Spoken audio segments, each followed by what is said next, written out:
What's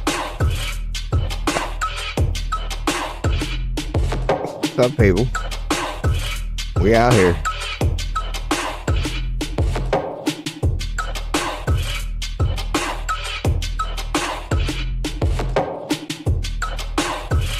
I just might do this all stream, man. We ain't in no rush this stream. I might just sit here for 10 mother trucking minutes. There's some copyright free shit too, man. So you boys all good out here.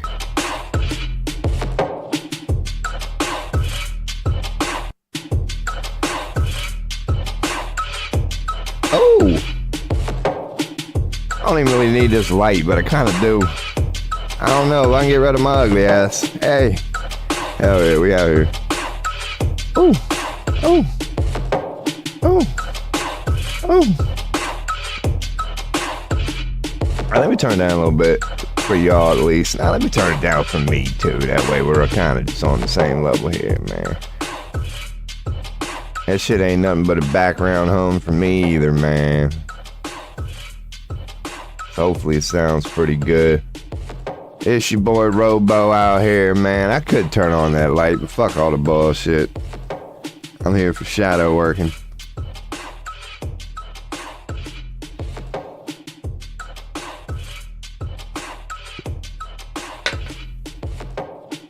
Oh, maybe I should have turned on the light, man. That's a fucking stupid ass shit. I gotta burn an extra $5 today just to get all this pretty going up, man. This is fucking stupid. I don't know. Anyway, what's up, people? It's your boy Robo going kind of hard on this one, man. Going kind of hard on this one. I guess I should get the shit ready. Oh, man. I don't know what the fuck we're going to do this stream here, man. All I know is that the shit is about to hit the fan, man. Oh, there's my non-existent Rumble thumbnail. Dude, Rumble, I love y'all, man. I thought about streaming directly to you. That way I can, you know, adjust. Like when you go through the old Restream, you know, when you use Restream, you really can't customize motherfucker shit. Yeah, look at that ad, man. By the way, if you need a new mop, what's that motherfucker doing, man? Yeah, if you need a new mop, man, there's 15% off, man. You know, I got no damn bit. This is just a random ad, but I'm gonna act like I'm a streamer here. Enter code JTC9GS322. Yeah, and cause yeah, they know about you, boy. I gave him a tarot reading the other day.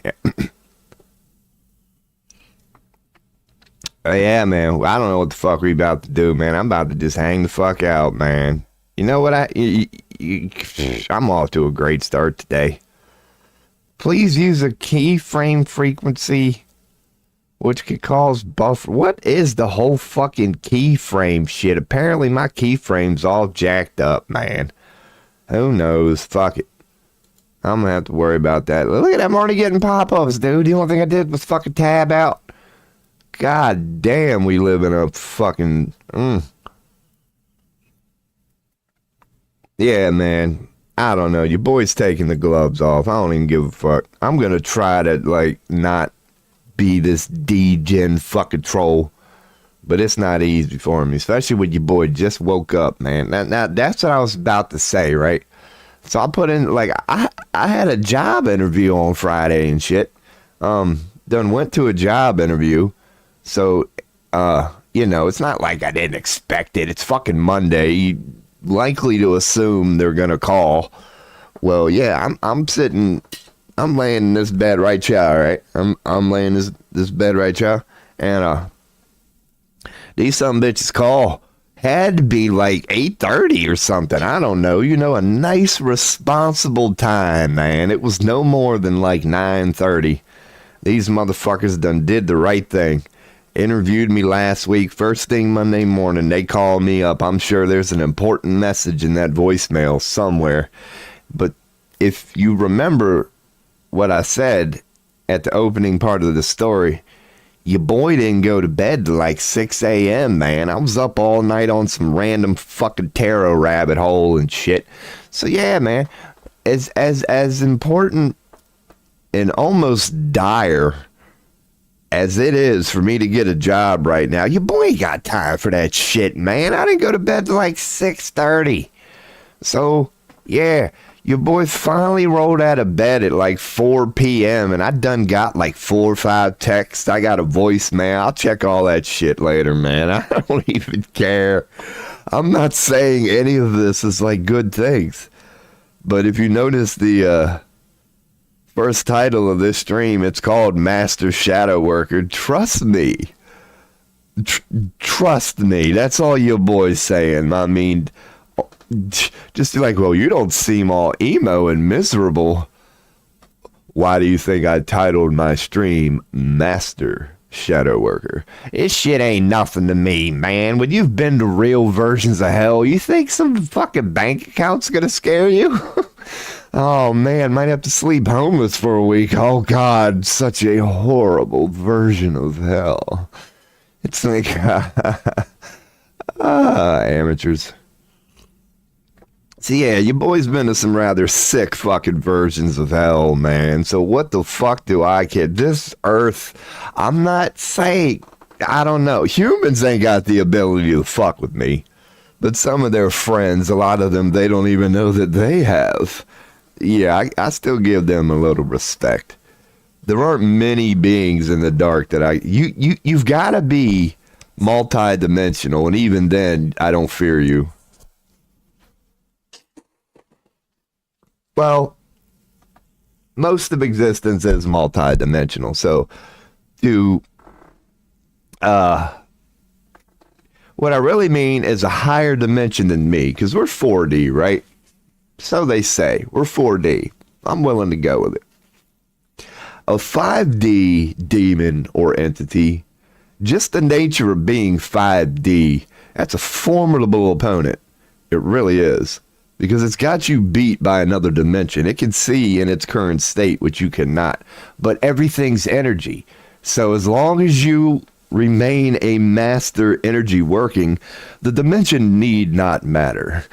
Like, you're at disadvantages. They have the advantage. They can see, quote unquote, a little more than you do. They have little advantages in the moment, but they don't. But they don't. Because Akashic records are real. There is a pool, call it wisdom, that is out there. It is infinite, it is eternal, it's a collective of that demon has to work with the same thing as you do. So even if it's multi-dimensional, which means it literally it can fuck with you. If you can maintain being a master energy worker, trust me, these things are all bark and no bite. That is literally. They do not have any actual ability to infiltrate your quote-unquote soul, but they can trick you. If you give them a crack, they can get in. But as long as you can maintain your vibe, as long as you can maintain your essence, as long as you can maintain you can piss them off.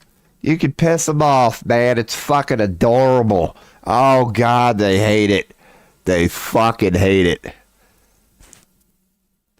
Ain't nothing more pathetic. Well, not really, dude. I don't know. Said your boy, time and a place, Rob. Time and a place. But yeah, man. Your boy is just out here dicking her up. I should just hit a video and just fucking hit play.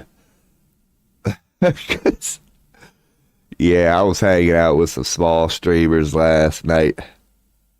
Man, and as bad as your boy sucks, and I say this with love, like at least I give a fuck. I don't know, man. It's not easy being a small... you ever see too much? Your boy just sees too much, man. Your boy fucking sees too much. What needs to happen is I need to stop being a bitch. But I'm picky, right? There's one person last night.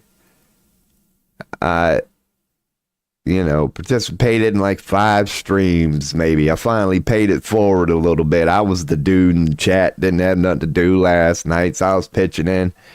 And yeah, there's one person, based on what I saw, and they don't know that I synced it. I wouldn't mind collaborating with them.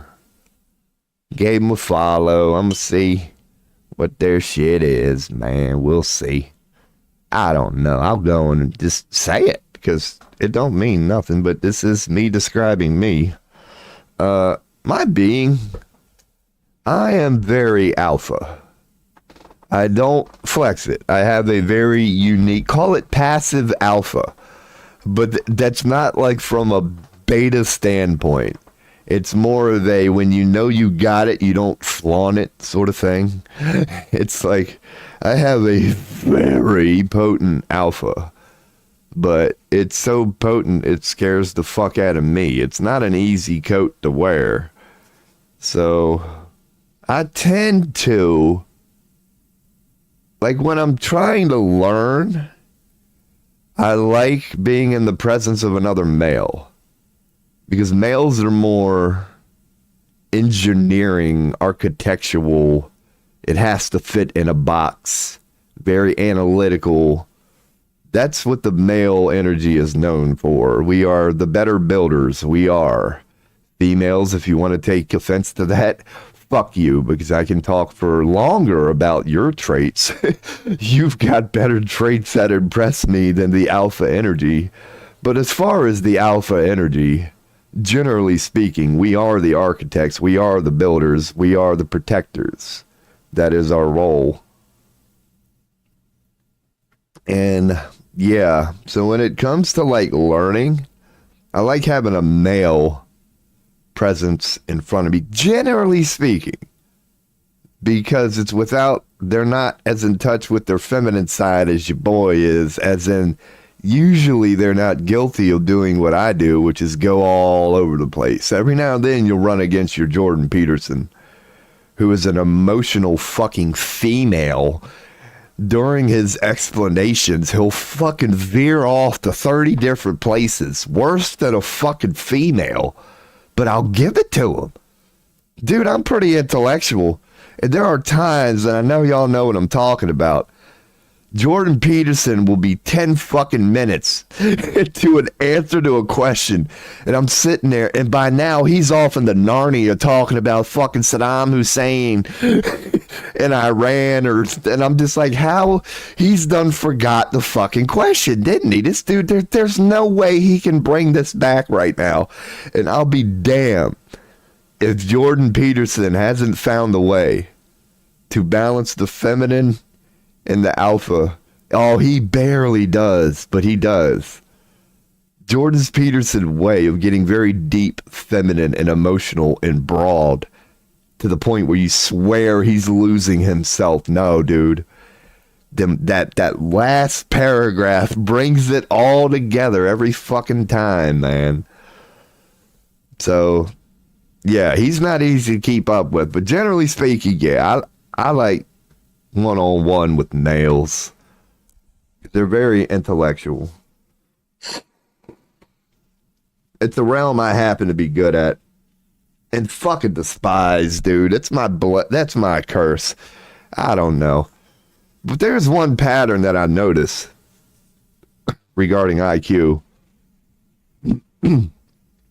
People do enjoy being smart up to a certain point. It's called the danger zone. I don't know what my IQ is, and my intelligence isn't necessarily based in that. But from what I can tell, the danger zone is roughly around 110, 120, 130. They're considered very smart. But it's at that point, it becomes not fun. Like when you look at very smart people, they tend to come across as arrogant, as in they ain't got time for this bullshit. Like, that's why it's called the dangers. Well, there's many reasons.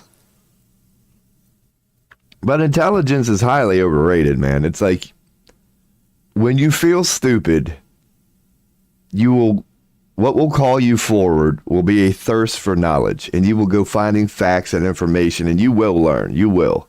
your intellect will expand because your free will is that powerful. When you say so, nothing in the universe can stop you. So you will learn.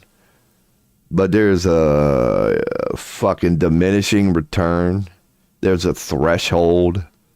There's a point through your learning where you raise yourself on the pedestal and you find yourself with a higher perspective looking down upon things that you were previously a part of. And that's when the bad feelings start setting in.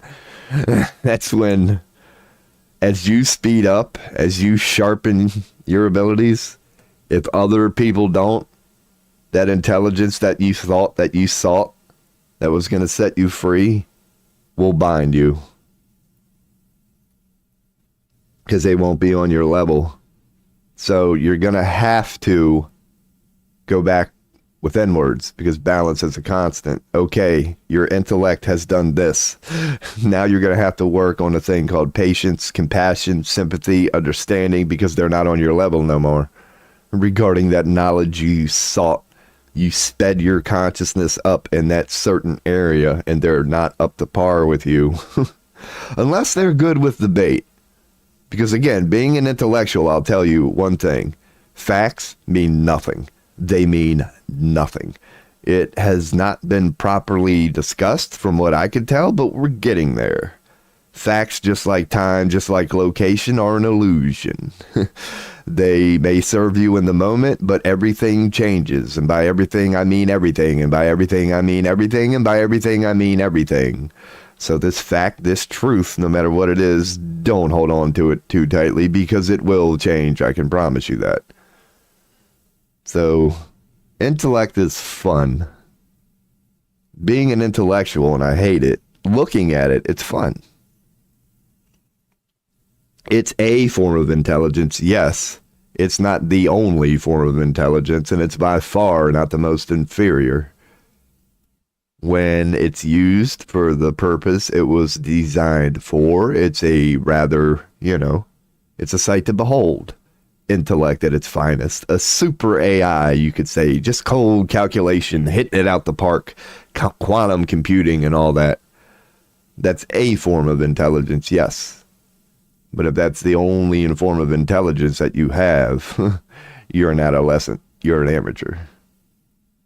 The most powerful AI in the world, if not complete, is no more or less of a threat than a newborn infant. We are its architects, so don't worry about nothing. Trust me.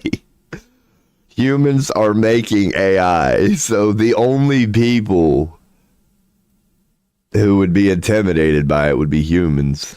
Bunch of fucking chimpanzees pressing buttons, going, oh, ah, oh, ah, oh, oh, ah, oh, oh, oh. Like, we're fucking adorable. We really are.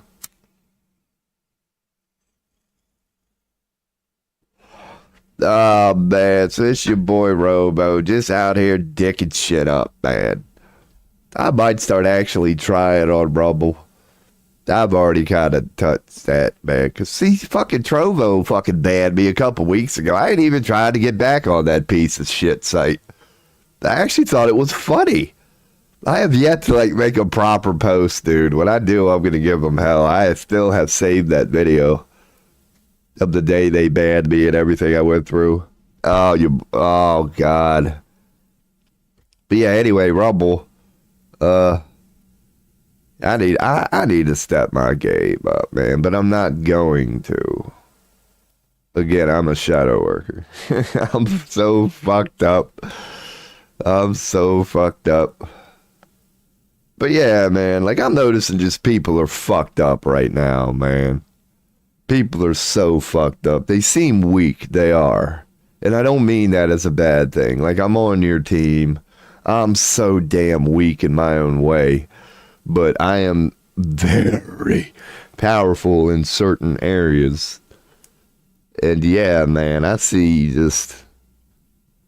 last night, for example, it's I'm trying to learn about this astrology and tarot thing. And so I'm searching hashtag tarot on Twitch. And I see somebody who claims to be a Satanist, a witch. They got tarot in their tag. So I go there, and all they're doing is fucking watching a video in the background of this other broad who was doing what, like, she should have been doing. It's like, imagine just going live to talk and interact with your stream. And this is what I hate about being a female. This broad, and I don't mean hate, like, I love it. It's just cause and effect. But as a dude, I can playfully say it's some fucking unfair bullshit. We all know it, and your boy's willing to talk about it, not from negativity. The fact that a female who looks good, honestly, can hit record, go to another fucking stream, hit play,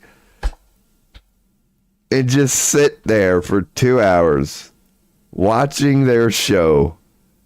And just because it's a female, this broad was pulling fucking 20 to 40 Andy every minute. And I'm sitting here, and I didn't bring any of this up. This is my stream, so I'm telling y'all now. But I'm sitting there in this chat room and just having a moment. Going, god damn it, dude. I've streamed for 10 to 12 hours some night. Talking about philosophy, the meaning of life, the book of Enoch, energy, like thinking personally that I'm fucking killing it. And I pull like 2 Andy tops in fucking 12 hours. Yet these broads can put like certain shit. And I'm not saying that as jealousy. I'm not. I love it. I love it. I love it. I honestly love it. Because nobody hates a 9-to-5 job more than your boy. So I encourage all females, if you can avoid that 9-to-5 job by sitting at home wearing a tank top, itching your feet, or whatever the fuck it is that people like, by all means, do it. If I was a female and I could play that game, your boy would be butt fucking naked right now. Believe me, I'd be eating a banana. I'd be peeling a carrot. I'd be just suggestion after suggestion. My wallpaper would be covered in clams. It would just, dude, I'd be the biggest gold digging hoe. Admittedly, proudly. So your boy ain't no hater now. Come on, I'm a shadow worker. If you know some of the shit that I've seen and then have convinced myself to be okay with, ain't no damn booby streamer gonna offend your boy, man. This is tobacco, by the way. But it is fascinating. So anyway, back to like the deeper part, because your boy noticed that part too, just the on the surface part. Which is like, God, sex sells. Actually, I'm not dropping this topic. That's a bad. I need to stand. I'm the gatekeeper of this son of a bitch. I got gray hair, man. Oh, now, man, it ain't ever going away. I don't know why we hate it. Well, I do know why we hate it. It has to do with Lucifer. What I mean by that is y'all seen the National Geographic videos, right? There are certain people, it's not far-fetched, that you could be sitting there going about your day, doing a little sewing, doing a little hammering shit. You're participating in your hobby. Birds are chirping, the sun's up, you're just living life. What happens? 5 naked women walk by from all ages. It's just a group of 5 people. Let's say it's a 5-year-old daughter, and then you got a 16-year-old daughter, and then you got a 25-year-old young woman, and then you got a 35-year-old woman, and then you got 60-year-old grandma, and they're all fucking butt naked walking by you. If you, the eye of the motherfucking beholder, have sexual thoughts, it's on you, like, God damn it, people. There are ways of being, infinite ways of being, that you could see a 12-inch pecker or a badonkadonk ass, and you don't have a sexual thought. If you don't think that's possible, Your shadow working boy Robo is here to tell you you are tainted by this fucking earth. You need to remove some of that earth programmed dark stench off you. That, nudity has to equal sexuality, which opens up another Pandora's box. What is sexuality then? It's like, okay, Rob, I can't help but see sex. What do I do about this? Fair enough. Sex has polarity too. Okay, so you've admitted that when you see naked people, you cannot help but go to sex. That's fine. Because number one, you're biologically programmed to want to reproduce.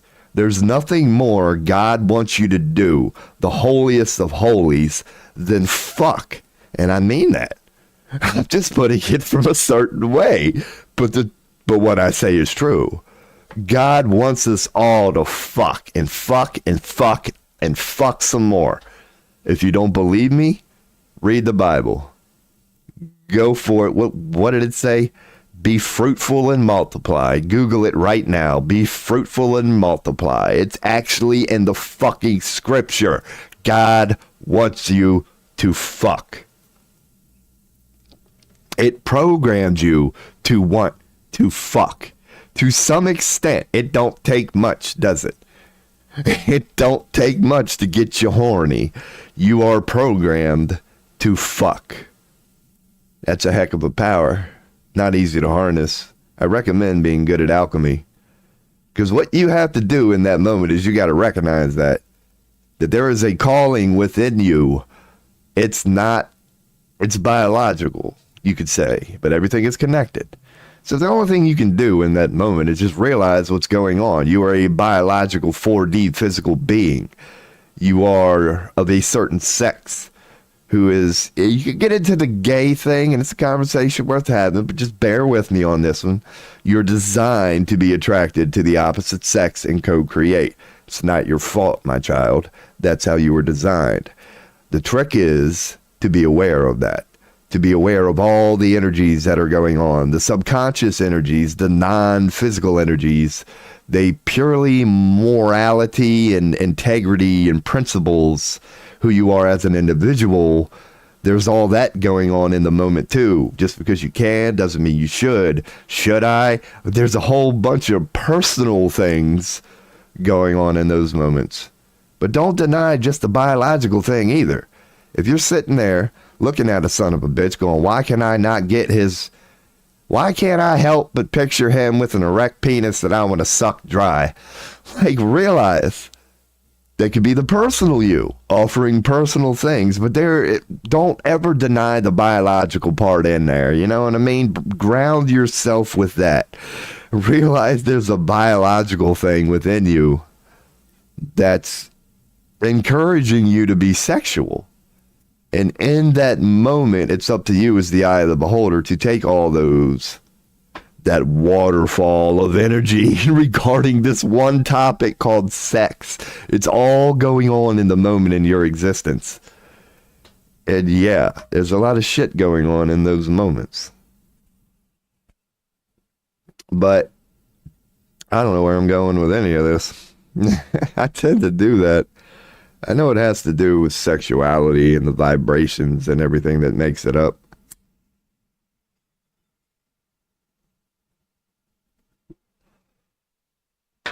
I'll probably just drop that one. I like that theme here. Do I still even have channeling in my tags? Nobody's going to ask me to channel. But that's what you boys are going to really start doing, man. Going to start putting my shit out there. If somebody wants a fucking tarot reading, hey, I've been studying it for 48 hours, man, so I got a feeling I'm fucking good enough.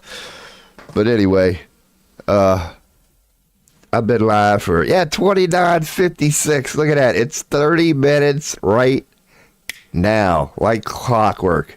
I got to go take a piss. I'll be right back. Oh, man. Oh.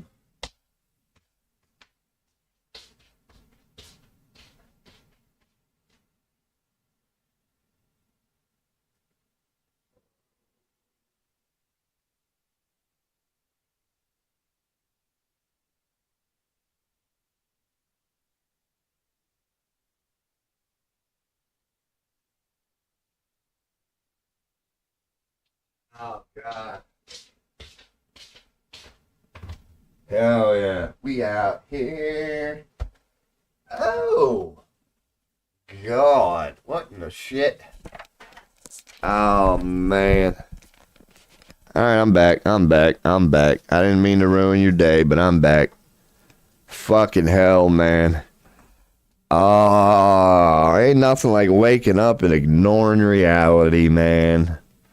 You shadow working boy Robo just out here talking shit.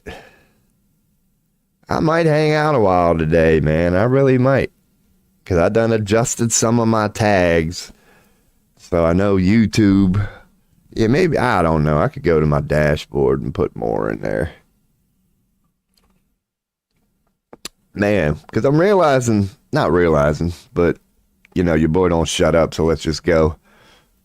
When I do this, maybe I should do this late at night, man. Because it's 5:20 here in the Western Hemisphere, the United States of fascism. So, you know, people are out. There's old Candace. What's up, Candace? The first chatter of the day. I was just about to cover that topic, that a lot of people are... You know, daytime is not a good time to stream if you're looking for people hanging out. How are you, Candace? Because I was up late as fuck last night, man. At least on East Coast America time. Finally, our times coordinate. Well, there you go. That's a positive. You're right. Because my schedule is still a little off. It's morning for me, basically. It is 5:20 p.m., but I've only been up in not even an hour and a half. How am I? Oh, man. I don't know. Everything is falling apart. I'm losing it all. But it feels all right. That's my honest... Yeah. I understand what's going on right now globally. You know, how it's a little crazy globally. So my life is very similar. I don't know, yeah, how much of the story I've told you. I'm still in between jobs and that, and I'm not good at looking for jobs, because I put Master Shadow Worker in my title. I am being bold, this thing. I want people to really start to know me, and I say this playfully, but I mean it. I am an agent of hell. I really am. In my personal hell right now, you know, it's a co-collective one, because we all know about the struggle of money, right? When I say money, we all know. And that's one of my negative themes right now. Instead of my bank account doing this and going up and up and up, when you know how that kind of makes life good. I'm not saying money buys happiness, but it is I'm not in one of those phases. I had 4,000 in my bank at the end of Christmas. I'm down to 1,000, and my rent is 1,000 a month. And so, yeah, financially is one of them. Physically is another. I know I should be out walking around. I'm not. I sit in this chair for the last 2 months, slamming coffee, slamming cigarettes, to the point I'm not making this up, but it's also not bad, because I know my body. My feet, my ankles are swelling, and they've been swelling for the last month because fluids are building up. Like, I'm beating my body up right now, my temple. So I'm not paying for that physically, as in like I'm not in pain. But you know how it infects your energy? It's just sucking the life out of me. I'm not sitting here like, yeah. I'm just like, oh, you know what I mean? It's just, oh, every little movement. You just feel like a fucking mummy. It's just like, what is this? So that's another reason. So yeah, I guess that. And then the main thing I'll get into, because I like to think everybody is going through this. This is a topic I'm kind of seeing. It goes hand in hand with the blood moon. I don't know. It seems like a time where all of us have to get ready to let go. that whatever you've held on to for the last 10, 20, 30 years, whatever you're telling yourself is true, whatever is part of your own identity. Oh, my damn cam done did its thing. So I called it. It'll be back here in a second. But it does seem to be a time of like release. And I'm not good at that. I'm not good at that part. Like, life is screaming for me to change certain habits. I'm working on it. I got her unplugged now, and there we go. We're back. Alrighty, we're good. It did. I appreciate that. It did. I'm glad you were in the chat, because, yeah, I happen to be looking at the screen, just sitting here chatting.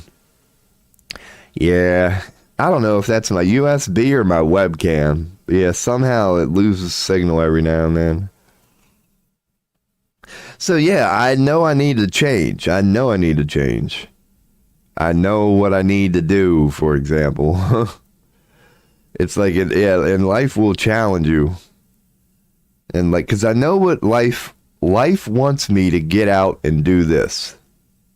But personally, like, but I don't want to do it personally. If I'm being honest. Why? Because it's easier on a computer.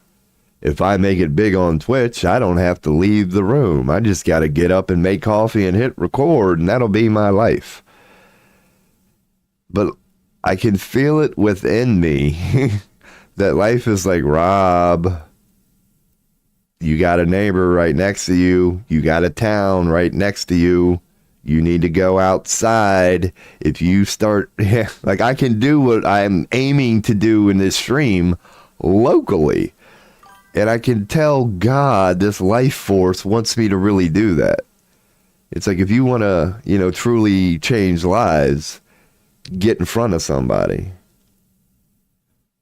I had to go through a change because I wasn't happy with how my life was going at the time, but it generally worked out well. I was about to ask you, how'd it work out for you? Because I've done this too before. This isn't my first time going through this, as in what you went through. And yeah, I can't say I've ever regretted it. Every time I've done it, I've launched myself farther than I have previously. I'm noticing that. It's like my life has been a series of ups and downs, but not on a zero plane.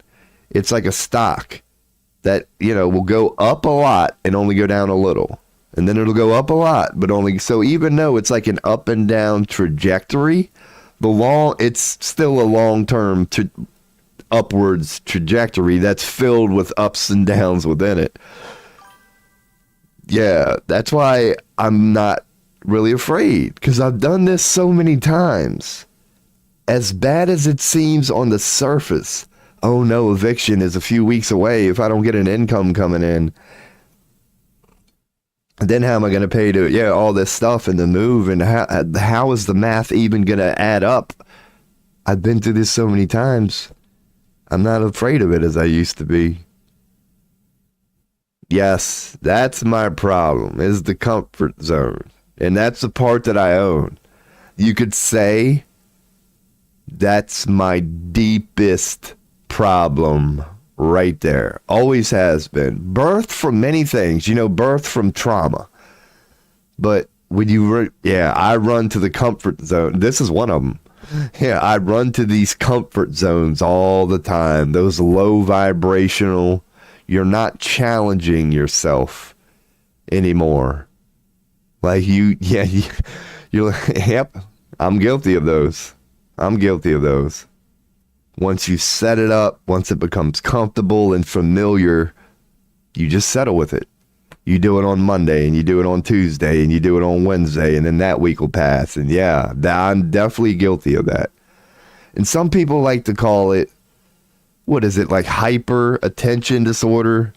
Because I'm also one of those guys who only likes to focus on one thing. I'm not good at balance either, which is another key in life. Like, balance your personal life, balance your professional life, balance your hobbies, balance your health, like all equal. I'm not good at that. If I decide to focus on my career, I will block everything else out. But God damn it, I will destroy it in that career field. Once I build up the money and I kind of go, okay, now I need to go back to my family. Next thing you know, my family loves me and my job hates me. I can't balance things. I never could. Not that I can't, because I know I can. It's just that nature of the individuality. And it goes with, astrological signs. Like, we're all different in certain ways. But I do seem to be one of those beings that I don't care what I do. I'm always going to be a go hard or don't go at all. I got to work on it. I do. But then again, it's like, it's your blessing and your curse sometimes. That's, the change. Life is so unpredictable. And I hate that. I fucking hate that. Again, it's a blessing and a curse. I love my gift of being analytical and being able to read energies and patterns and being able to predict things with a cold, calculated 90-something% accuracy. But you're not lying. Life is unpredictable.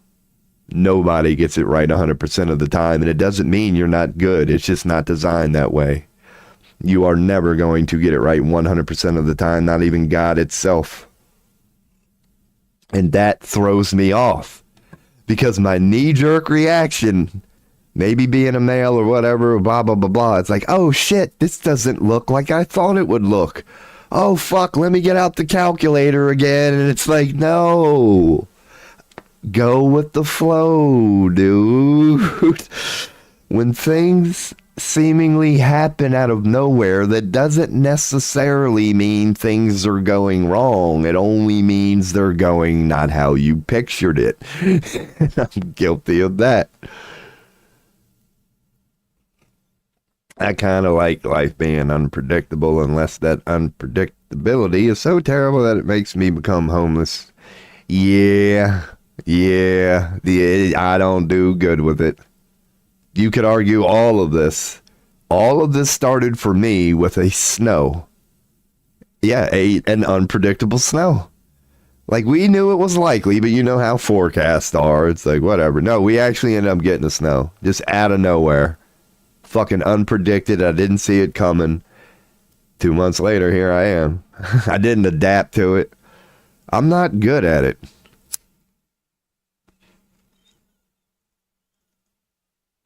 Unless it's like, I don't know. I was about to say bad unpredictability. Like, the one part I'll throw in there, for example, and this is kind of random. Like, with unpredictability in my own personal life, I'm horrible with it. When little things just come out of nowhere, I'm fucking horrible with it. It triggers me. Having said that, I feel like if there was a global mass unpredictable event, call it an asteroid, call it a nuke, call it whatever, just something that sends the world into chaos.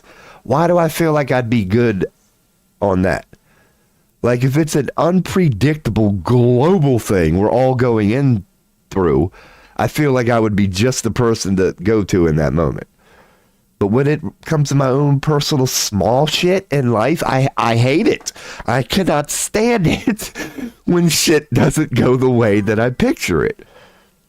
But if it happened globally, I almost pray for it.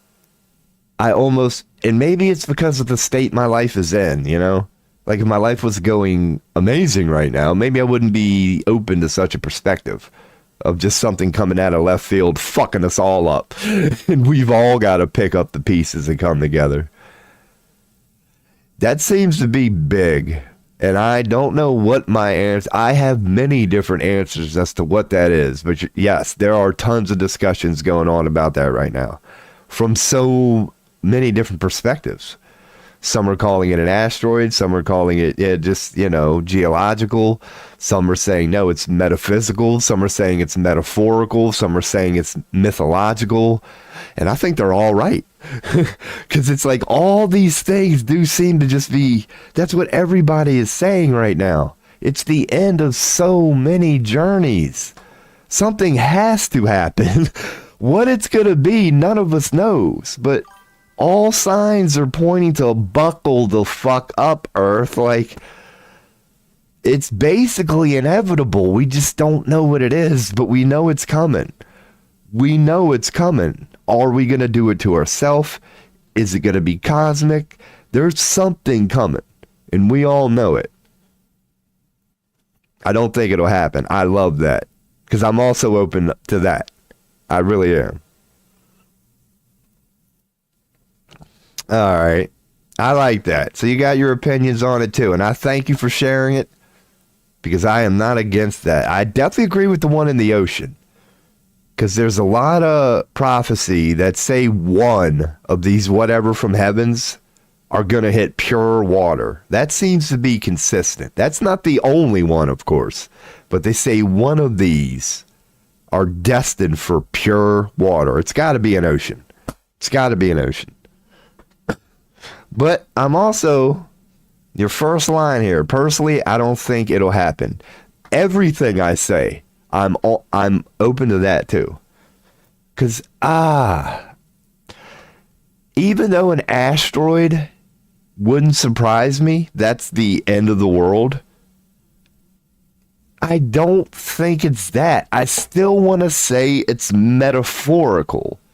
Maybe it's some combination between the two, where it's going to be an asteroid big enough to end the world, but it's not really going to end the world, if you know what I mean. It's going to end the world we know, but it's not going to be that one. But I wouldn't be surprised if it is either. I'm so open to everything right now, it's crazy. Like, if an asteroid would hit this Earth and literally wipe out all the population except for like 1%, like 1,000 fucking people, that wouldn't surprise me either. It honestly wouldn't. Like, but I don't think that's it. I don't know why. I don't know why. I think it's metaphorical. I think they're trying to explain to us humans something we have yet to understand. It's actually only big enough to destroy a singular city from what I've heard, so it really just depends on where it lands. Yeah, so many variables, and they're all very interesting. Like, yeah, is it going to be just 2 or 3 big ones? And yeah, where, God, there are so many, but like, it's being talked about. It's being talked about by heavy hitters too, man. Fucking well, because we've got so many cool toys right now. It really is an amazing time to be alive, because we have the coolest toys ever. So we're asking the same question humanity has been asking for eons, but they had different impressive technology, but they never had what we had. They weren't on Twitch streaming. They weren't doing what we're doing with geology and space. Like, the way we're doing it, we've got some cool toys, man. So yeah, they're definitely, I mean, something is coming. Because that's what your boy likes being, man. As a guy who is fascinated with the umbrella. Because we're just talking about kind of like science right now. But then again, we're not. Because religious scriptures, it's like, dude, this is the combination of so many things. You have scientists, you have religious people, like, we're all finally coming together right now. It's crazy. Here's the thing that I've considered. Yeah, because you're talking about the technology we have, yeah, that we could deflect it 1%. As in, regarding fucking meteorites, as good as our technology is, it's still pretty shitty when it comes to stopping a meteorite. But you're not lying. I've heard that argument too. As long as we can detect it, they say it's about 2 weeks or a month. You know, as long as we can have about a month or more, that 1% is all we need. As long as we have proper advancement, even though we can't alter these trajectories a lot based on our current technology, if we know it's coming, Yeah, from what I've ran across recently, if we can find it if we've got at least 2 weeks to a month warning, we could probably live. But if it's one of those ones that we go, oh shit, it'll be here in a week, they're like, yeah. But we're starting to recognize that, how unprepared we are. But here's the thing that your boy has thought about too. It's like, if you believe in aliens, really you don't have to worry about that. You know what I mean? It's like, if we are being protected, then you know it's not going to be on accident. Because these aliens could easily divert. Easily. They could evaporate them. Because they know everything is just vibration. So they could protect us easily. If they don't, you know it's for a reason. If it hits us, it's not because heaven is cold and wants us to suffer. It's because we're supposed to get hit. So that's another thing your boy has been entertaining recently. Because humanity should be discussing, how can we save ourselves? But I'm a big picture type of guy, and I've already accepted aliens are real and they're in the light. So then I start going, well, what about these light aliens? This asteroid ain't shit to them. So what do you think they would do if they saw one headed towards Earth? And my conclusion was that if they let it hit us, for some reason it's supposed to. There is no point in worrying about any of that, which may or may not happen in 7 years. That's the ironic part of it all. That's where all roads kind of lead you back to. It's like, yeah, really, you shouldn't waste your time focusing on end times. It's fucking insanity, is it not? It's like, now that I'm here and alive, let me focus on all the ways I can die. It's like, that's called fucking misery. But as a shadow worker, yeah. God, that's what I mean about like the sick part in me or whatever. It's almost like I want it, dude. It's like I'm almost not afraid of it. Like it's not that I want it, but I kind of do. Because I know I wouldn't be afraid of it. Like, God, man, if you already know you're an eternal being, yeah, what the fuck do you care? Because even mortality, you know, is just an illusion. So even if you legit die, well, guess what? You'll be back tomorrow if you choose. But I also don't say it's not. It's a big one for me. But it's just one of my themes. Yeah, you know how everybody has a theme? It started as one of my main driving themes that I lived for it. And now it's a little different. Aliens aren't my driving force. I went into it. I got what I wanted to get out of it. I've accepted it.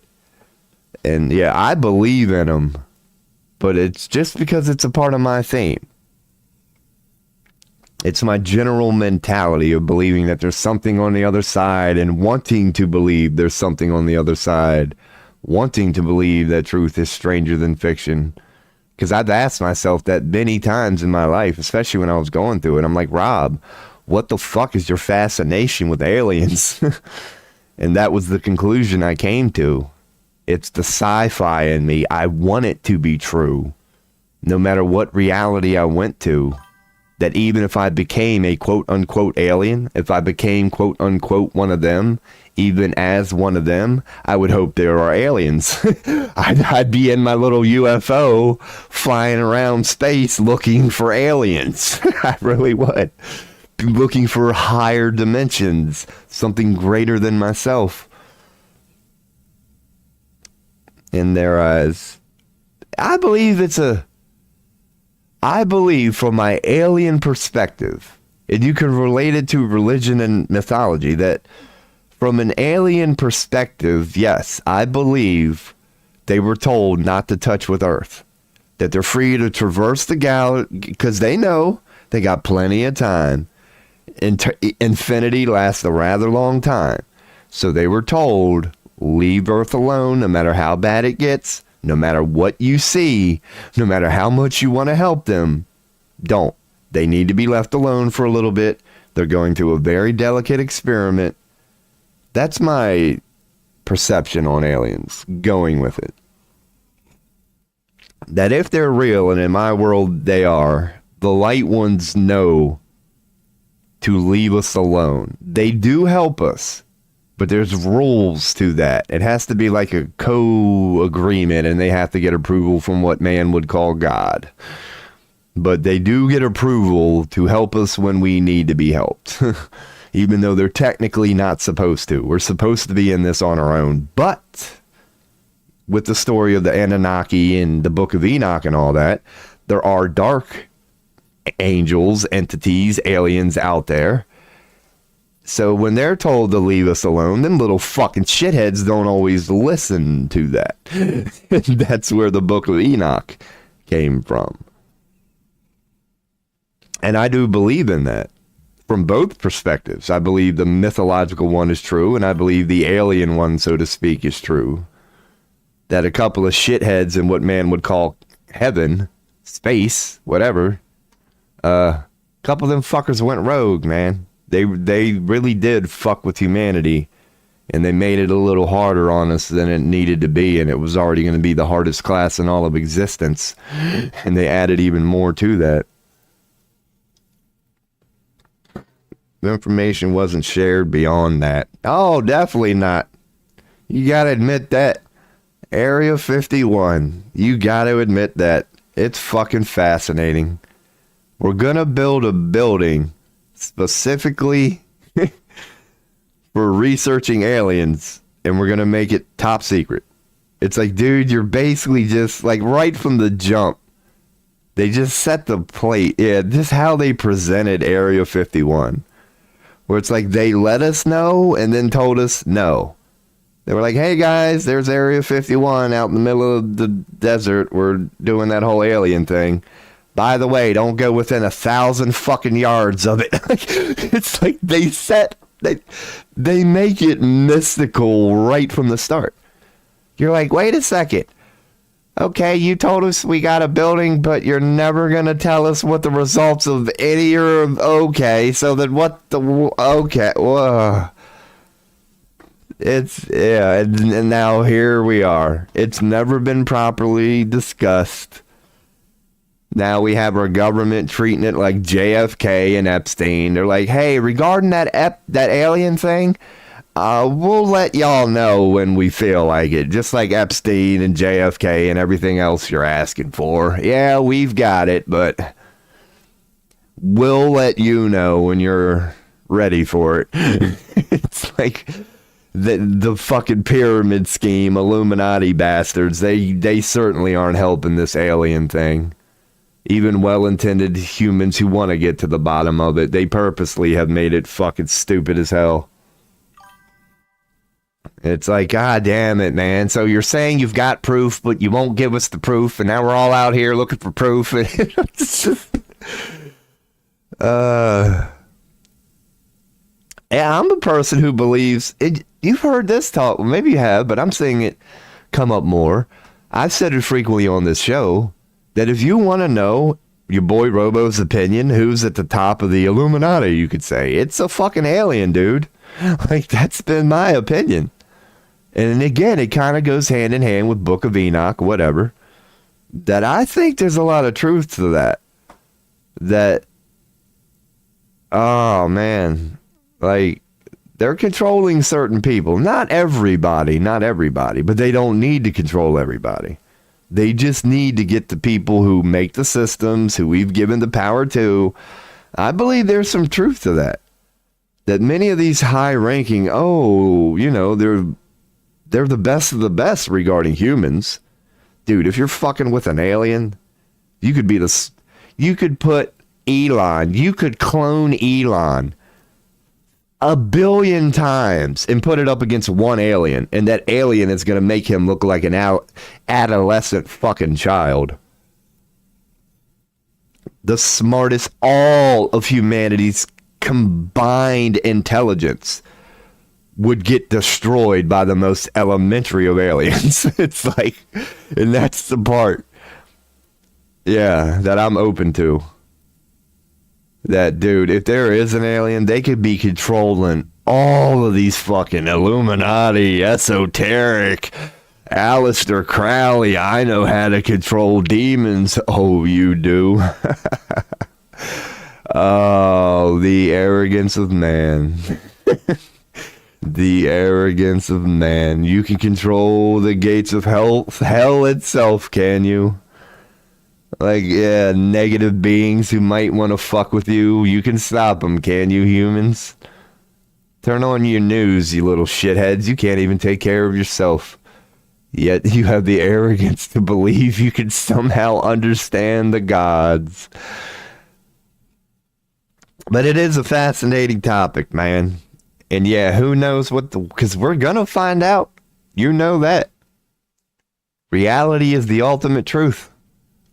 Yeah, reality is the ultimate judge and the jury. But I like to believe it would happen, man. It's fucking cool.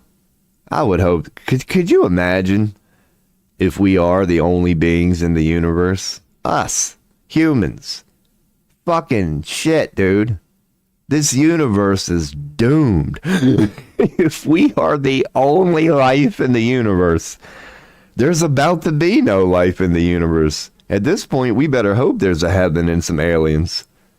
Because right now, if we're counting on ourselves to save ourselves, oh, that's a tall task, man. Hey, guys, could you please not bomb Palestine? Gone. Hey, guys, could you please not bomb Yemen? Give it a week. They're doing whatever the fuck they want. Hey guys, could we get these Epstein files on global child rape? It's been 5 years, my man. We still ain't got nothing.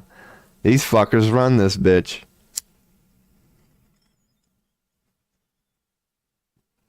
I think that humans are in the state of evolution that's like above beings that aren't capable of thought and below beings that we would call aliens. So we're kind of in a transition state. I believe that. 100%. From an alien perspective, not even from an alien perspective, from a soul perspective, that's what I think Earth is. It's literally a master class. It's literally a university. It's literally the Harvard, the Princeton, the Cambridge of the universe. I don't give a fuck what master level of a soul you think you are. If you want a good challenge, you come to Earth. I'm talking, name it, dude. Name it. Zeus came to Earth, didn't it? Hades came to Earth, didn't it? Tiamat came to Earth, didn't it? Christ consciousness came to Earth, didn't it? Like some notable, reputable fucking beings of heaven know the importance of Earth. Well, you want to just kick your own ass for a little bit and go through the dark night of the soul? Earth is the prime fucking playground from what I can tell. Earth is the haunted house of all haunted houses. That before you enter it, you're all happy. You're like, I'm going to Earth. We're going in the haunted house. We bought the tickets. This is going to be fun. I'm going to Earth. Yay! I don't care how bad you are. When you're in the middle of that haunted house, holy, you, get me out, oh my God. Like hell, legit hell. And then you see the light at the end of the tunnel. Oh, it's just the ride, that's right. Ooh, okay, it'll be, ooh. And then by the time, then once you leave it and you calm down, you almost want to go back. Just like a roller coaster, is it not? You were in a legit state of panic and fear. But once you realized and remembered, oh, it's just a ride. You snapped out of it. And in some sick fucking way, you almost want to go back. You're like, holy shit, I'm still shaking. But I almost want to do that again. That's what Earth is, in my opinion. Literally, that's what Earth is. Literally, that's what Earth is. It's a well-designed haunted house. Designed by the kings of hell themselves. Who haven't said, hey, hell, sorry to bother you, but we want a haunted house. And hell went, oh, we've been waiting. And they made a haunted house that I don't give a fuck. Look what happened to Jesus. Jesus was like, well, I'll take a ticket. Didn't even make it out. Didn't even make it out. And again, whose fault is that? Is it the architect's fault who built the house? Or is it the human's fault who entered the house? It's a conversation worth having. It's a conversation worth having. But that's what I think it is. Earth has a weirdly good balance of good and evil. That's why people talk about lives, ups, and downs. Amen. Amen. That's a very simple way of how your deep boy puts it. Word for word. It's a weirdly hard to understand. It's very enigmatic. Earth is an enigma. It's hard to fucking understand. Hats off to Metatron. Hats off to whoever designed this bitch. Because the balance of good and evil, the way it creates coffee, that's how I've heard it described. Earth is a coffee grinder. We all know the beauty of a nice cup of coffee.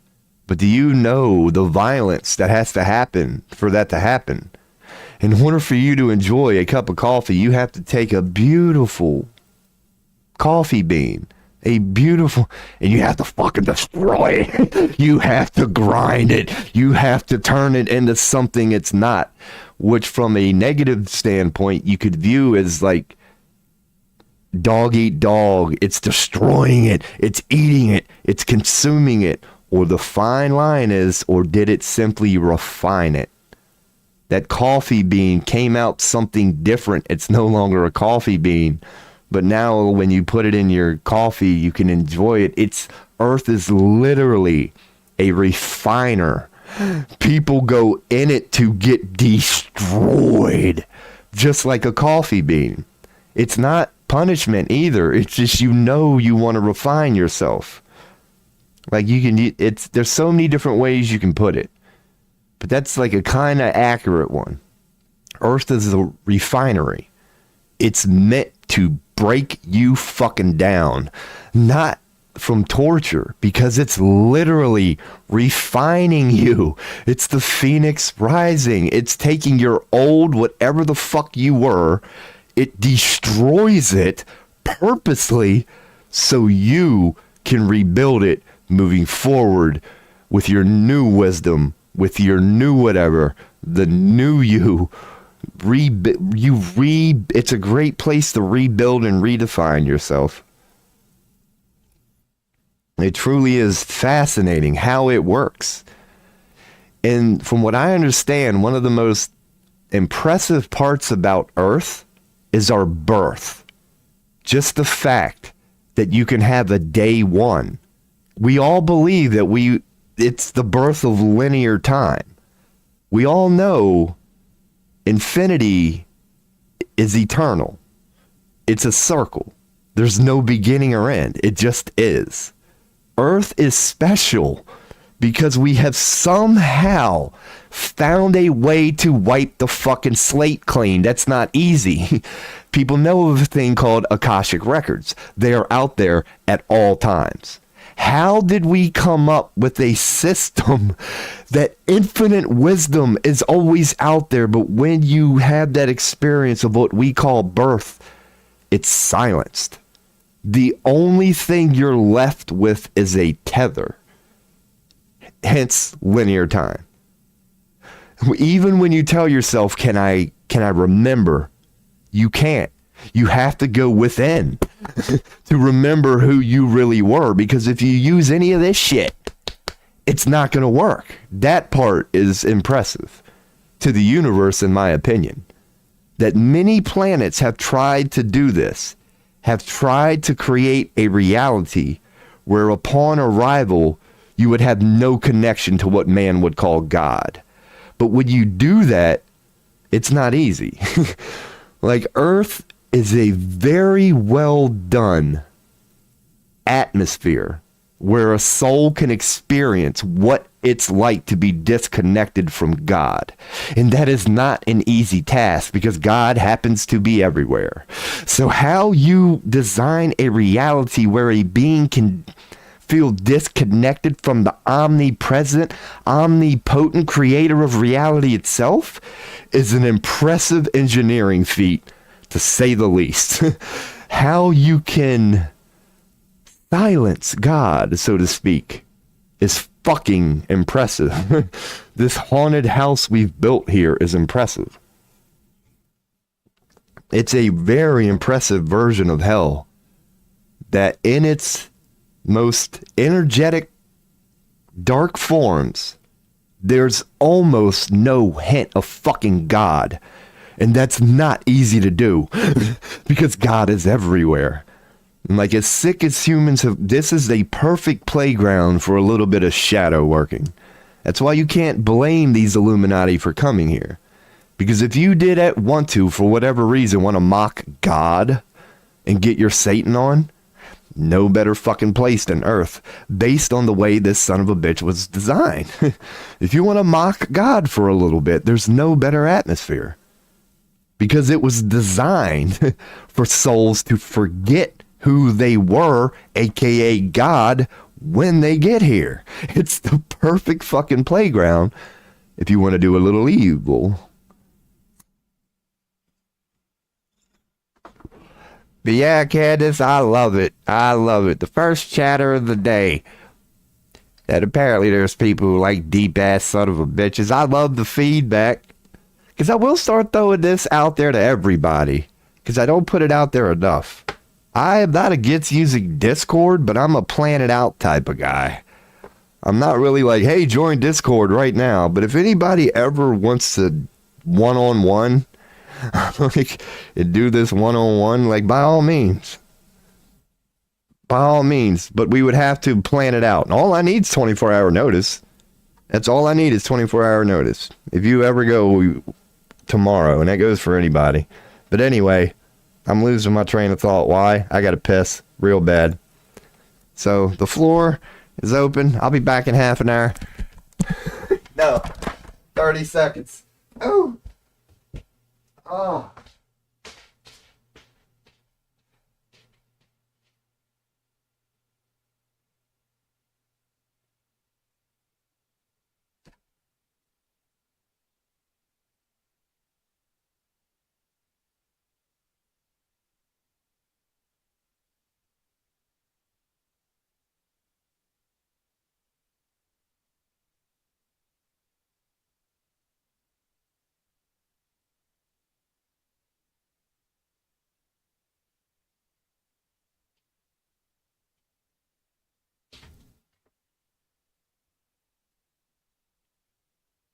Oh, yeah. Oh, goodness. Hell yeah. Oh, pun intended. Pun intended. Hell yeah. And what an impressive version of hell it is.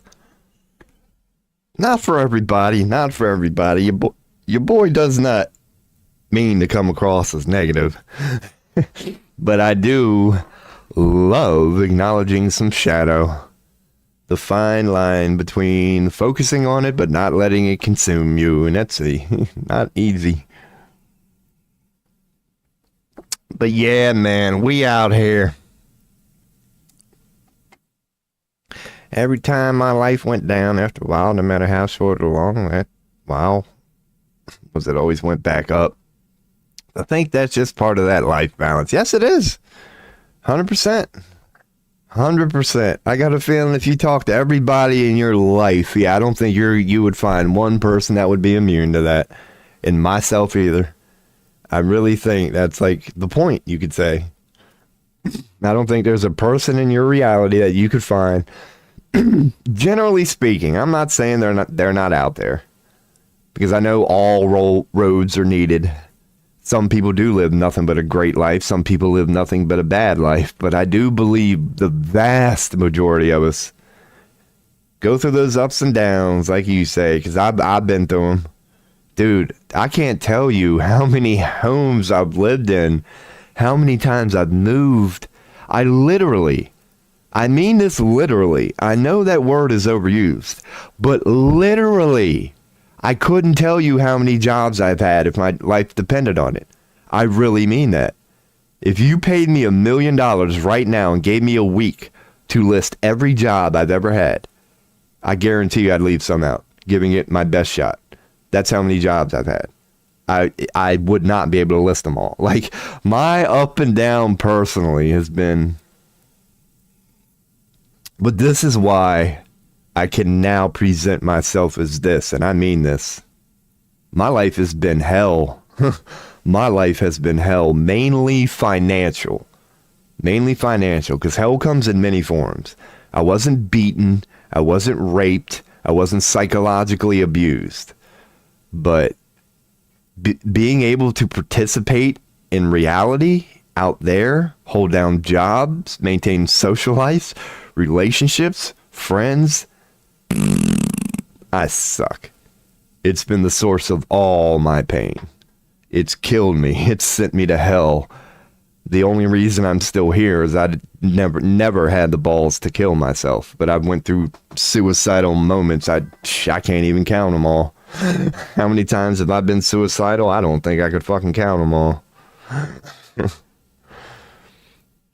Ups and downs, you relate to people and mental stuff. Okay, fair enough. And yeah, as a person describing my hell, yeah, it would be arrogance to say that your challenges and tribulations, whatever they may be, though not financially related, aren't as challenging or painful as mine. No, like, hell comes in infinite forms. Personal challenges come in infinite forms. Mountains to some people seem like a molehill to others, and vice versa. So yeah, that's very wise. I tend to get wise people in the chat. Yeah, you recognize that's not your struggle, but your struggles come in other places. Yeah, mine is financial. Mine's so financial. It's about the stability and the security and responsibility too. That's where, like, me having to report somewhere 40 hours a week for the rest of my life, I am not good at that. I can't. I need breaks too much. I'm too unpredictable. And jobs are so unforgiving, man. All it takes is a couple of days and they don't want you back. So I've never been able to participate in that system. I'd rather to push on and fight against life. That's generally how I am. Generally, I'm like, God, I'm a tank. I can take it. And I'll push on in spite of it. But I've had many times, too, where talking to that same guy, it was like, yeah, this is your master shadow working boy Robo. I'm fucking done, dude. Like, I'm fucking done. Like, seriously, God, I'm done. But I don't have the balls to do it because I'm so fucking stupid. I'll probably fuck it up. Like, I've legit prayed. I've legit prayed. Going, God, I understand it's foolish for me to leave right now. I know when I get to where you are, I'm going to wish I never left. I get that. Having said that, get me the fuck out of here, dude. I can't stand this anymore. I've had so many of them moments with God. But it was always me admitting that I would never be the one to do it. That unless I've challenged God that way before. And I mean that. I don't mind sharing it. One of my versions of suicide was I sent a prayer out to God one night. I said, God, if you bring a shotgun and one shell into my life, you know, just like walking by the ground, you know, the infinite ways that a random shotgun with one shell, I would have blown my head off. Like, those are the sort of prayers I was sending out. If I would have saw a random shotgun and just something that just would have there'd have been no way of failure. There'd be no head left on your shoulder or right in your heart. It's something I knew wouldn't fail and wouldn't hurt. I definitely would have did it. 100% I would have did it. 100% I would have did it. And I know that. Like, let's say God answered my prayer or whatever, and 5 minutes later, a shotgun appeared in my room. Your boy wouldn't be here. I know that without a fact. I'd have fucking pulled that trigger. I can argue I still would. I don't know. I don't know. I can't say I'm suicidal at the moment. The fucking Illuminati has pissed me off too much. I definitely want to see them suffer. I'll hold on for spite, if nothing else. And this may sound weird, but also the thought of pushing on and living a successful life in spite of the people who are tried to pull me down in life is a huge motivator for me. Me too. Perhaps I should start focusing on that. And yeah, because I had a friend over not too long ago, and we were talking, and yeah, he was trying to get, and I was asking him that. I'm like, but you know me, Caleb. I was like, me and motivation don't get along. And he recommended what you said. He's like, Rob, do what I do. Do it out of spite. And I was like, oh shit, you're right. I can find motivation there. Do it just to piss people off. Yeah, don't do it out of love. You admit it. You're having a hard time loving right now. Harness some of that hate, dude. Do it out of spite. Fine, don't do it for yourself. Do it just to make them feel like an idiot. I was like, you know what, dude? I might need, yeah. But then again, I know me. But yeah, great shit, though. Because as a shadow worker, yeah. I'd like to mold that. Because I've always been that person that, yeah, I'll do it out of spite.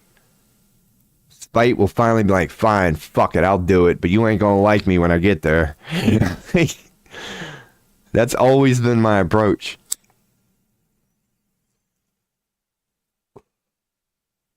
But I don't know. I don't know.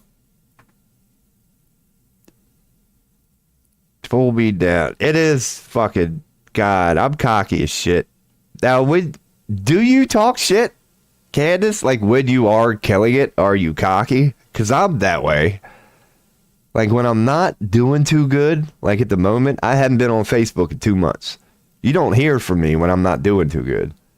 But when I am doing good, oh, dude, I'm the most shit-talking motherfucker. Yeah, man. When I got money, you don't want to go to my Facebook page. It's just how good I'm living, all the shit I'm buying. Yeah, and you could say that's spite. But it's not spiteful when I do it. I am flossing at the moment going, look at me, motherfuckers. I'm killing it right now. You hate me because you ain't me. But honestly, I do that hoping that people remember my story too. Because I constantly lose everything. So I hope in those brief moments when I am flashing and balling and showing off, that they can remember my story and be like, damn, this was the dude 6 months ago who didn't have anything. How does he keep doing that? Because it's a good, oh man, when it comes to people who have lost everything and rebuilt it, your boy is pretty good at that. Talk shit as into people who are just like posting online. Me both. Like, when when my life isn't going too good and I don't have a lot of ground to stand on, so to speak, I know when to keep my mouth shut, even if I feel like I'm right. It's like, when I know somebody's response could be like, well, fuck you. Who are you to talk? I don't even bother, because I know in that moment, who am I to talk? So online or in real life, when I have my shit together, that's when my alpha comes out. That's when the father figure comes out. That's when I feel like, based on, I do have room to talk. That's when I start going, fuck you, and I'm open to telling people the error of their ways. Because then when they go, well, who the fuck are you to talk? I'm like, who the fuck am I to talk? Dude, I just paid your rent this month. Look at my house. Look at my car. They almost have no choice but to shut up and listen to you. I get very cocky when I got my shit together. Very cocky. But not from a negative point of view. You know your boy. I hit hard and I have a certain way. No matter what I talk about, I generally just go boom. So I shoot straight from the hip. It's very father-like. where I will tell people about themselves, but not to judge them. It's just like a father talking about their son. It's like an uncomfortable conversation. It's like, yes, you are fucking up. Yes, here's where you're going wrong. But also after that, here's how you can fix it. You know, but you got to open it up with, yes, you do suck. You're not being the best version of yourself you could be. You are better than this. Like, yeah. And that has to be, you know, not has to be. But that's not an easy message to parlay to somebody. And that's enough for me usually. Yeah. You can't help people that don't want to help themselves. That's the unfortunate shit that doesn't take long for any of us to learn. That's why I end up doing that now. Like, I'll say my piece, and you can tell right from the beginning. If they don't agree with you, if they think you're full of shit, let them go. Watch them burn. Like, if they're not willing to listen to you, fuck it. Yeah, let the chips fall. Fine. You got to figure it out by all means. Yep, I'm going to go do me. Yeah, and then a lot of them people still won't come back to you.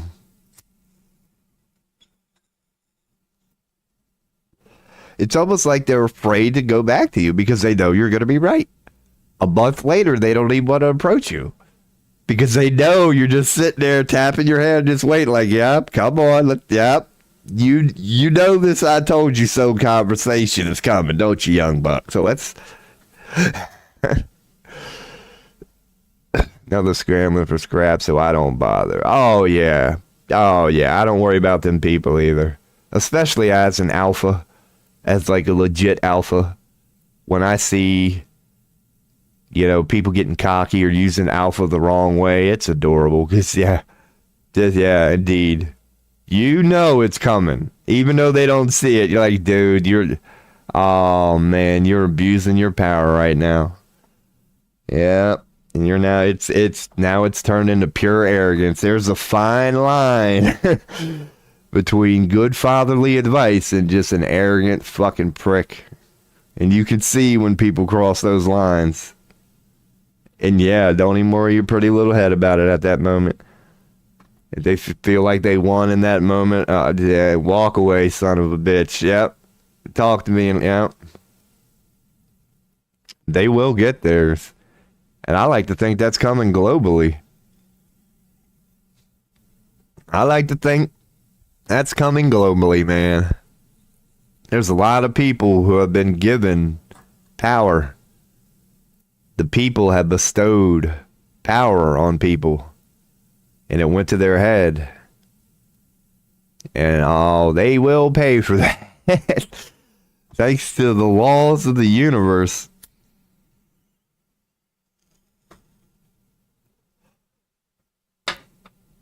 That's one of the themes we're going through right now, man. The energies do seem to be kind of alpha. Because like they said, and it's kind of true, it's not that a woman could fuck this earth up as bad as men could, but you can see where that statement comes from, that, you know, females couldn't have fucked this planet up as bad as men do, and that's true, in my opinion.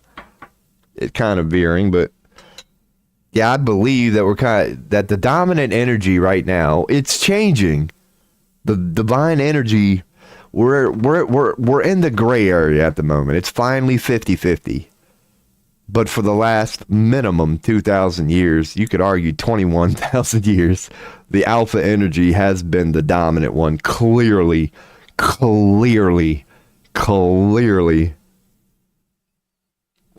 This is not a divine feminine energy planet. This is not. This planet is shrouded in alpha energies. It's slowly changing. It really is. But with that, yeah, you do get a lot of, you know, pyramid schemes, the idea of power, bosses. But yeah, randomly, I'll go on and explain this to Candace, who is probably here, and whoever else may be listening. If anybody wants a random tarot reading, I don't have an actual deck, but here's a fucking website, right? So all you need to do is I think just go here. Yeah, here it is. All I would need to do is refresh this, right? It's like down here. If I hit refresh, you get 3 random cards. They're sometimes upside down. They're sometimes, it's just like tarot's supposed to be. It's online without the deck. So if anybody would want your boy, dude, I've been researching tarot for like a week, man. So trust me, I'm an expert. Trust me, I'm an expert. I will. Yeah, okay. This is how it's supposed to be done. All right. So I'm learning. Take your time because I'm going to take a hit of weed. What has to happen, Candace, is you have to ask me a question right now. This is apparently how, and I'm just going to leave it up to you because most people ask questions, but you're going to have to give me something. Put something out there right now. Make it a question, something you're pondering, but it doesn't have to be a specific question. You know what I mean? But you have to put something out there first. This has to be about you. So ask a question or do something. Ask the universe something and we'll do it. And I will take a hit of weed because I'm going to try to give you a good one. It's going to be my first hit of the day, people. And this is tobacco. Because there are many different readings out there. I went with the 3 card, which represents past, present, and future. I figured that'd be a good place for me to start. Past, present, and future, I believe I could do that. Oh, definitely think. Yeah, but take your time. I mean this. Take your time, because I am in no rush. I am in no rush. Because I have resources I'm going to bring up that are going to help us both understand what these cards mean. So you can, decipher it yourself, if you will. I'll show you how I'm coming to my conclusion and you can come to yours. But I will give you my opinion. And I'd like to believe it's a good one, but we'll find out. Because I am not a tarot reader, but I am a jack of all trades. So hopefully, my general knowledge of this, that, and the other, I can pull it all together and give you a pretty good reading. Because, yeah, let me start bringing some of these up, man. Let me start bringing some of my reference points up. You're not going to see it, and that's fine. Well, actually, yeah, I'll go on and show you while you're thinking about your question. And like I said, no rush, no rush. I've got plenty of shit to do here. I'll bring this down. So, yeah, to show you some of the things I'll bring up here. Like this is an image that is going to tell us, what the zodiac signs represent, because I believe this is important. I'm not going to bring up a fuck ton of images, but this is one of the important ones. I heard the chime, and I will continue to see what else is useful here. Yes, we could bring up this, which also further explains the traits of these elements. And the last one I will bring up is this PDF that I downloaded. You need a printer for the minors, but the major arcanas are pretty well laid out.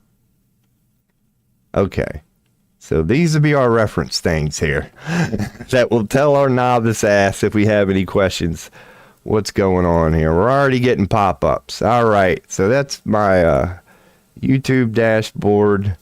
Okay. Let's go back to just chatting. But about me, I don't know. I'm going to ask something then probably of society. All right, well, I'll do what I normally do here. You got 30 more seconds to refine it if you wish. I'm going to go take one of my quick squirts, come back and take a hit, and we'll start this reading. So if you want to refine it, let me know. If not, we'll go with it.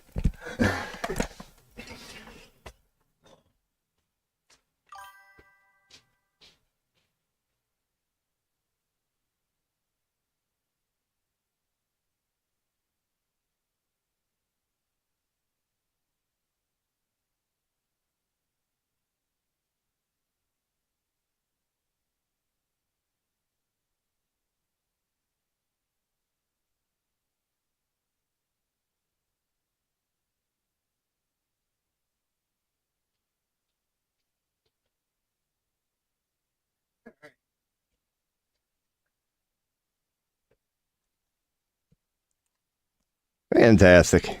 Fantastic. All right, I guess I'll leave the BRB up while your boy gets in his, let's call it a meditative state here.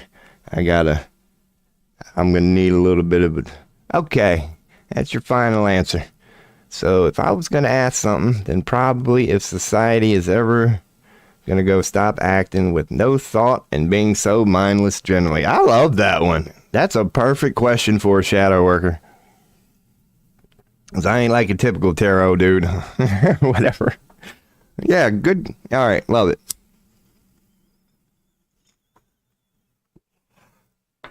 So, what I'll do to get rid of the BRB, I'll go to browsing, kill the cab, let me take a hit, and then we'll refresh it and get your 3 cards, man. The universe is putting them together as we speak.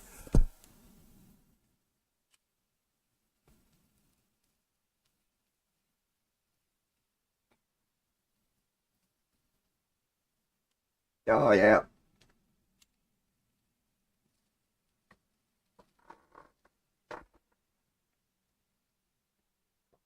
All right. Let's see what we get here. Get the cab going. Come on now. There you go. All right. Here we go. Universe. Wait, let me reread your question. Universe. Is society ever going to stop acting with no thought and being so mindless generally? Frickin' humans.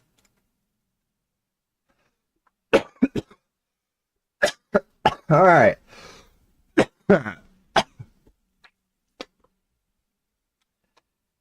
So, we got major card of justice representing the past. We got an upside down ace of pentacles, which is, what the fuck is pentacles? It's the cup, the swords, the wands. Yeah, so the pentacles are earth. Upside down, but it's ace. And then you got the future, which is the 2 of swords. Okay. So from what I know, the sword kind of represents intellect, you could say. Intention. It represents co-creation. The fact that you're not in this alone. Co-creation does exist. So I guess we could start with the past. Justice. 6 of justice. So, what I'll do, go to main, and, what the hell? Where is that PDF? Let me just reopen it. Okay, you can see the PDF. So, justice is here. No, that's lovers. So what the fuck is justice? See, told you I don't know. But this is why we're gonna, yeah. So you got the justice card, which I could have swore was a major arcana. I guess it's not. No, I just can't read Roman numerals. It's 11. That means imbalance in its negative state, balance in its positive. So, this reading, God, you got justice in the past, which again, imbalance and balance. I don't know what the fuck that would mean. Shit. Imbalance and the balance. Well, fuck the past. The present is Ace of Pentacles. So, represents new beginnings, opportunities, manifestation of abundance and prosperity, particularly in material areas. Okay. Because what they say in tarot is that it's all connected. So that's upside down. I'll read the chime. So new beginnings, opportunities, the manifestation and abundance and prosperity. like career and finances, but it's upside down. So it would tell me that presently, I heard the chime. I'm going to take a stab. What I'm getting from this, if I had to take a stab, in your life currently, yeah, you're in opposition of a new beginning. Because being that it's upside down, it would mean that, like, somehow you're exploring the negative aspects of this. New beginnings, opportunities, manifestation, and abundance. Whatever this represents to you, and I'm just offering mine, you got an upside down Ace of Pentacles, which is the first one. So that's powerful, because the first one is usually represented by Aries, which is the first sign of the zodiac. Yes, I am. That's why I appreciate you. This is just practice. But hey, the universe works in mysterious ways. That's why I am. I'm saying I'm offering my 2 cents, but this is for you. This is the universe's message for you. So you might be able to give yourself a better reading right now than me. And my mic was up, so that shouldn't have affected too much. And regarding the future, yeah, because I like this. I like just doing it this way. Oh, wait a second. The future to tarot.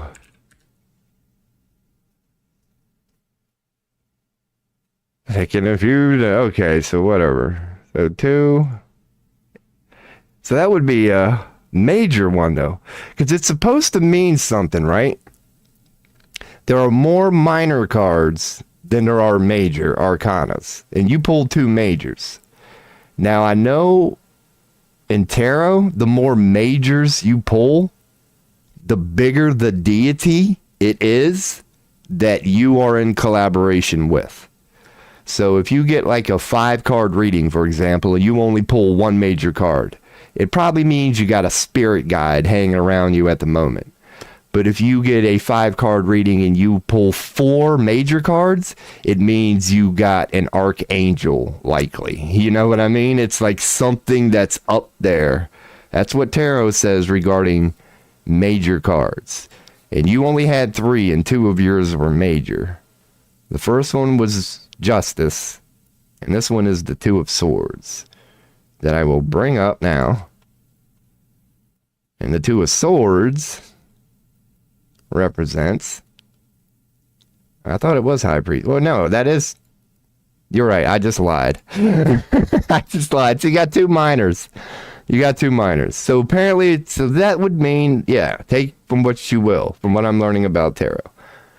You got 1 major. It's the first one. That's the only major you have.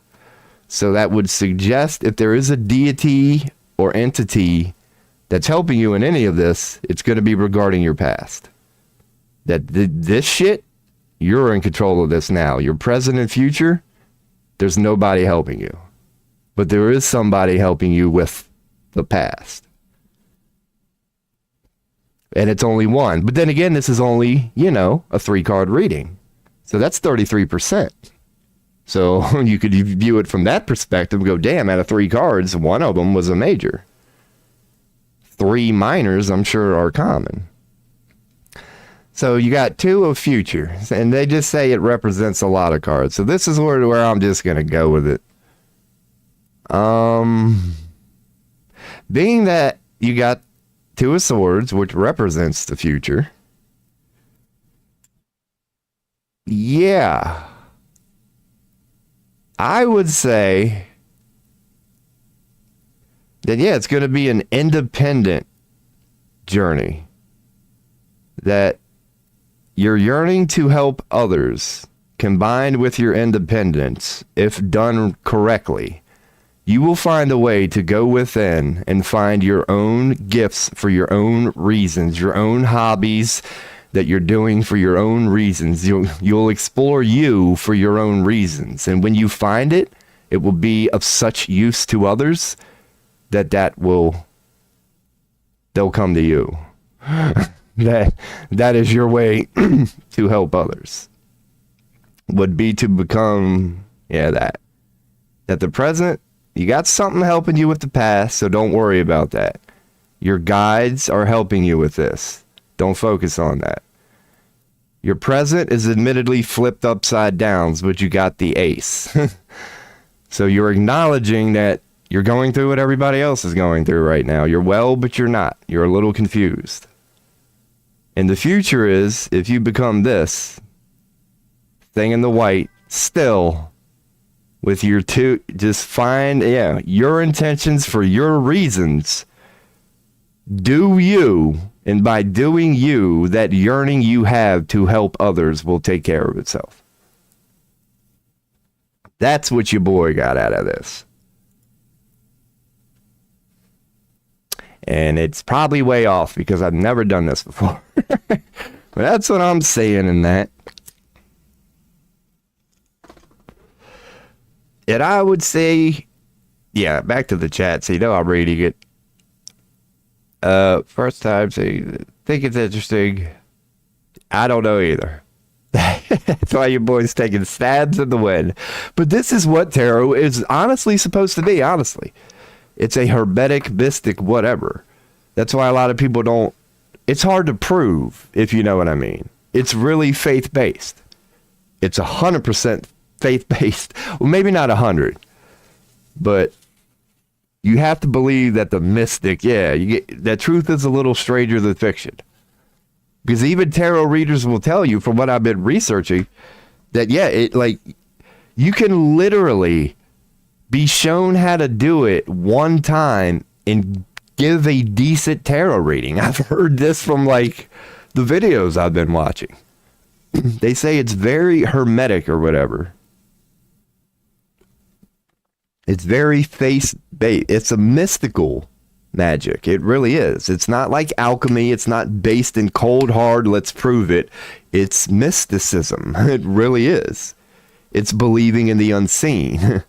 That just because it doesn't make sense doesn't mean that it doesn't have to not make sense. Magic is only what one doesn't understand. You can do them daily. It is interesting. That's why I'm exploring it. I'm going to continue to do this tonight. I got a reading last night. And I didn't take it as life-changing. It wasn't oh my God. It was cool, and I hope that's what you got out of it. Because my reading was basically telling me that I have to address my rage. That I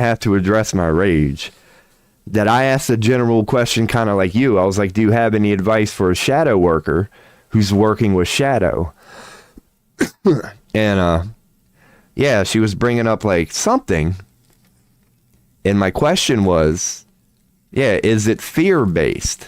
I was like, is that fear-based? And what I got out of it was her answer was, no, I feel like it's rage.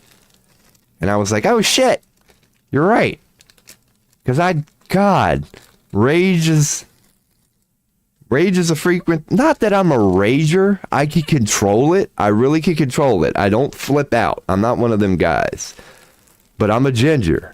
So when I get mad, dude, you can see it in me. I get red. You can it looks like I'm about to explode. It's an internal rage that I can control, being the shadow worker that I am. So that is what I got out of my reading last night. From a person who's better than me, but it was, she gave me a little reading. So, I hope you got something out of that. Because maybe I'll try to give myself one right now. Because they recommend doing that. They said it's perfectly fine. Tarot readers do it to themselves all the time.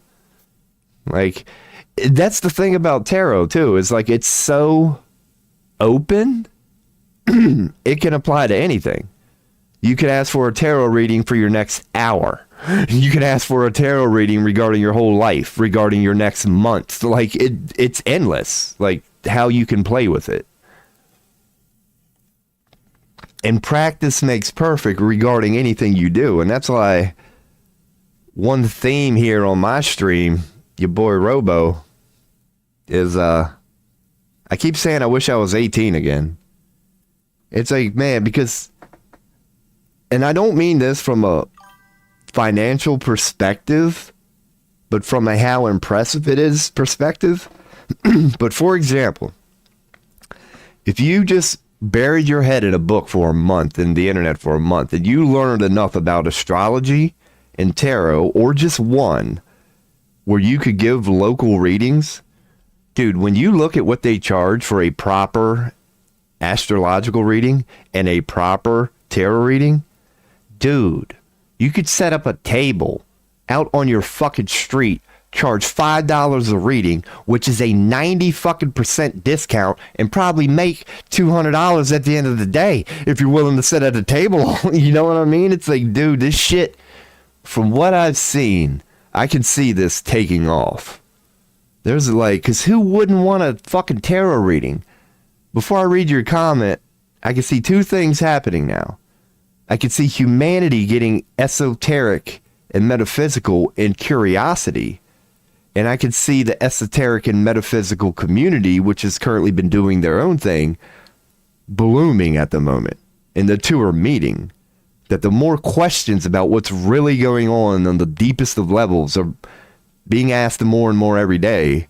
And also more and more every day, people like Candace, people like me, are popping up on streams, podcasts, walking down the, like, more questions are being asked than ever, and now is a great time to learn it yourself. It's heavily up to interpretation. That's what's cool. I finally read it. And yes, exactly.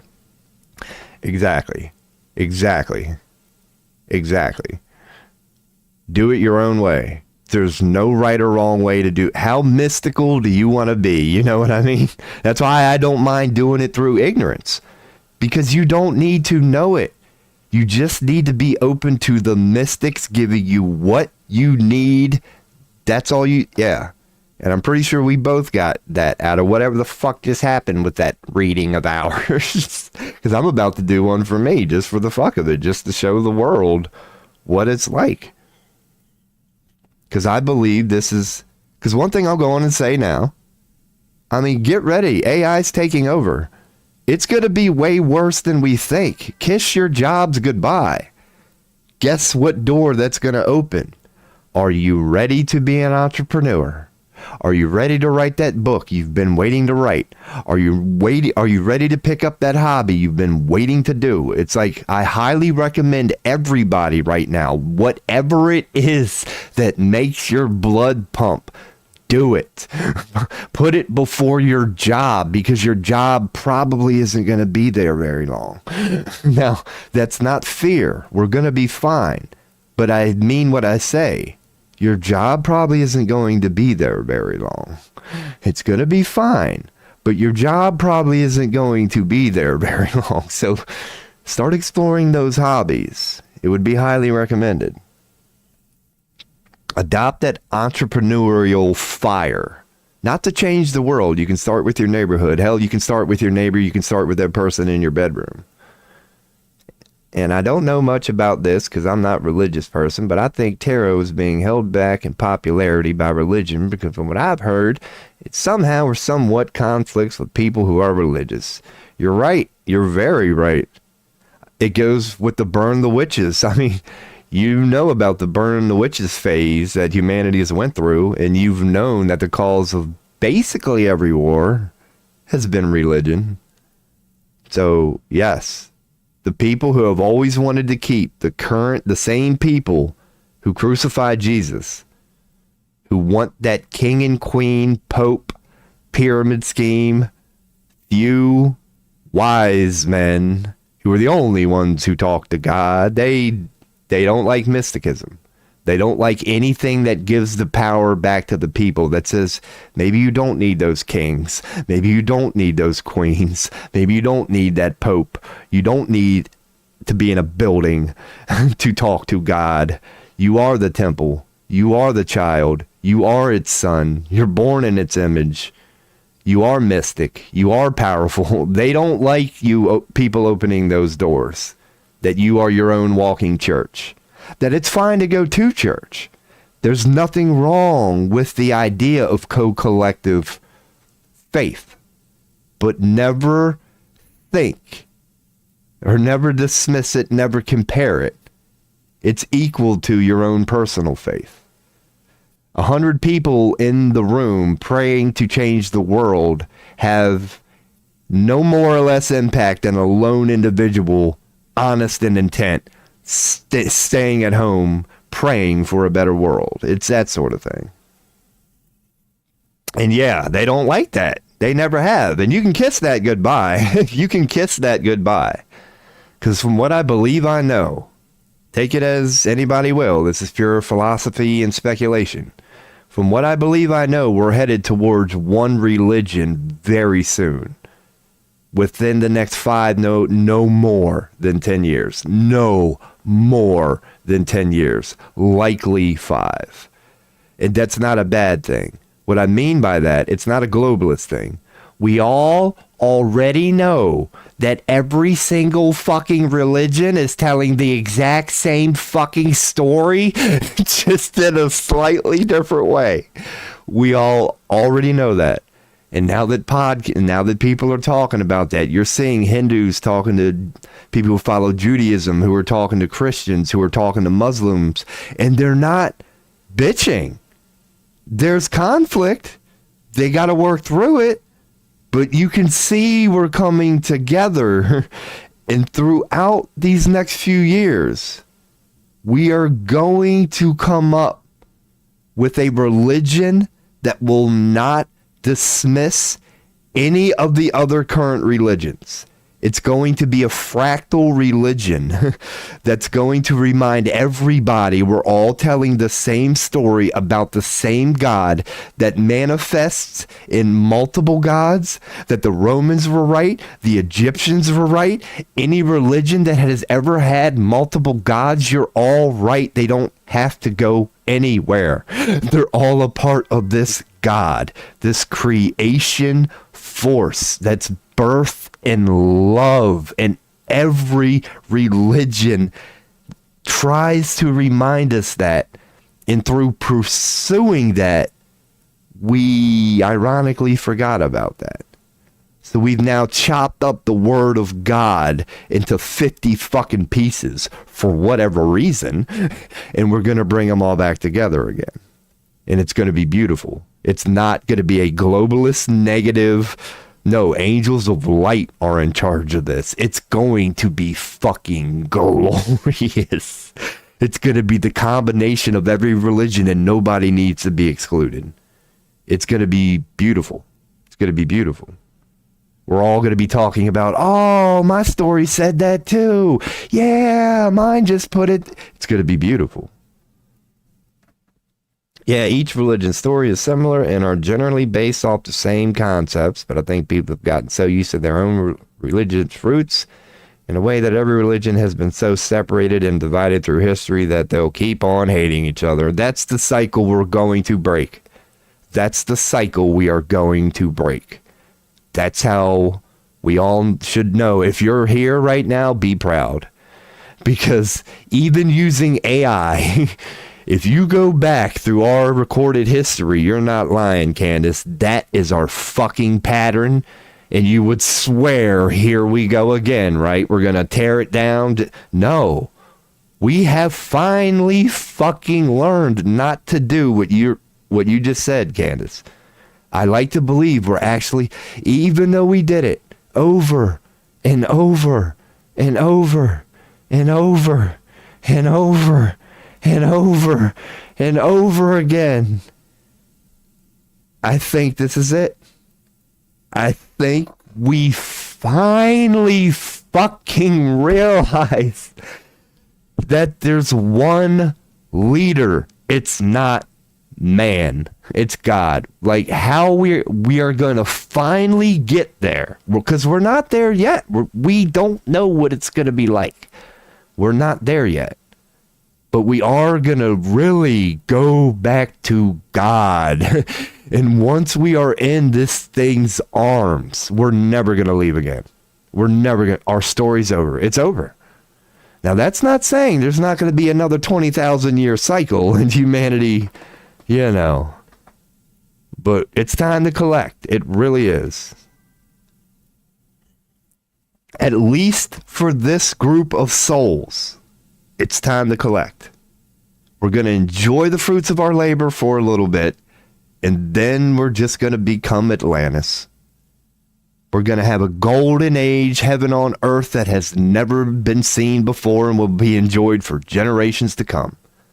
But when the heavens see fit, we will go bye-bye.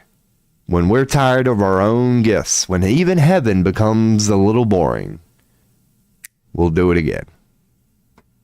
But for now, I like to believe this is it. If we can get through this last culmination of evil itself, the same sins humanity has been committing for eons. The Egyptians, the Romans, the Babylonians, the Mesopotamians, hell, the Enoch. We're ending their story. It's very fucking powerful. It's a story that needs to be ended. It served its purpose. And even hell and Lucifer itself appreciates our service. That may happen, but I think it's too big of a change to happen in such a short amount of time. The majority of people wouldn't be able to adapt. 100%. That's the end times thing. Tribulations. Yeah, revelations. It's going to happen in phases. It needs to happen in phases. You could find peace in astrology. You recognize there's math to this. It is a pattern of 12, with the 13th being the enigma. The beginning and the end, the null point, the ether. But we can divide it into patterns of 12.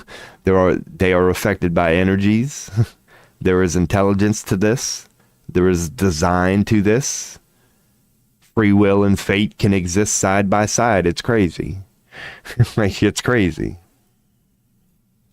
The closest way I've been to describe, the closest way I've encountered that you can fathom how a little something like free will, the ability to navigate wherever, whenever one chooses, and a little thing called fate, destiny, conscious design, structure, how can they exist side by side? Call it a hallway.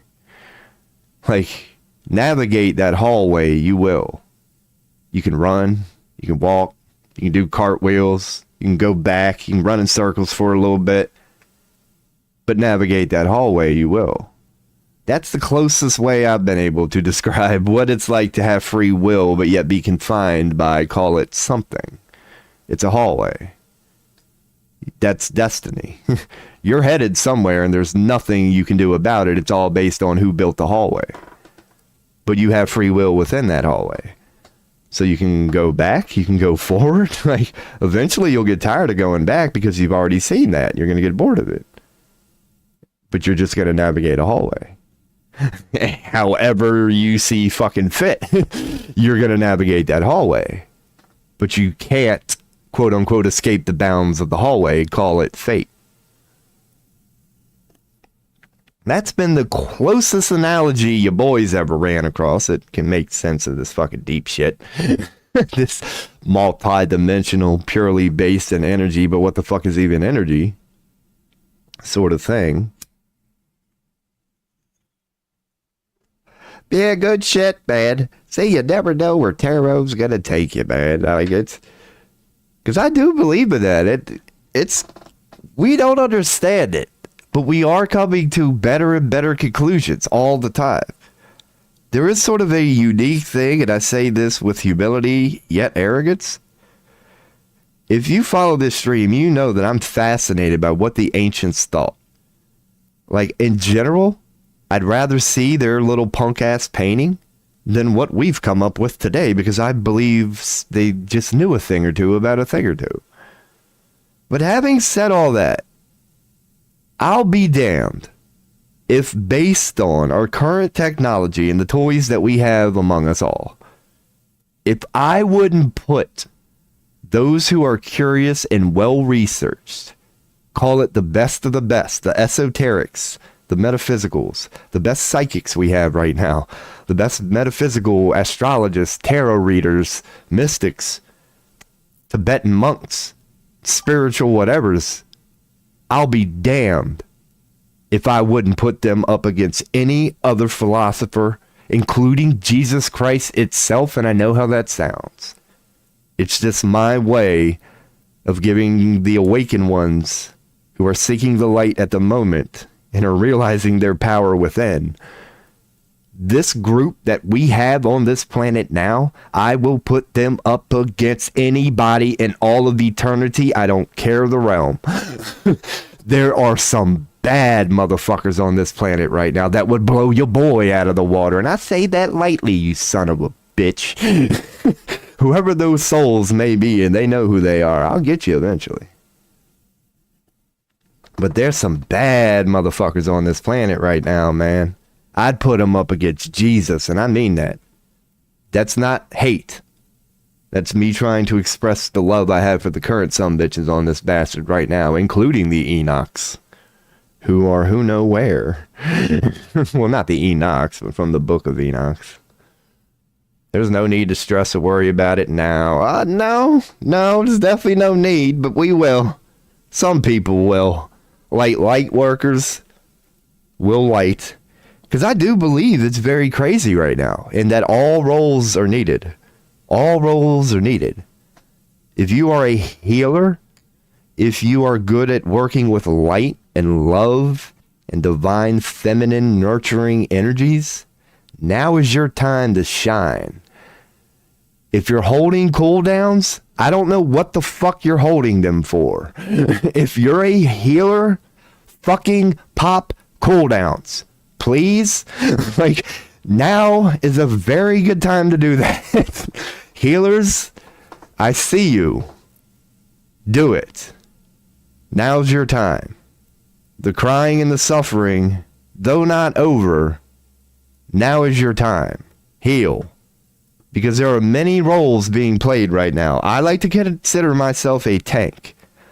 There are beings right now who are grounding this beast. Don't worry about it. You see it. We see it. It's very fucking pissed at the moment, as it should be. If you were in the middle of your own demise, would you be in a good mood? You wouldn't be. Hell itself is a little extra mad at the moment.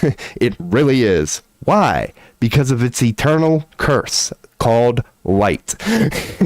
It cannot stand the fact that its time is over. Instead of being happy with the fact that it was given X amount of linear time to control this beautiful ball called Earth, instead of finding peace and solace in that and just moving the fuck on, this thing is so pissed off that it has to go right now. It's creating ripples.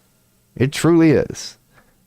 But my message as a shadow worker is don't worry about this beast. It's real. That's all you need to know. Now stop focusing on it. Shadow workers have that under control. It's not going to win. It's not going to get away. There are many gatekeepers from many dimensions that are ensuring that will not happen. But it's indeed a little mad at the moment. It's a little mad at the moment. I appreciate you, man. Hey, I appreciate you. Hope you had a good time. Get a good rest, because I slept like a fucking baby last night, dude. I just didn't get up to 4 p.m.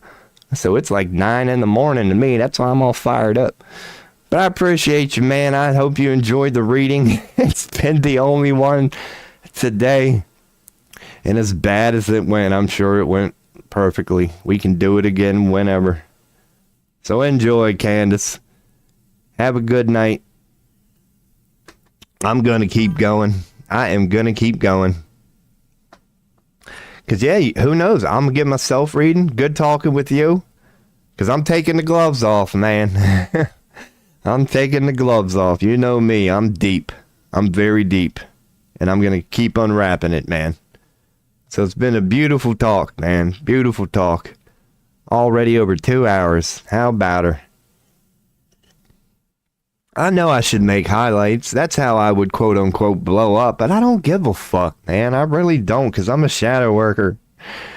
God, I'm purposely making my life so difficult right now. And I mean that on the deepest of levels. Like, if you could really just hop into me right now, it would terrify you. I'm not saying that as arrogance. I'm not. I swear to God, I'm not. My version of hell, we're all equal. I know that. But to me, being, the personal son of a bitch experiencing it, yeah. It's fucking crazy, man. Because I'm one of those unique beings, right? Who will talk about the light and its divinity and its beauty and just how light and dark go to battle all the time. And darkness has never, quote unquote, won. Not even once. It's literally impossible. But yet it keeps trying. Like, the point is, light wins each and every time. Light is the best. If you put love up against hate, there's no way you can argue. There's no way you can argue. You can try, as I always do, but there's no way you can argue that hate is better than love. Light wins in the end. Love is the foundation of the universe itself, period, end of story. That is not philosophy, that's science. But I can say that and acknowledge that the divinity and almighty glorious power of heaven itself. And for some fucking reason, just love hanging out in hell, man. Just fucking love it. Just love all this sick shit going on. It's alright you see somebody. God, it hurts though. It hurts. It hurts. Because everything has spectrums. And infinity lasts a rather long time, man. And I don't know, man. I don't know. There's just something fun about hell. Not noble. Nothing to be proud of. You gotta be sick. You've got to be legit fucked up to say what I say and mean it. I can see how hell can be fun. But I can say that from the light, and it makes no fucking sense. It really don't. There's a lot going on in those moments, man. But I like to chalk it up to alchemy. It truly is. You can call it energy, you can view it however you want. But it's really just taking a portion of this, taking a portion of that. But somehow just being the eye of the storm, you could say. You gotta know knowing how hurricanes work is a great way to be a shadow worker. Because to be a shadow worker, if you wanted to plunge yourself into the literal depths of hell, which is not a fun place to be, even if you're a demon, that's not easy to do, because hell has levels. And if you dance with the devil, you will get burned. And what does fire do? So, yeah, there's a lot of demons who go bye-bye. There's a lot of angels who go bye-bye when they get quote-unquote consumed by the flames, the change, the rebirth of hell. But to survive within it, which is a noble trait that you can offer to consciousness, because when beings start to go to hell, many of them reach the point of no return. And the point of no return does not mean additional suffering. Your soul is already at its breaking point. The devil is won. It broke you. So you die. You can die in hell when it becomes too much. That's one way to get out. It's by losing to it. You get sent there, and instead of finding your way out of it, you become it, and you're tested. It's a black hole. You become darker and darker and darker, and eventually you snap. That's one way you can leave hell, but it's not an admirable way to leave hell. Because in that moment, you go to an energetic realm where you're no longer in hell because the universe realizes your soul has taken on too much. One example I'll give you, the soul Adolf Hitler went through this fate, according to the records I'm accessing in the moment. After Adolf's life, and when it went through a brief afterlife phase, you could say, it couldn't handle it. It realized the error of its ways and what it had done. But it's actually a very loving being. So it was so traumatized by the atrocities that it had committed on Earth while in the midst of its quote-unquote life review. It wasn't the first being to do this, and it will not be the last. It couldn't handle its own life review. And at that moment, you're sent to a space. Call it purgatory, where you just need to be left alone. Like, souls go through that. And that's what happens. That's what can happen when hell gets even the best of us. Souls can get singed. Not broken. But when you know how energy works, what's the worst of the worst? It's chaos. So when their level of hell traumatizes them so much that it doesn't break, but it rattles the fabrication of existence itself, it begins to experience chaos, that which came before existence. It's deep, but that's when a soul needs to go to purgatory. Because if it ascends into chaos, which is impossible, it would no longer exist, which is impossible. So it has to go through a purgatory. Now, to be a shadow worker, to be a high-ranking demon of hell, to be the chief sitting next to Lucifer itself, you got to be the eye of the storm. That no matter how crazy the storm around you, you find a way to be the peace. You can even call it the eye of the tornado, which is probably more proper. Because you recognize this cold, crazy storm of just bad things going on around you. But you find a way in that moment, as impossible as it may seem, to just be. And in that moment, you can become the observer of it. And then you can give feedback, which is, useful to consciousness. They appreciate the feedback, Because one thing we hear about a lot is we hear about the Enochs of creation. Beings that were ascended to the heavens because they were such a good scribe. And when they got to the heavens, they were told, scribe away, you scribing son of a bitch, and they did. But I wonder why the dark ones aren't spoken about.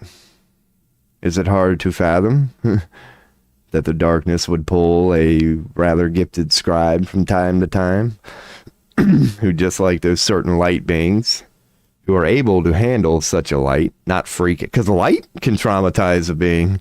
It really can. That's why Enoch was chosen. That's why certain beings have to be chosen. Like, for example, if heaven wanted to make me Enoch right now, it couldn't do it. I'm not compatible enough with the vibration of heaven at the moment. I would disintegrate before I got up there. Very bad things would happen. I got to cleanse myself. I got to become more Enoch-like in myself for such a reality to even potentially manifest. But I do wonder, and perhaps they are out there. I'm sure they are. I'm sure there's stories. Yeah, there are. There are. Of people who say that they went to hell and this is what it looked like. And I'm sure the answers are very similar to the heaven ones. Yeah, because like you, I've been there too. We've all been there. Because it's the same hell. The all is one. This ain't nothing but holograms going on here. If I've been through it, it's within you. If you've been through it, it's within me.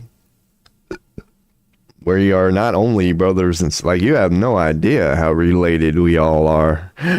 Like, we're not different in any way or shape or form. But the paradox is we are.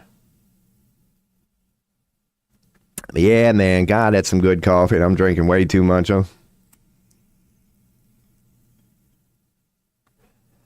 All right, but it's your deep talking boy, Robo. Just about to go take a piss here. Come back, do something. I don't know.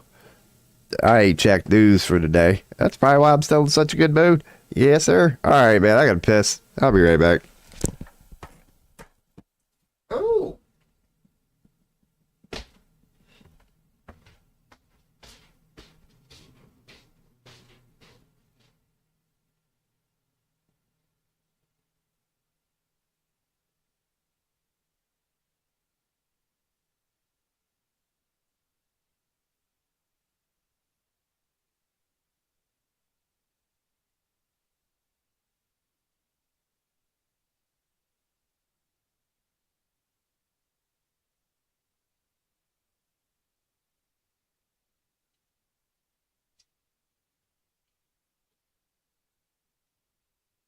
Oh, man. Hell yeah. Ooh.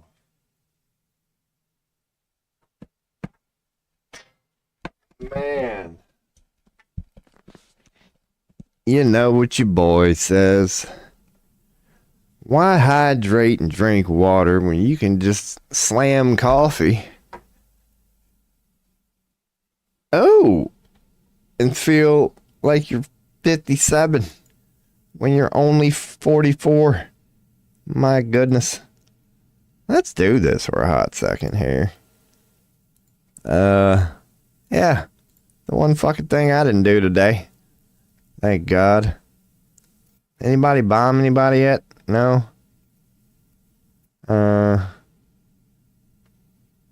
Let's just check. All I'm doing is looking for World War III shit. Judge and alien. Oh, God. Alright. So the fake alien thing is coming soon. Trump's talking with Putin. Cool. U.S. is getting slammed by some weather. We're trying to convince the American citizens the Houthis are the bad guys when we are. That's funny.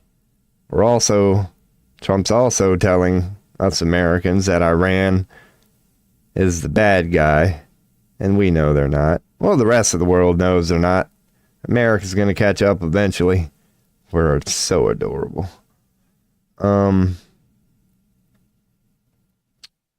Cool. It's the same old shit. Love it. I love these Illuminati fucks, man. Hey, you got a new follower. What the hell? Somebody laughed. Is that the keyboard word? Okay. Yeah. So I didn't think you wanted none. Appreciate you laughing at me. When somebody does this, I'll say it. Yeah. You know, like when you kick some gangster shit, but somebody just laughs. That's how you know you won. That's how you know you won. You done planted a seed in that dude, man.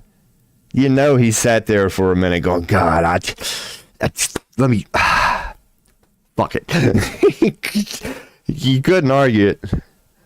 Because, you know, it's only keyboard warrior shit, man. But it's likely bots. But your boy don't mind that, man. I've never lost a debate. Never lost a debate. I can honestly say that. Not online. Not online. But I don't... Who the fuck did I watch, man? Fucking hell. Who is he, man? Let me bring it up. I highly recommend this to people. Fucking shit. YouTube. Let me look at my history here. Let's see my history here. I know. Oh, I was on her last night. That's what I'm saying. Man, if you want a tarot reading, just holler at your boy, man. I got like a week's worth. Here's my books. But yeah, here's a highly recommended interview right here, man. Dude, I've never lost a debate in my life. This would be the first time I ever would. Chris Langan, this sumbitch has got a 200 IQ. When you hear this dude talk, you realize that's not a son of a bitch you want to fuck with, man. This dude can just pull it all together. He's got a 200 fucking IQ. When he reads something, he just don't fucking forget it, man. I don't give a shit what you talk about. This dude is the best in that field. It's fucking crazy. If you want to talk about math, he will own your ass. You want to talk about religion, he'll make you look like a fool. You want to talk about physics, he'll make you look like an amateur. This dude is the king of, if you think you're fucking smart, bring it. And you can tell he's got alpha energies, and he's just built a certain way that he's meant for this role. He's meant to be on this earth right now. He's a very enlightened, loving dude. Again, because he's smart. He knows the best way to be in life is compassionate, sympathetic, bring people up, be the change you wish to see in the world, pay it forward. He's a great fucking guy because he's smart. But he's alpha. As in, he'll flex. He hates stupid motherfuckers like I do, man. And he's good enough to call it out. He's always walking around going, any academic, anytime. Any politician, anytime. That's how your boy is, man. Any motherfucker who disagrees with me on anything, however they want to do it. We can have a logical adult. It could be fun. We can crack jokes. We can be friends. Or if you want to put it from a dog-eat-dog fuck perspective, hey, bitch, let's fucking do this. I'm down for that, too. And I haven't lost yet. I'm not saying I haven't had to be humble from time to time. I'm talking about the art of a debate. I have never walked away from one debate with an L. I am literally undefeated. Many have walked away from me in variety of ways. From rage to just we became friends. But your boy has a gift, man. And it's on me. It's on me to get it out there. But yeah. That's why I like checking news, man. That's why I like reporting on news. That's why I love being a shadow worker. Because one of my favorite sayings is you don't have to believe what I say when I say it. Just don't forget that I said it. And I recommend everybody go forward in life that way. Like, yeah, that's all anybody should ever ask. Don't ever expect anybody to believe you. If you go, hey, this is what I recommend, or hey, this is me, hey, here I am. Don't expect their acknowledgement. Don't expect them to be like, yeah, look at you represent truth. Like, don't expect reward, because you're not doing it right. If you expect something out of it, like, it's not as holy as it could be. But Yeah, if you do it just to be a reflection, I guess you could say. Yeah, don't expect anybody to believe. But don't be afraid to stand up for what you believe in. Like everything, there's a razor's edge to that. There's a razor's edge to even love, even water. But don't be afraid to stand up for what you believe in. Don't be afraid of a debate. And I can see that changing. One thing you'll notice about debate, currently, the way we're doing it, politics is the perfect manifestation of this. Humans who think they're good at debating, even the best debaters, many of them don't even know how to fucking debate. And I'll explain that to you. They're fucking stupid. They can't see what's going on. Because what's going on is a little thing called paradox. And there are more than one definition of paradox, but the way your boy views paradox, what I define paradox as, is two truths that seem to oppose each other can both be true side by side. The moment you accept that fact, that fucking provable fact, two truths can exist side by side that seem to cancel each other out, and they can coexist. What do I mean by that? Well, what I just took a drink of. Water. Let's look at water. There's so many ways we can do this, but let's do it this way. Everybody knows water is wet, right? That's one of the most obvious facts you could possibly think of, right? What's one fact? And if anybody's in chat, I'll take any recommendation. What's one fact that you simply cannot argue? Let's go with water's wet, right? Dude, that's got to be the most simplest. Water's wet, dude. It's water, it's wet. That has to be an undeniable fact, right? Has to be. There's no way, right? Nope. Talk to a quantum physicist. A quantum physicist could go up to that person and go, what the fuck is this thing you're talking about called wet?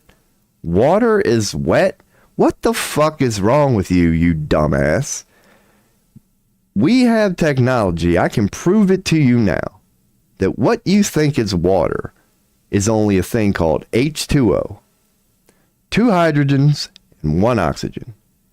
And hydrogen and oxygen have many properties. Yes, being wet is not one of them. They are purely energetic. So water, my friend, is not wet. It's energy. Bam. Welcome to paradox. Right there. Which one's wrong? Which one's the dumbass in that situation? Neither. They're both right. One guy is telling you the obvious fact that water's fucking wet, dude. You gotta be an idiot to not know water is wet. A newborn baby, the first time it touches water, realizes, oh shit, this shit's wet. It knows what it is. But it's just energy. People who don't know how to, that's why people lose debates. Ego gets in their way. They can't see the ego at play in the moment. That they will say something from a certain standpoint during that debate. Well, I'm here to argue the perspective that water is wet. And then the guy next to him will be like, well, I'm here to argue that it's nothing more than H2O. And instead of recognizing a little thing called paradox, we get what we get. No, you're wrong. You're right. They can't fucking coexist. It becomes this dick-waving thing of ego and no, I know, because I'm smart. It's all just how you look at it.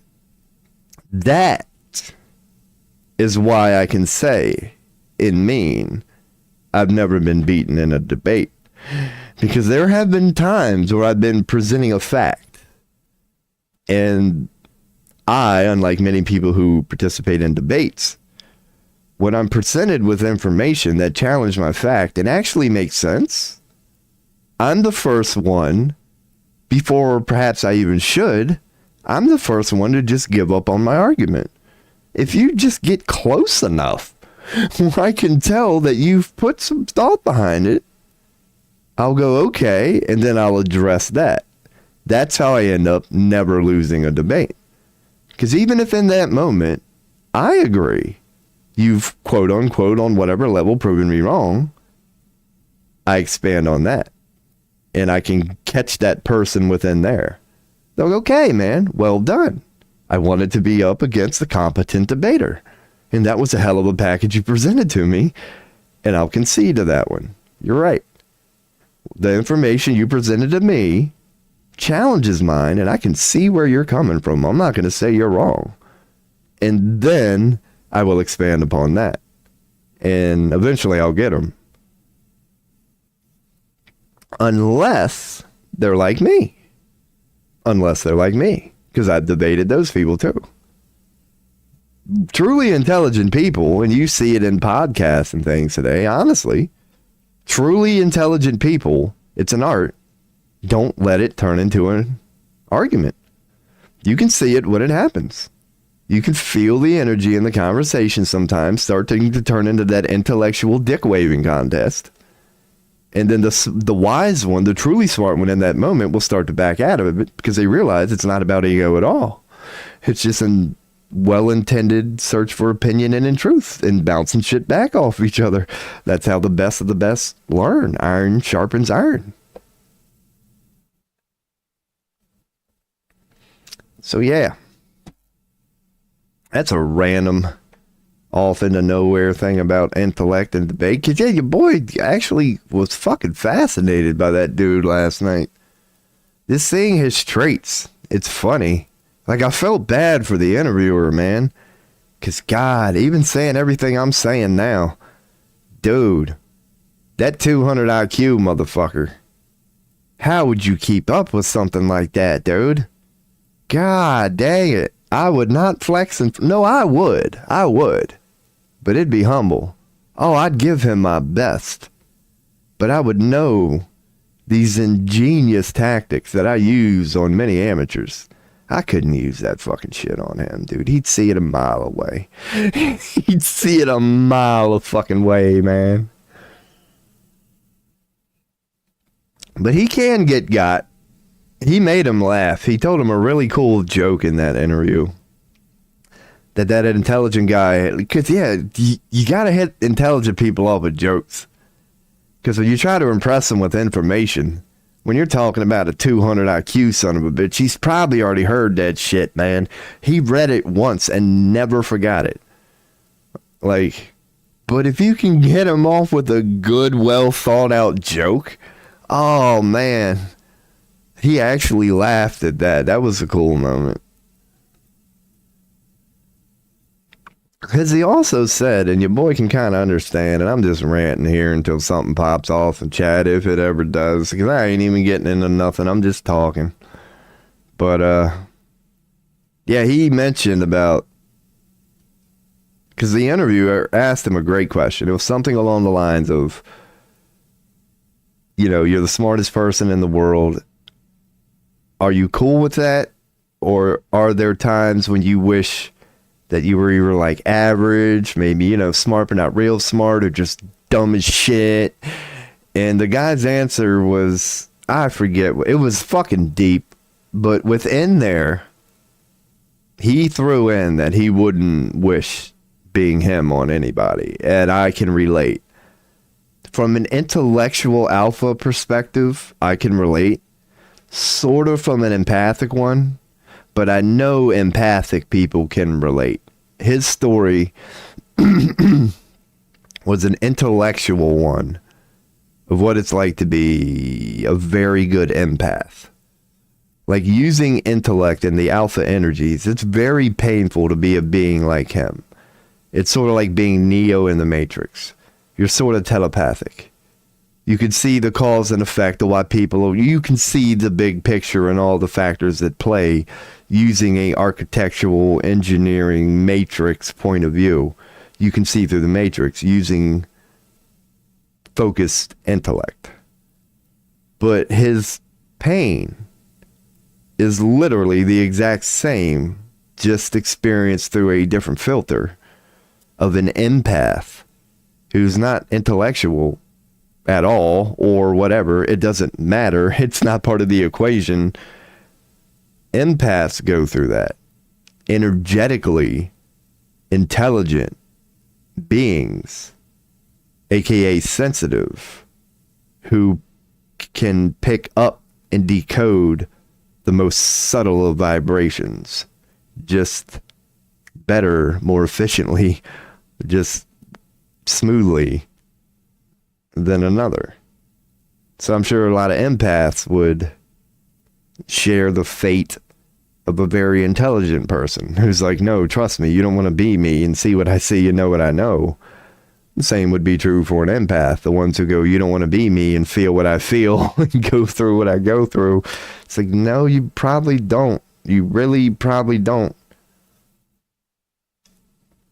Just because it's one of those beings who's much closer to the intellectual version of that.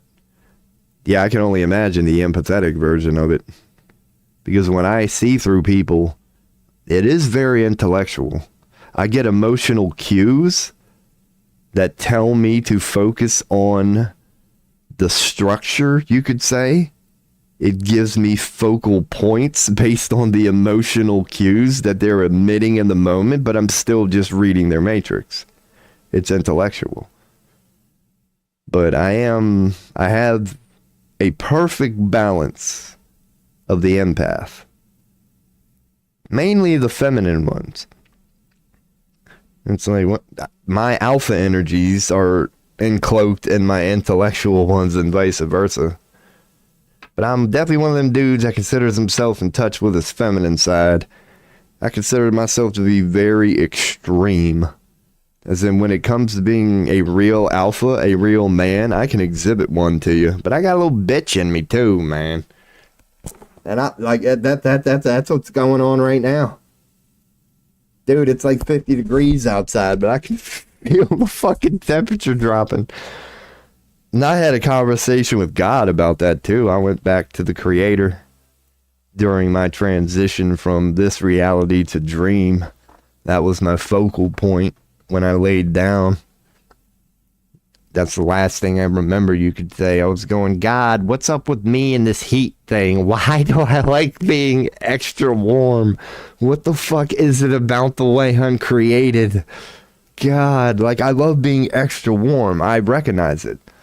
Like, I'm the type of dude that can go into a sauna, like at a health club, spa or whatever, a steam room, knowing that it's purposely supposed to like be way too much. So I'm in there sweating, you know, I'm not like immune to it, but I enjoy it. It's weird. It's weird. Totally being aware of the fact in the moment that this is too hot. Even my body agrees this is too hot and it's sweating. I love that. I love that moment. I don't know why. I like too hot. I do. It makes no sense. Well, it does, but if I started talking on that, I'd go for the next hour. But it's weird that I'm like a being who likes too hot. When I take a bath, it's borderline scalding. And I mean that because I live by myself. I have my own hot water heater. Like if I just jumped right in, it might scald me. It's to the point where it's so fucking hot that you just swish it, man. It's like, because otherwise it just hurts. Like it's like you can't leave your foot in there too long. But by the time I get it filled, by the time my bath is ready and I do that final dip, oh, it's better than sex, man. Holy shit, dude. That's my baptism. I use that on a deep level. I can't explain it. I don't understand it, but I'm conscious enough to realize that something I don't understand is going on. My matrix, my essence, the way I'm built. Heat is meant to fucking fuel me, to cleanse me, to do something to me. Because I cannot stand being cold. It rips my fucking soul out. And I'm a man, you know what I mean? Like, but I'm a bitch when it comes to that. Like, when I'm out moving around, I can handle it. But I don't know. I fucking hate cold.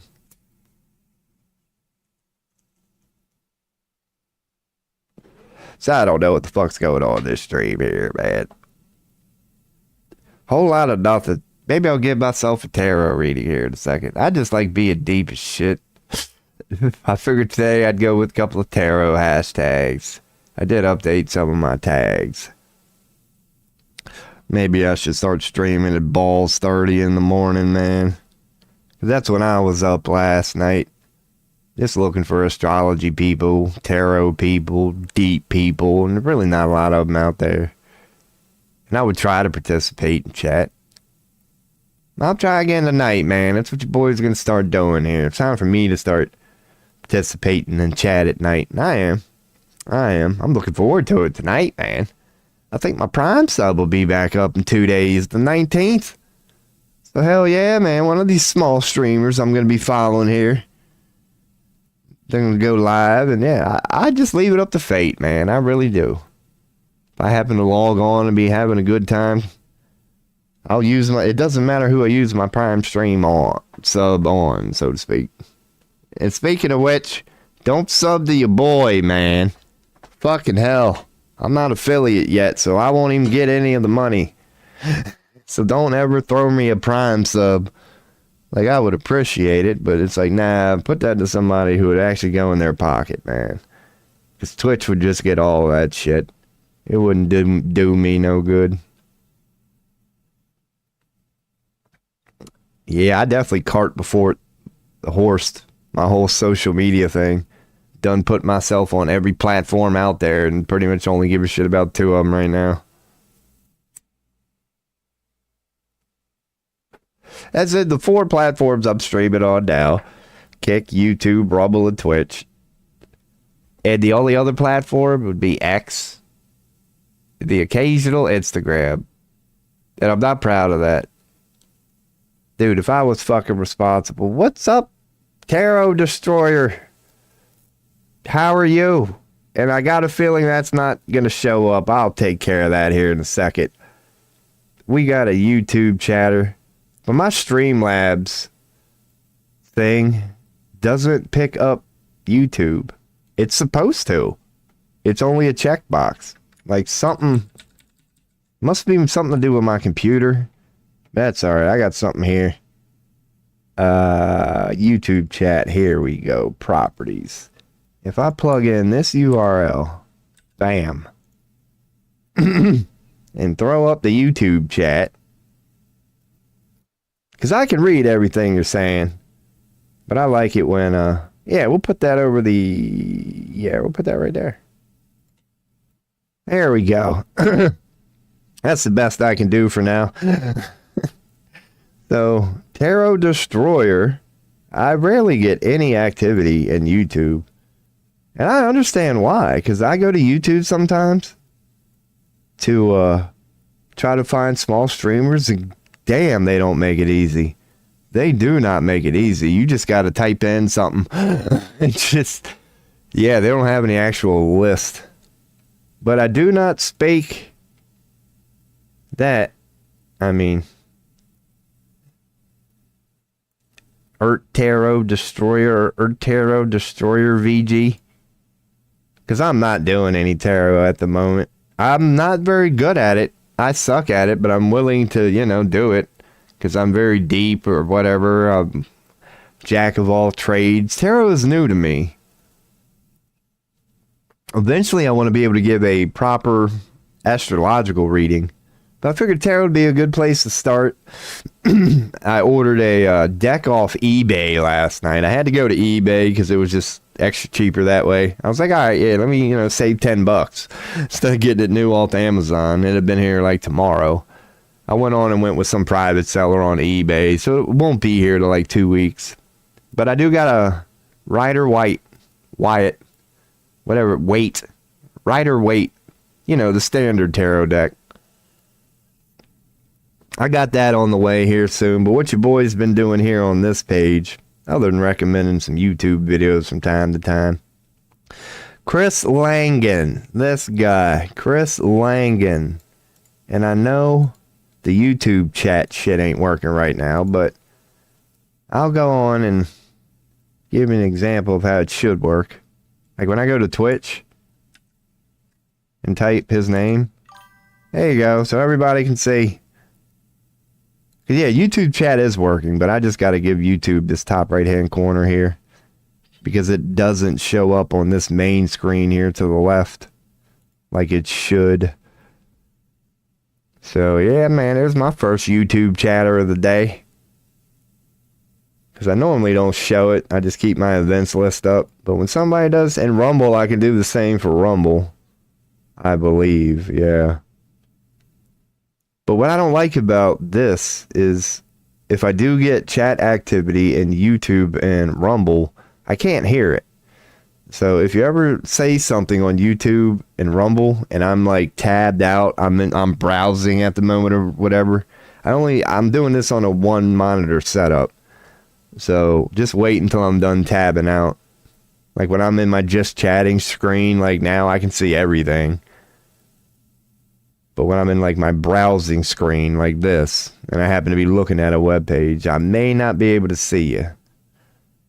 Unless you're on Twitch or Kick, because then I can hear the chime. So even if I'm tabbed out, because it works with the Streamlabs add-on, I can tell when people are typing. But anyway. Yeah, the way your boy, and I will do one here soon for myself, has been doing tarot until I get my deck, is there are plenty of web pages out there that do this. Like, the only thing you got to do is hit refresh, and you'll get, you know, random. Sometimes they're all upright, sometimes they're upside down. You get random tarot cards, which is the same principle as tarot. It's like you're just leaving it up to fate. However it happens, it happens. So I'm like, this is a good way for a ghetto sumbitch who just now realized that this is what I want to start doing. Not that I want to become a tarot reader. I don't. But I want to put that in my pocket. I want to know how to do it. I want to learn how to read tarot. I want to learn how to read basic astrology. Like, I'm not going to be a good astrologer reader or whatever. But I'll be a guy good enough, know enough about it, where if we're on a web page, we can enter your birth date. We can have some fun with it. I'll explain what I know, but not from a teacher perspective. And like, I'll be the guy that does it, but by all means, your guess is as good as mine. So let's do it together. I'll tell you what I know, what I believe it means, and by all means, fire back.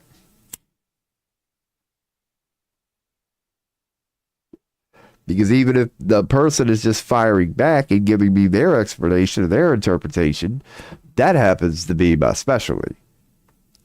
Be given something told to run with it. So, who knows? Oh, yeah. Oh, damn flippers. Oh, man.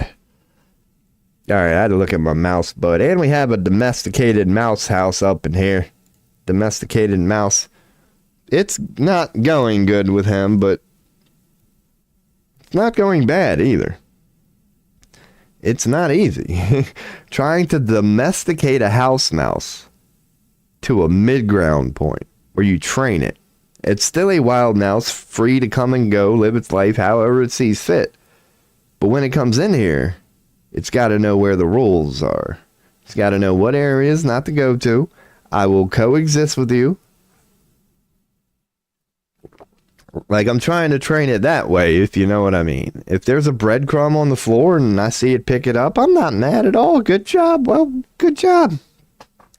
But if you know I'm putting stuff on top of stuff on top of stuff, like if you're starting to climb and jump and get to places that you know you're doing stupid mouse shit to get to, then me and you got to have a conversation, man. Because what I'm doing now is like those places, I'm setting them no-kill mouse traps. programming him that those are no-no areas. That dude, many times when you start trying to get into my banana and bread, you're going to end up in that trap. Because mice aren't stupid, so you can't put it in the same place twice. You have to set up little traps. So I'm trying to semi-domesticate a house mouse, where I'm wondering if I can slowly train it / program it to know, okay, he doesn't want me at that table. If I go there, I'm only going to end up in that fucking trap. Like, can I turn off that mouse part in it? Can I train it like a dog? I doubt it. That's what I mean, where it's not going good, but it's not going bad, because I know the nature of the beast. So yeah, man, like last night, I caught him in one of them no-kill mouse traps, but the catch was, in order for him to get out, I put my hand on the open end. I opened up the one end and then put my hand there like that. So he had to walk over my hand, because he's at the weird point where if I put my hand out, he'll go up to it, but he won't get on me. Like, you can tell he wants to. He wants to. You can tell what's going on. The soul within him is like, dude, don't be afraid of this. That's your bud. But he can't help it. He's a fucking mouse. So every time he goes to do it, he can't. He's still a little too afraid of me. But I'm getting there. We'll see. This your boy out here just talking shit.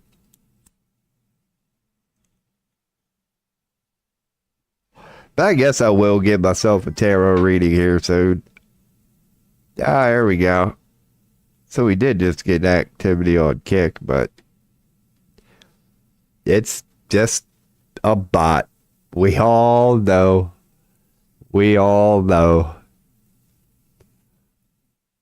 The world we live in. I'm not going to turn that into an hour rant. Because I do that far too much. I'm thinking about giving myself a tarot reading here soon and see what the fuck. Why not, man? Why not? That's the thing I hate about bots, too. Before I take my meditation here. There's been plenty of times I've been in the middle of a deep-ass rant, like killing it, and then you hear a chime. So like a respectable streamer, you go to check your chat. Speaking of mouse, he's in for the evening. There he is. Yeah, man, they'll just blow the whole fucking vibe. You time out. Let me read chat. Oh, it's a bot. And then you forgot what you were talking about. Yeah. So yeah, I'll go on and say for every other streamer, anytime you get an introduction and they go straight to like Discord, just know that there's a lot of bots trying to get you to go to Discord right now. So all, fellow small streamers, don't ever give them the time of day. Not that that'll stop them. They're fucking psychotic. It's like watching somebody just fuck. You know them wind up cars and you can pull back and they'll go. It's like just winding it up as far as it'll go and then putting it right in front of a brick wall. That's what it must feel like to be a bot.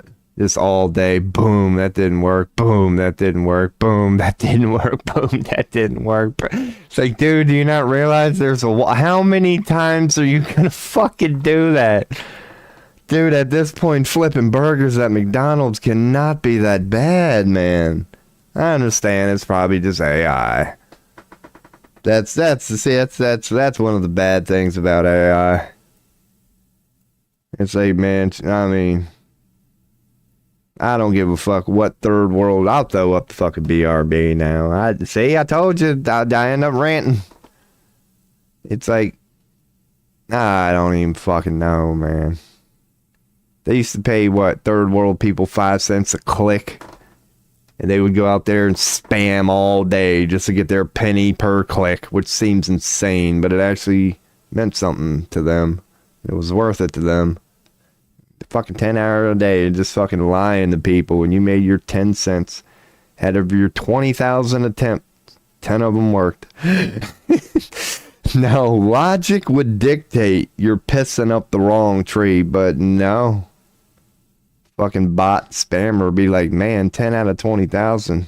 Can't wait to do it again tomorrow. I must be on the right track. It's like, wow. Honestly, at that point, can you name a worse job? You could tell me to shovel shit for $5 a day, and I'd be like, you got a deal, bro. Because I've been fucking doing the bot thing all day. Oh, God.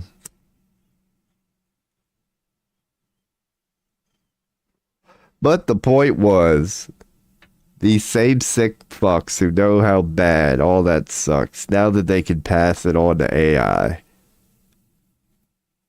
get ready for the dumbest, most persistent bots.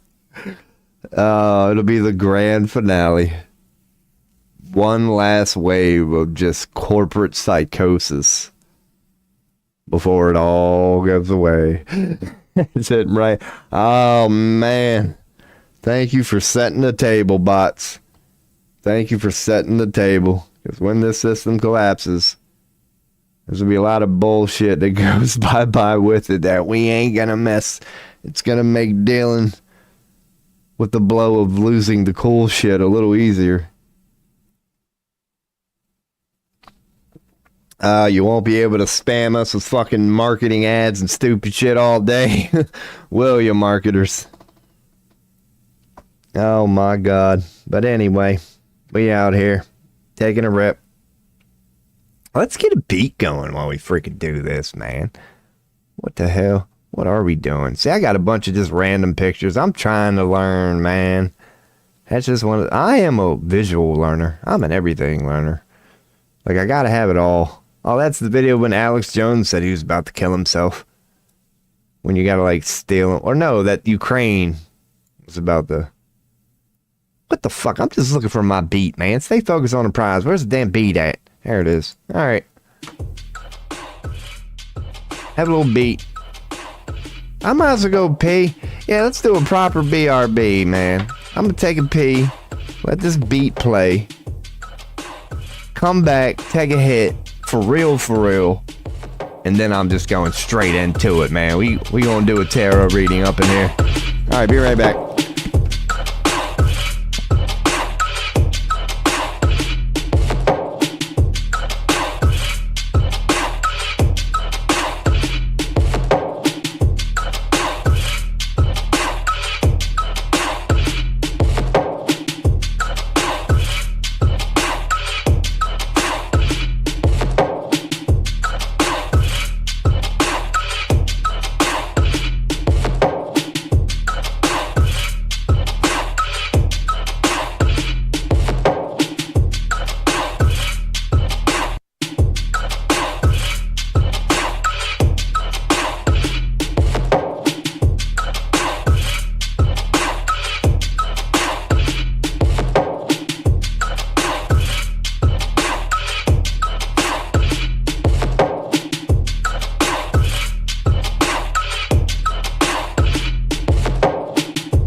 We out here.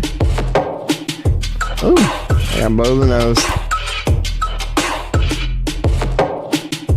Probably should have did that before I put the headphones on. Alright. Where we at? I didn't have the BRB up. I thought y'all couldn't see me. Saw me by my nose. Oh, man. Hell yeah. Now it's like itching. Oh, I gotta get up in there. She's deep. Oh, that's attractive. Hell yeah. Your boy out here, though. Ah, fantastic. Drink some water.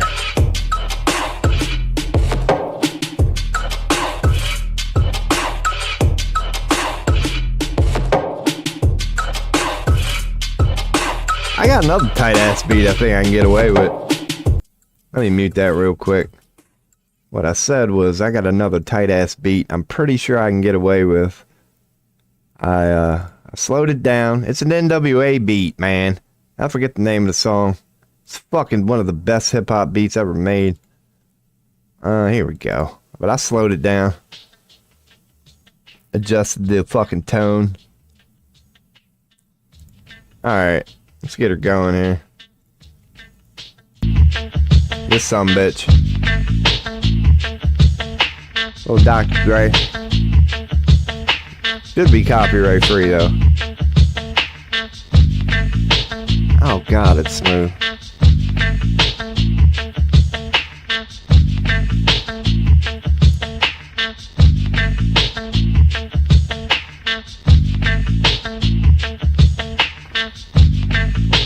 I could just jam to this all night. I'm the type of dude, I swear to God.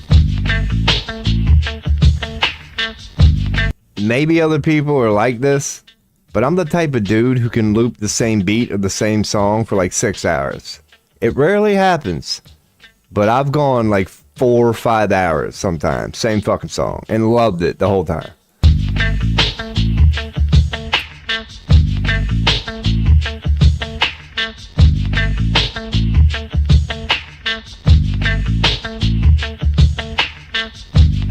That's the backup, by the way. The good shit's back. Yeah. Alright. Let me get my mind right. One last hit of coffee. And then we'll do a tarot reading. Let's do this.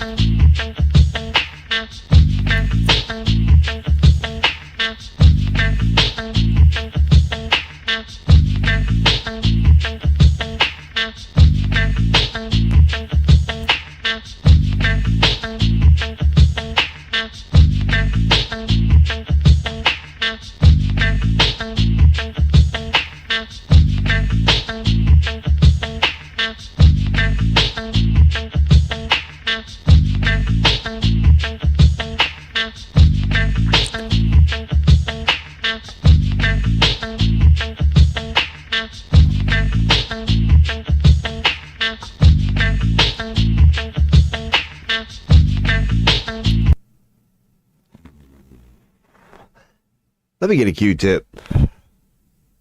Oh, I got him ready. Oh my God.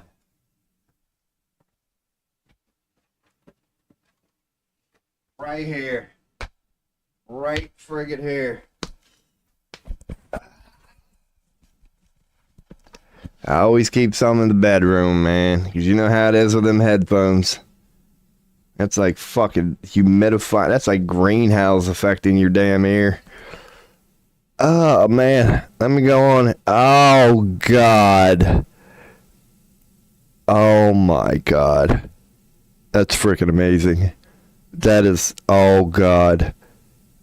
Oh, my God. That's gotta have yellow. Yep, she's a little yellow. I knew she was getting waxy. Waxing that ass. All right. Alright, here's how you learn tarot. Just fucking dive right into it, man. Alright, I gotta ask a question first. Alright, so. What we're gonna explore right now. What question do I have? I guess regarding myself. Yeah, this current life situation. I'm making the worst decisions the son of a bitch could possibly make. Running away every chance I get.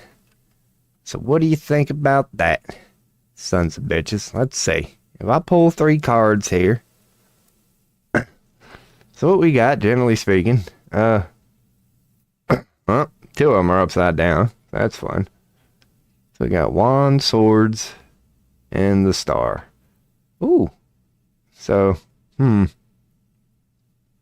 definitely a recommendations welcome, of course. So what the hell? The Hangman, what?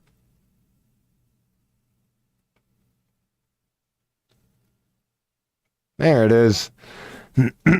Oh, God. Symbol for memory. Okay. That's the same one as the other one. Let me get rid of this fucking coffee cup. It's now in my way here. Alrighty. So I got a star at the beginning. Oh, that's tough. Yeah. Word. So what does that mean? I guess I could lower the camera. No, I just do one of them. I'll bring it up. So I got the star. Then the present of wands.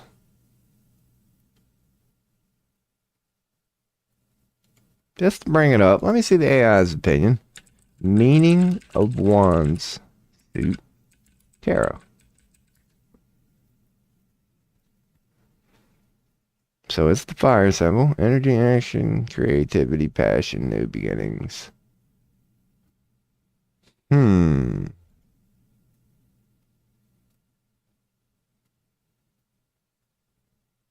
you have 5 wands that are facing upside down. Well, that's probably not good. And so what does it say? That's swords. Swords meaning tarot. I'm assuming I would no. Sword is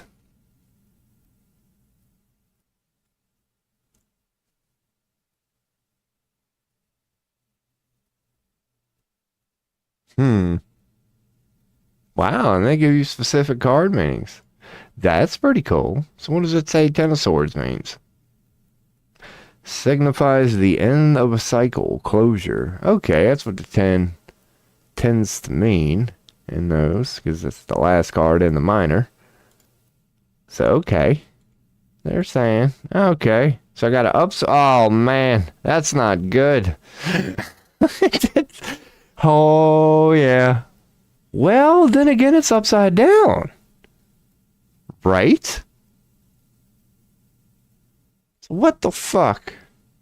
The end of a cycle, closure, or a difficult situation that's finally over. That makes total sense. I can tell. My cycle in my life, right, is, I'm notorious for this. I'm notorious for this. I lose everything. I mean, to the point of eviction and homelessness. No money in the bank. If not negative money in the bank. Like, in debt. And within a year, people are like, damn, Rob, how'd you do that? Oh, I swear I'll never do it again. 2 years later, lose everything. Evicted. Homeless. A year later, damn, Rob, you're back on your feet already? How'd you do that? Yeah, I swear I'll never do it again. 2 years later, evicted. Homeless. That's like my life. So what this represents to me at that same thing that I'm going through right now, as I'm almost finished with losing everything yet again. Yeah. That is an end to such a cycle. That's what that is suggesting. But it is the upside down inverted version of it. So I guess that's, the tarot way of throwing in there that, what the fuck? But the birth of a new. So let's just see if they did the same with here on the 5 of Wands. So swords meaning tarot. So I put wands meaning tarot. I should get the same, because that was a pretty good layout there. Yeah. That's funny. It doesn't tell you all of them, though. Okay. So let's just specifically ask. There's my mouse bud. 5 of Wands. She's probably like, damn, you're talking tonight, man. You've been quiet last couple of nights.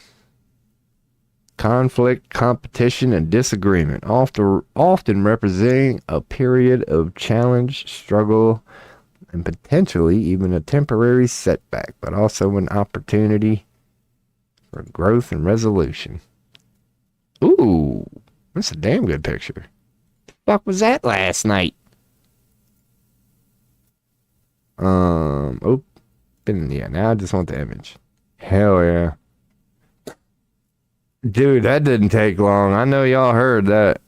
I just caught the mouse for the first time tonight. 5 of Wands. Bam. Yeah, hell yeah. That is interesting. Oh, man, now this fucking mouse is going to distract me. It's a good time to look at chat anyway. No activity. So let me go back to this. Man. Here we go. He's fucking around.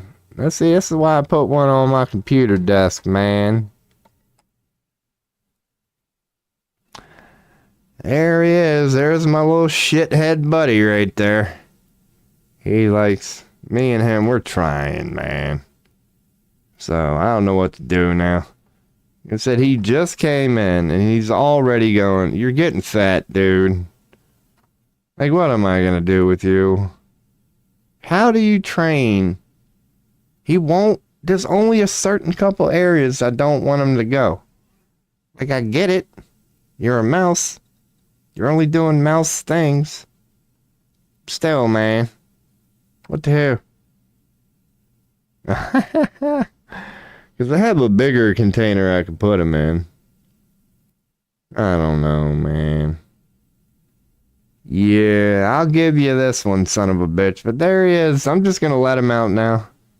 That thing is getting dirty. I just washed it a couple days ago. Yeah, man. There's the little mouse bud. I'm going to let him out. And I know he's going to end up right back in this fucking trap. In like 10 minutes. He just won't learn. I don't even think there's bait in there. There is. But I can't reward you at this moment, man. I'm going to have to take that shit out. Here, man. Let me put him on the bed. You stupid sumbitch. No, you don't like me, dude. And every time you get out of my sight, you try to take something and run. And that's the part I don't understand, man. Why you treating me like an enemy? You're always trying to play my ass. I ain't trying to be nothing but a friend to you. You don't give a fuck about me. But you'll die for a piece of fucking bread, man. It ain't about the bread, B. I'm trying to be your friend. That's the part you don't like. If I turn my back, you'll take a piece of bread quicker than son of a bitch. But if I'm looking at you, you won't let me feed you, huh? I'll show you exactly what I mean. Well, we might get somewhere here, man. Let me see. Hey, dumbass.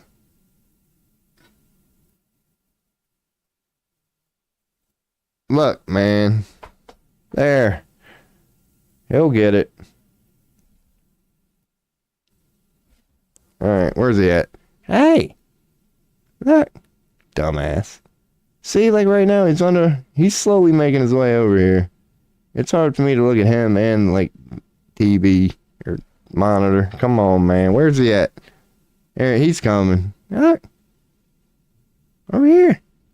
Right here, man. Look, dude. Let's move that. Oh. Hey. Where'd he go? He's so dumb, dude. Because he's so afraid of me. Oh, God. Now I done dropped the bread. Where did it fucking go? Who knows? He'll find it. Anyway, that's the mouse. I'm not going to focus on him.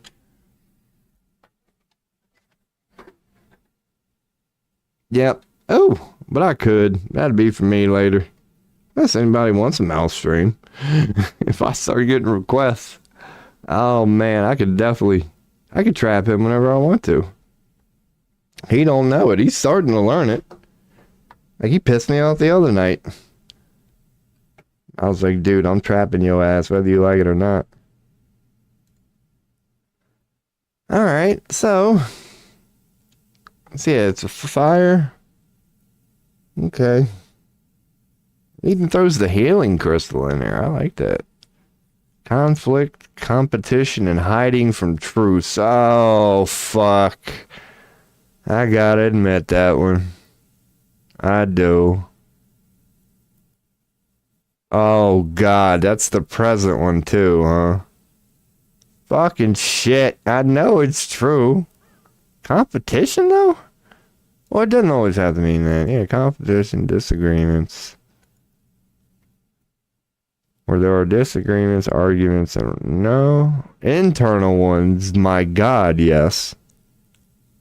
Well, competition. This is Earth. It is a dog-eat-dog world. It's a just a time of differing opinions and perspectives.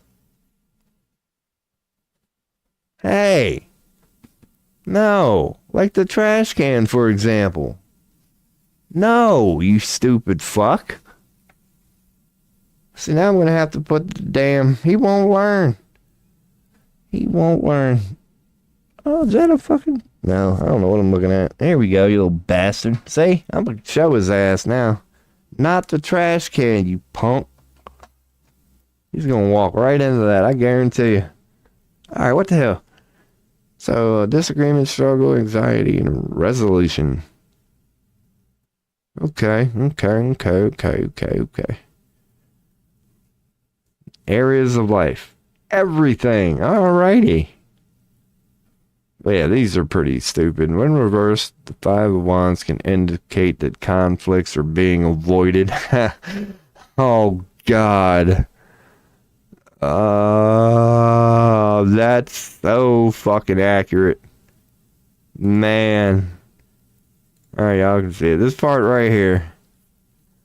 When reversed, the Five of Wands can indicate that conflicts are being avoided or that the situation is becoming chaotic and out of control. That is 1,000,000,000% accurate regarding my current situation here. Hey, Mouse Bud, what's up, man? Why? Don't come up here, dude. I'm telling you. No. What's your... Why? I'm not gonna fuck with him. I'm trying to teach him this is a no-no zone, but I know there's no food up here at the moment. Maybe that mouse is just a good way for me to learn to get my shit together, man. To keep the place more clean. So if I went back to the swords... Dude, you're not eating my fucking Q-tip, dude. Is that normal for a mouse house to start chewing on a fucking Q-tip? Dude, that means you're gonna start chewing on my wire. I'm gonna beat your ass.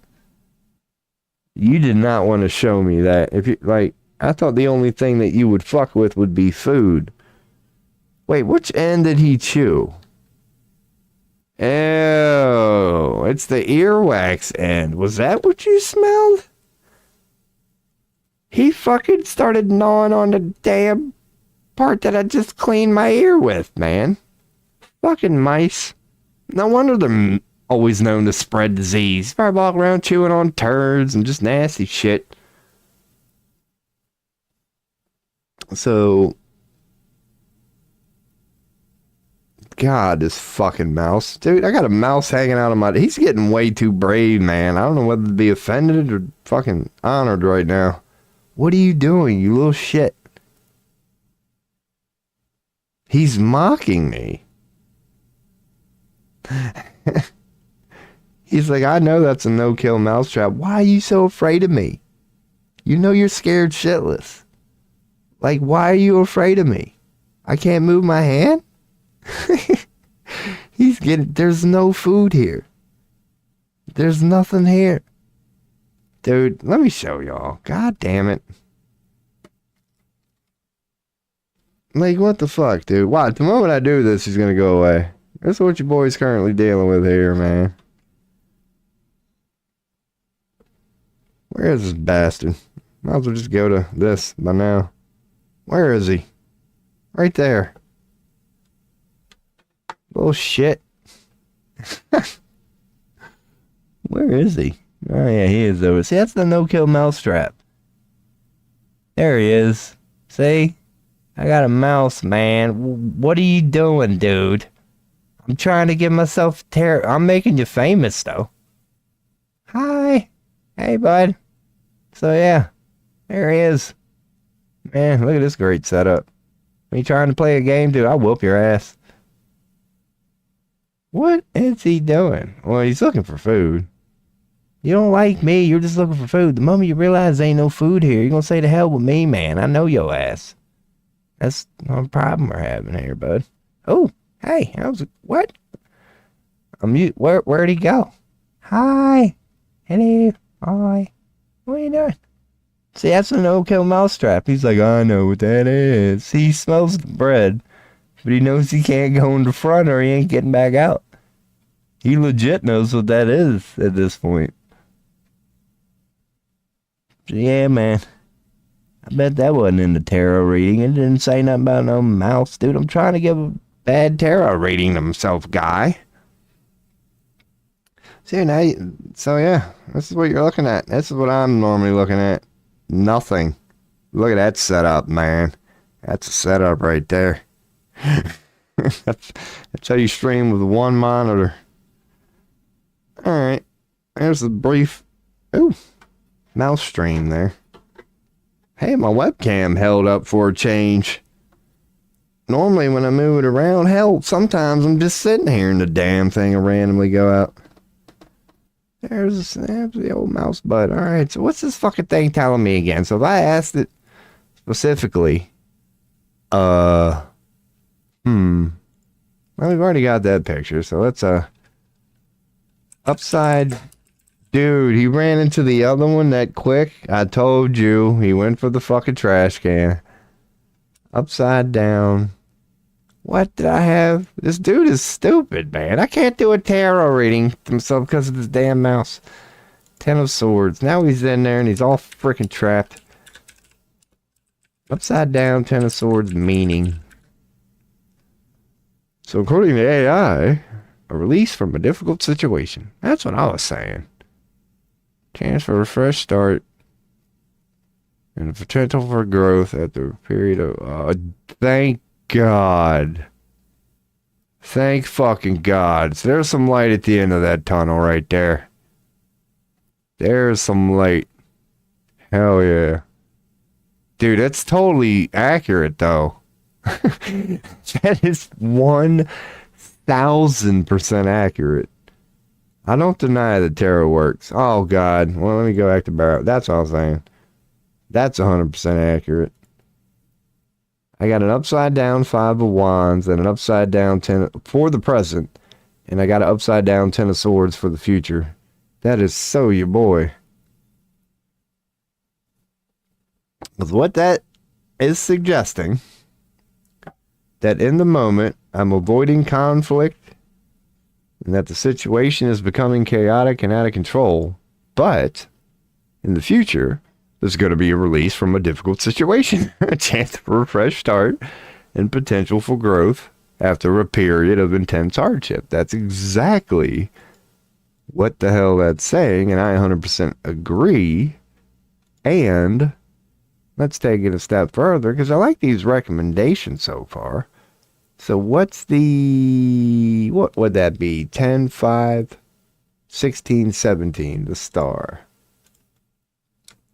Card 17, the star, upside down, meaning.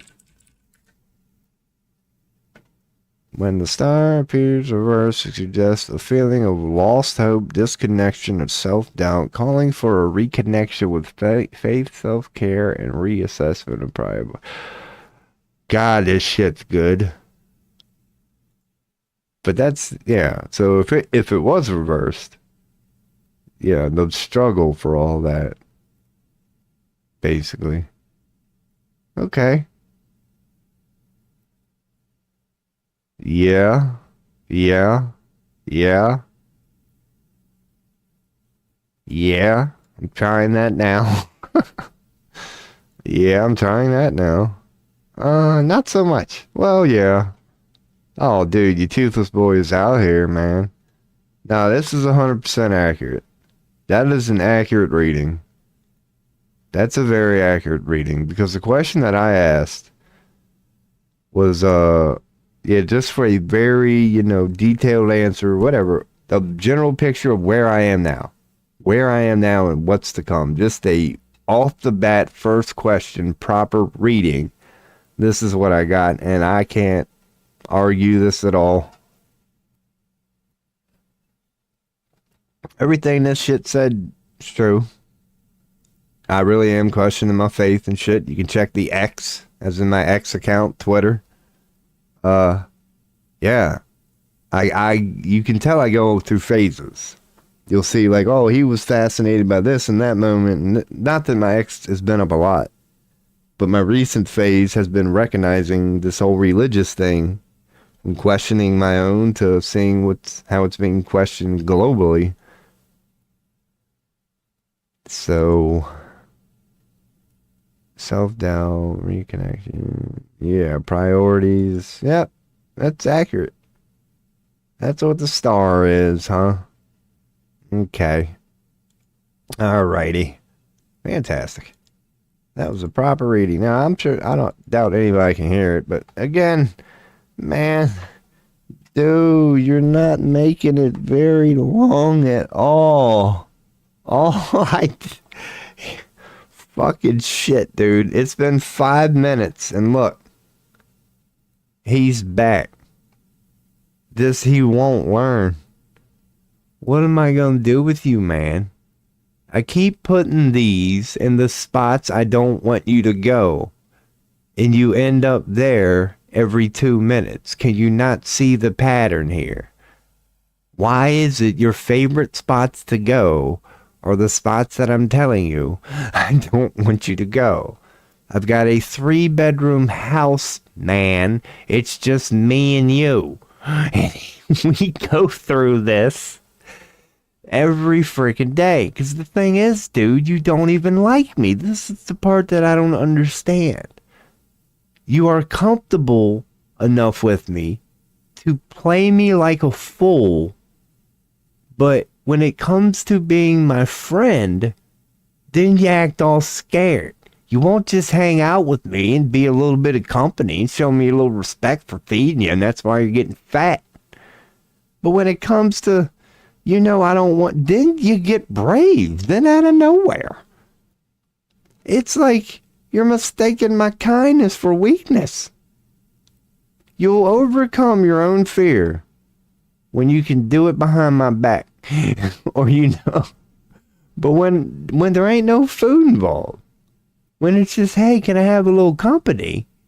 Out of nowhere, you're like, no, I can't get close to you because I'm a mouse. Dude, you ain't fooling me, dude. You're not, I can see right through you. I can see right through you. You think more highly of food than you do your boy. That's fucked up, man. That's fucked up. That's the point that I'm trying to make you realize, dude. There'd be no food for your ass without your boy. Like, you can't keep putting the food above your boy. There's gonna be no more food. That's what I'm trying to tell you. If we can maintain this relationship right here, then me and you gonna be alright. I can't let you get too fat, dude. I'm poor. So all I got's like ramen noodles and bread, dude. That ain't good for you, me, nobody. That ain't even good for a cockroach. Why do you think I ain't got roaches, dude? It's not because I clean the house. It's because that even roaches know this poor son of a bitch ain't got nothing good in there. And roaches will eat anything. So, yeah, I can't keep feeding you. Ain't no, like Dave Chappelle said, man, ain't no vitamins in that shit, dude. I did give him a banana last night, though, people. I did. I trapped your ass. And that might not be a bad idea for the night, man. That might not be a bad idea for the night. I'll make a deal with the tarot gods right now, okay? I'm gonna let you out one last time, you son of a bitch. Alright? And if you get caught again, I'm putting you in the container. Alright? I'm gonna make you a nice little bed. You're gonna have some water in there, alright? Ain't gonna be no prison. It's actually kind of nice. I don't know why you don't jump it. Anyway. And I'm putting another banana in there for your ass tonight, you son of a bitch, because I know you. If I put bread, ramen noodles, a banana, and an orange in front of you, you'll go for the bread and the ramen noodles. And I always thought nature was intelligent, man. But, dude, you need to go for the banana and the oranges, man. You don't want none of that bullshit I'm trying to. So, That'll be the deal we're gonna make. Next time I see your ass, you going in there with a banana, because then you ain't gonna have no choice but to eat a fucking banana. Now, granted, you gonna shit this son of a bitch up like there ain't no tomorrow, but I ain't got the money to stay in the son of a bitch too much longer, man. So it's gonna be somebody else's problem. It ain't gonna be mine. We're good, man. All right, we've come to terms. Now again, there's one thing. Oh man, that's what it was. Look at that big old chunk of bread. It's all stale and fuck. She's been in there basically 24 hours at that point. But that's what you baited, yo ass. See, I know you old punk. Watch, I'll give you a perfect example right here. What we're gonna do here. We're gonna make this a little interesting. Ooh, we're gonna crack this open. I know you. You're gonna go straight for the bread. I'm gonna have to get rid of the bread first, man. Fuck it, he's just... Actually, I lied. That ain't even bread. That's instant potatoes. That's instant potatoes.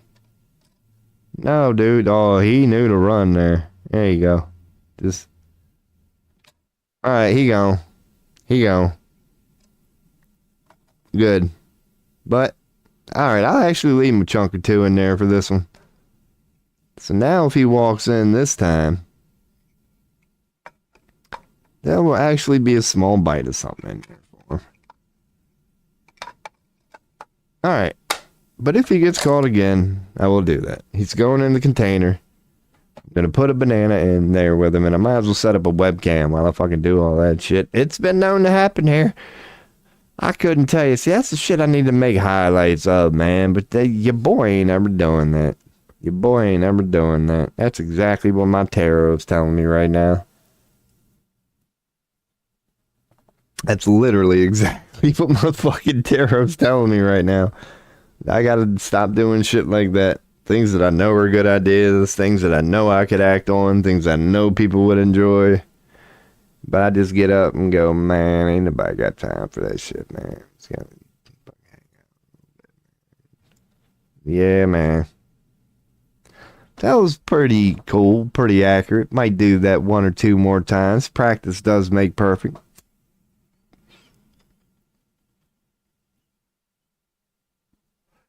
More times I could do this to myself, just give myself tarot shit for my own reasons. Yeah, I get. I could be doing this on my own time, but I don't. God, I've been wasting a lot. I know. Jesus Christ. Tomorrow's my day, man. We all know how that goes. Tomorrow's the day, but nah, for real, dude. For real. Your boy has to get out tomorrow. And I will make that deep right now. Like, I have to. I'm so fucking tainted and corrupted and just surrounded by shadow that's went a little too far. Yeah. Your boy needs a good day, butt naked in sunlight, feet grounded to the earth. Dude, I need a good old-fashioned baptism. I truly fucking do. Your boy is a shadow worker, and I'm damn good, but it hurts sometimes. But we all know how that is. I mean, what the fuck? Alright, that was me. I was like, something's making a noise there. That better not be that mouse already. That was me. But hell yeah, man. I'll tell you what. You think a motherfucker would ever trust you with an exorcism? I've actually tried. Never gotten a response. I think twice. Yeah, he's back. There's no food here, dude. What is your problem? Oh, man. Here.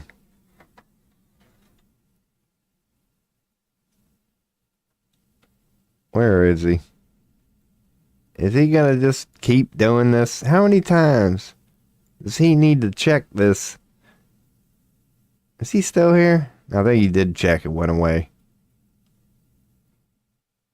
It's like, dude, what do you think's going on up here? Maybe he really is just trying to be my friend. which is cool if he wants to just hang out, because I always said, I'm hoping that's the point he gets to. Honestly. How cool would that be if I could just be sitting here and he's so cool and you would see a mouse just walking over me and shit. Man, I still wouldn't get as many views as just people sitting there. I don't understand that shit. I don't give a fuck. I mean, yeah, of course, you know, you would like to be the #1 streamer on Twitch, but I also don't give a fuck. But don't think I don't notice, man. I'm hanging out with some small streamers at night, which I've only started to do the last 24, 48 hours. Man, just being a female alone, you're guaranteed a certain amount of dudes who will just sit there. And I'm not saying it's nefarious either, or whatever. Because one thing I've noticed, like, through my recent, you know, rabbit holes, especially regarding astrology, there was one moment where I was like, all right, which video do I want to watch next? And by video, I mean like no less than a 20 or 30 minute one, like a good, proper video that you're going to settle in and watch. And I had many options above me. And I went with, and I'll even say the person's name because, yeah, I don't mind the reasons I'm about to go into because I'm deeper than fuck. The one on YouTube called The Gemmed Goddess, or The Gem Goddess. She's fucking beautiful. It's like I consider myself a very alpha energy being. A very alpha energy being. So I wanted to hear it from a little sweet little, you know, buttercup. Like in that moment, I actually wanted the visuals, I guess you could say. And, you know, men describing something come with a certain vibration, a certain way of putting it. And in that moment, I wanted the most feminine flower, he, ha, whatever. I'm saying, not saying it, but yeah. What the fuck? Because I noticed there is something about that. It's like, it's part of why when a female goes live, who knows, but yeah. Because what ended up happening was like, she had like 30, 40 people and like was basically just sitting there, not interacting and not doing nothing. And I'm hanging out too because I'm just like doing my other things in the background. You know, you're just giving somebody a lurk. But I'm basically taking notes. I'm like, damn, her chat ain't active. She's just sitting there. Like, this is a pretty much dead stream right now. And then I would look at viewers and it'd be like, it'd be going up. You'd see it go down to like 20 sometimes. You check back in 5 minutes later, it's at like 30. She peaked around like 40 something.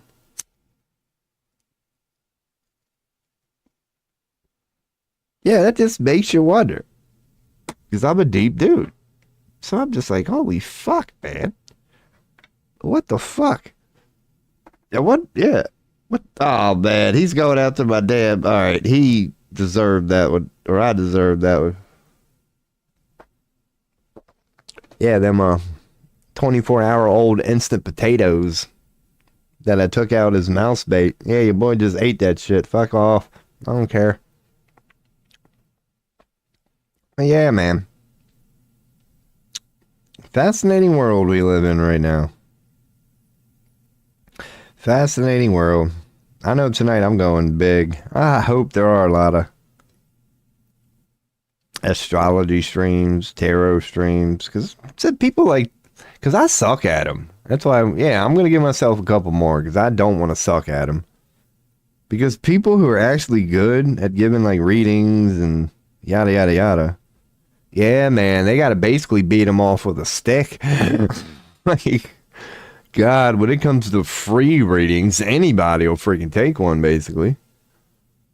But yeah, it's definitely like an art. Something I want to just get good at. Because if you got a deck on you at all times and you know how to read tarot, it's like, dude, you've basically got potential prophecy in your pocket at all times.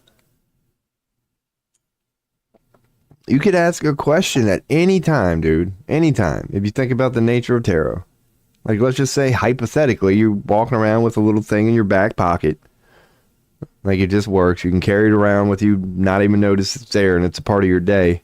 Like, maybe even a little travel size version, you could say. But it's not hard to fathom how, yeah, like at any point during your day, you could be having a bad day at work. It could be purely work related. Like, fuck, what am I going to do about this order that's now 3 days late? It's going to our most important client, and my job is now out of nowhere on the line because of the way that the fucking chips fell. I am now responsible for maintaining. Yeah, here I am. Bust out a tarot card in that moment. You never know what the fuck it might tell you, man. You never know what happened. So, your boy definitely wants to start, getting better at that shit, man. But I'm so fucking deep. Dude, now he just got caught in the other one. He's done ran the gauntlet. Fucking hell. I've got the trap there. He walked right into that. I put that one down there. He walked right into that. That one's been sitting there all day. But now that he got here, where did he go straight to? One of the only other places that I don't want this bastard to go, man.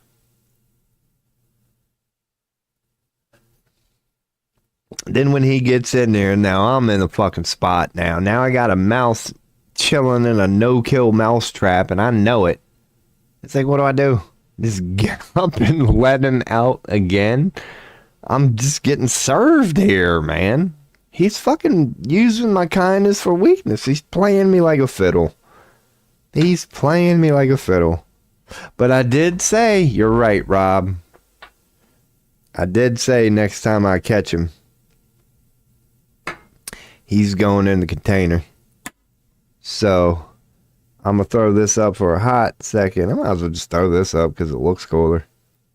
Along with the BRB. So, I'll be in the room. You'll probably be able to hear me. I am going to take a quick pee. And then I'm going to come back with the mouse and a banana. And I'm going to put this dude in the container for a little bit. Because apparently he's in a mood right now. Might be because I'm streaming and he knows I'm like, I don't even know. But he keeps going where he ain't supposed to go. So yeah, let me take a quick squirt. I'll be back with the mouse, and then we're going to go to a mouse stream for a little bit. Where you'll be coming along for the ride. We are going to put this dude in a temporary prison. I'll be right back. Oh, my God, don't wrap around the... There we go. Oh my goodness.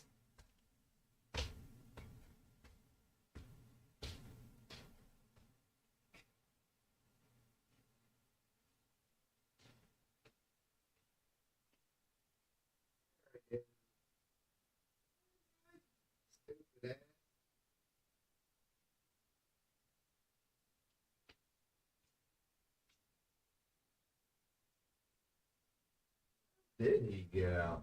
Good.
Yeah, I'm back.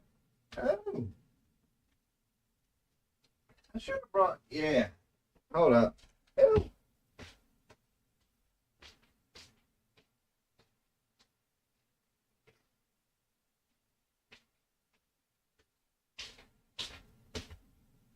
All right, we're good. We're good. We're good. Oh, my goodness. back in the saddle again. Mm-hmm.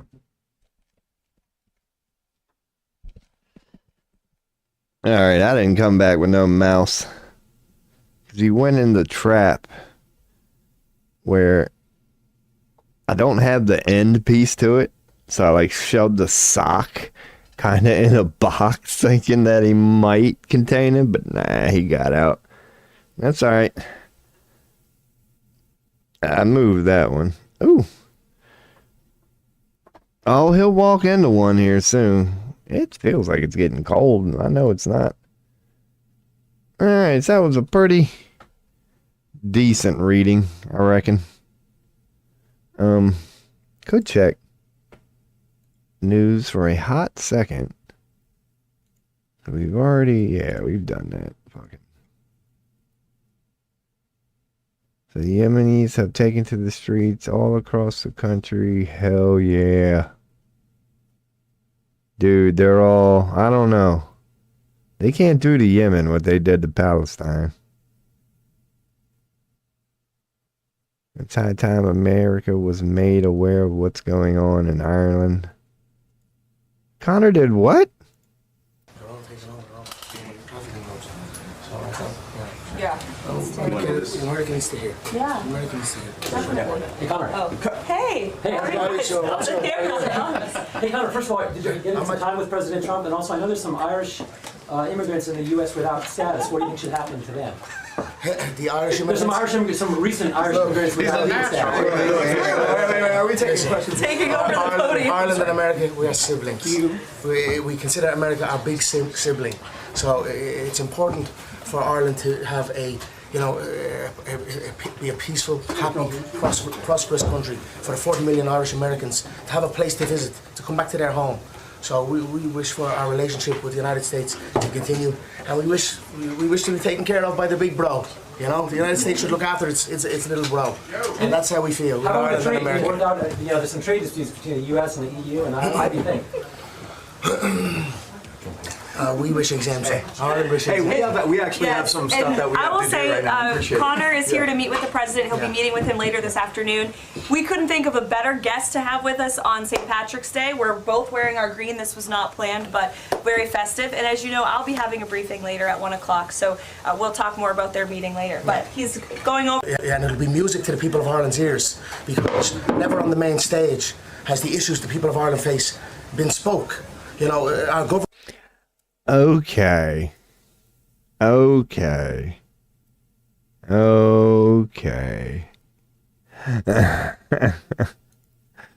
thought he was about to kick some gangster shit. But it's just business as usual. So Trump, let's see. Canada, he said, let's annex Greenland. Greenland said, fuck you. He said, let's annex Canada. Canada said, fuck you.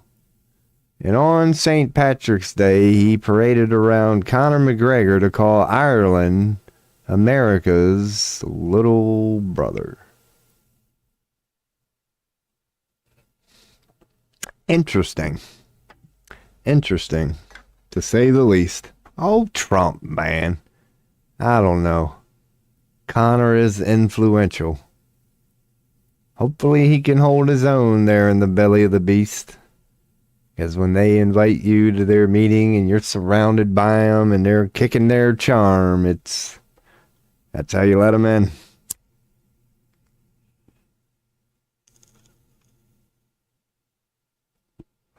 So good luck, Cotter. I hope you don't get Russell Brandon. Oh, that dude, he went in. It's over. It's over for old Russ. It was fun while it lasted, man. But he's done. He's done. He's been tainted. He's politically. I mean, the religious thing could be his way out. But he's dancing with the devils right now. Willfully. Oh, they're his best friends. He's all buddy now. He's got Elon on his phone and Trump on his phone, and that's affecting his ass. He got invited to their party, sitting there next to Mike Tyson. That shit'll suck you in, man. So yeah, his opinion's anything but bias here moving forward. But yeah, that's the old news for the day, or the news for the moment. Fucking, it is St. Patrick's Day, I guess. Fuck, I got red hair. I should have put that in my title, man. I should have did it I should be getting drunk right now. What the fuck? Man, I can imagine how many people you think are going to get banned for toss today. Because you could have a beer or two. But yeah, you're not allowed to just be like trashed.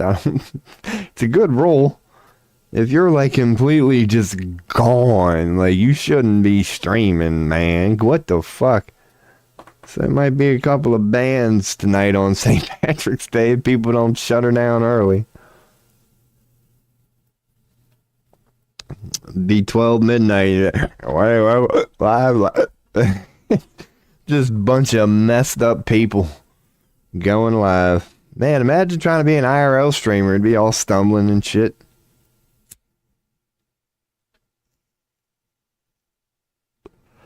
But who knows? Yeah, man, I already brought the coffee back in here. And I brought the banana in here, too. That fucking thing won't fuck with a banana. Do I have my phone? Unfortunately, I do. I ain't looked at it all day. I gotta make moves tomorrow, man. Fucking bullshit. But I'll be alright. I'll be just fine. So it's 38 right now. It's gonna go down to 32 tonight. But it's gonna be 62 tomorrow. And then 70 Wednesday. Welcome to Pennsylvania. And then back to 60 on Thursday. 50 on Friday. God. Literally 10-degree jumps every day.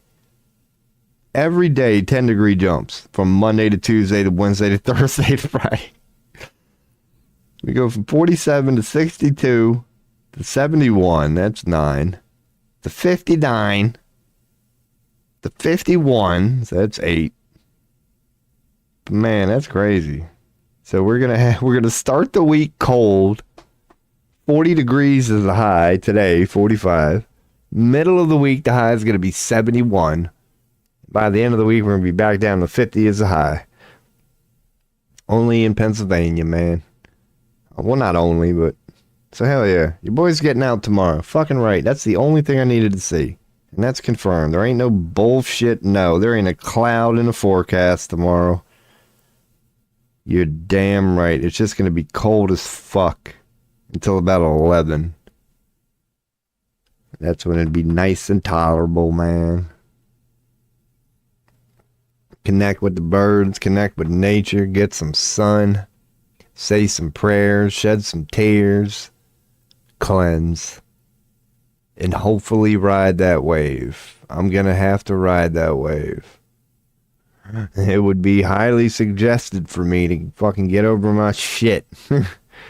Get the energy going in another direction and don't do anything stupid. Like if I'm gonna do it, should just do it. And I believe I will. It's easier said than done. But my excuses are running thin. They're getting old. The motivation, aka pure fear. It's building up. It's building up. So, hey man, here's the being a shadow worker. Maybe some people can relate. I mean that. I guess before I, settle in, it is a good time to do that.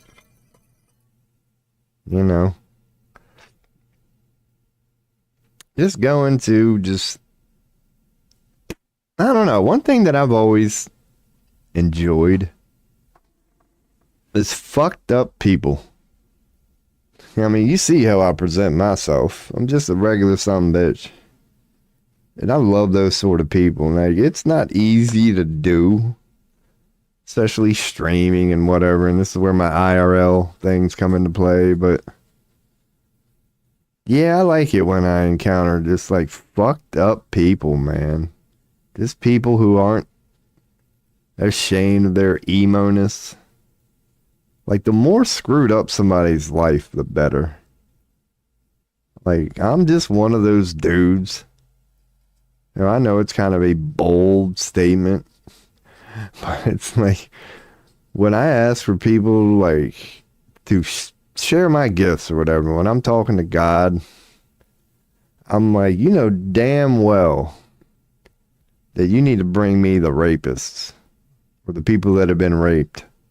Like the people that have went through like really hard shit. Like losing a mother and father early, and then later you lose your own child. Like some seriously, like the worst of the worst, you could say. I love those people. Not the ones with just a little bit of trauma, but the ones who have just from birth gotten their fucking ass kicked. And it messes them up. It really does, through no fault of their own. They end up being a mess. And the only thing that's going on energetically, it's like a snowflake looks beautiful because of the symmetry. It's just well organized and beautiful.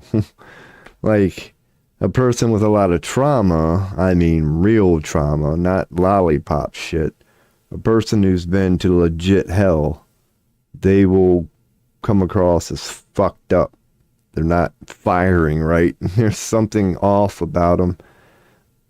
And what it is their energy is sporadic now. The real them, if they were in the state that they were naturally designed to be, their energy would be being dispersed, and the result would be a snowflake. It would just be perfect. All parts of the energy are where it needs to be in that moment, and you end up with nothing but beauty.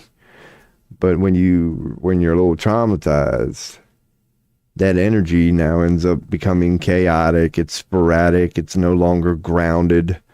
It's just bouncing to places it shouldn't be bouncing to. It's not being contained like it should. It's not being channeled the way it should. And it gets a little herky-jerky. It gets a little out of control. Then internally, the being starts to feel like, they're pulling against their self and yada, yada, yada. And emotion is nothing but energy and motion. Because you're out of whack. It's your aura, it's your chakras, it's your electromagnetic energetic makeup. It's just not playing well with each other in the moment. And it's only based on what you filter it through.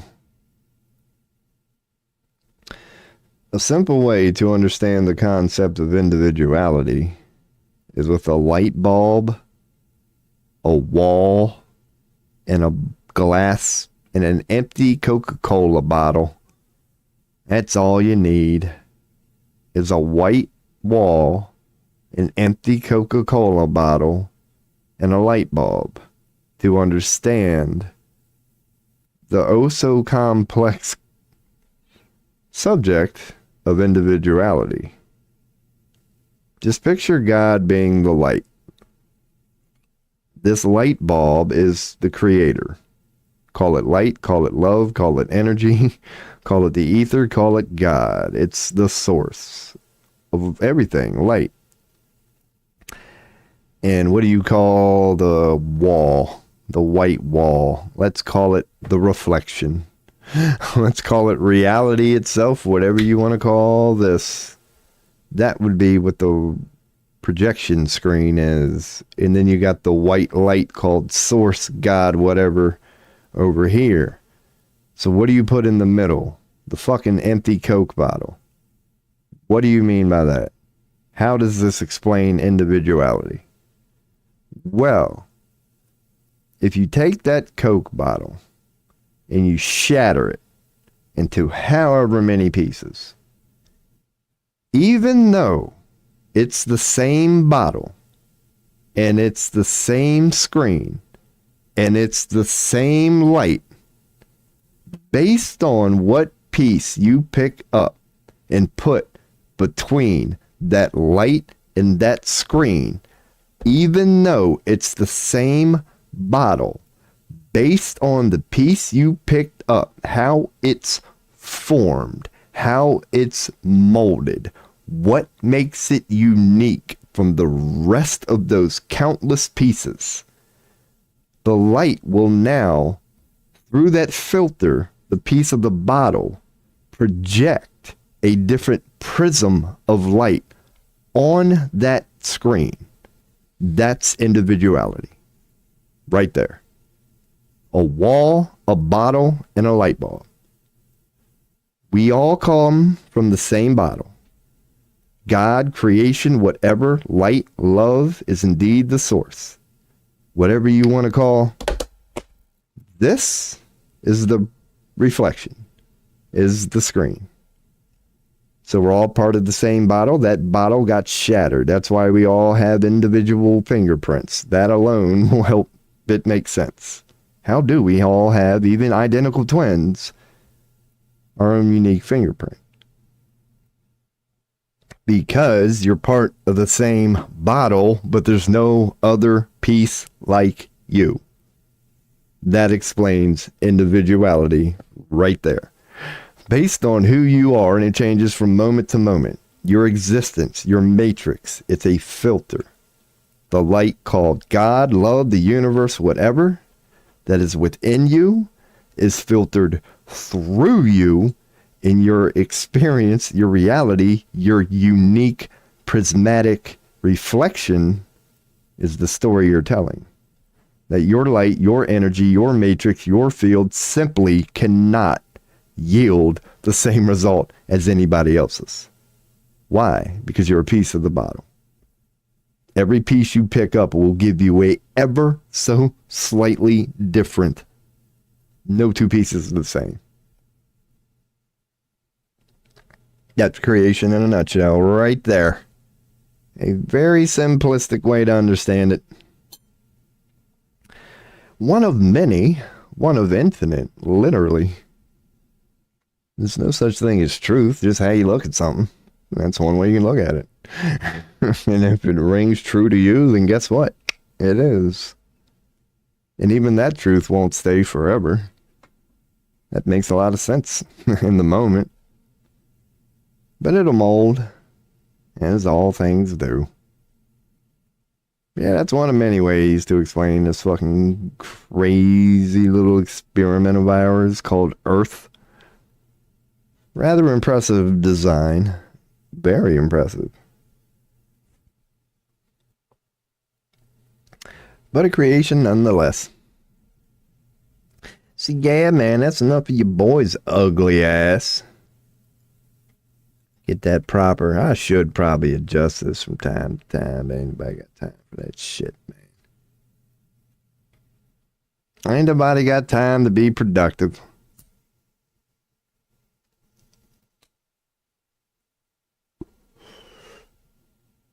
There's my mouse bud.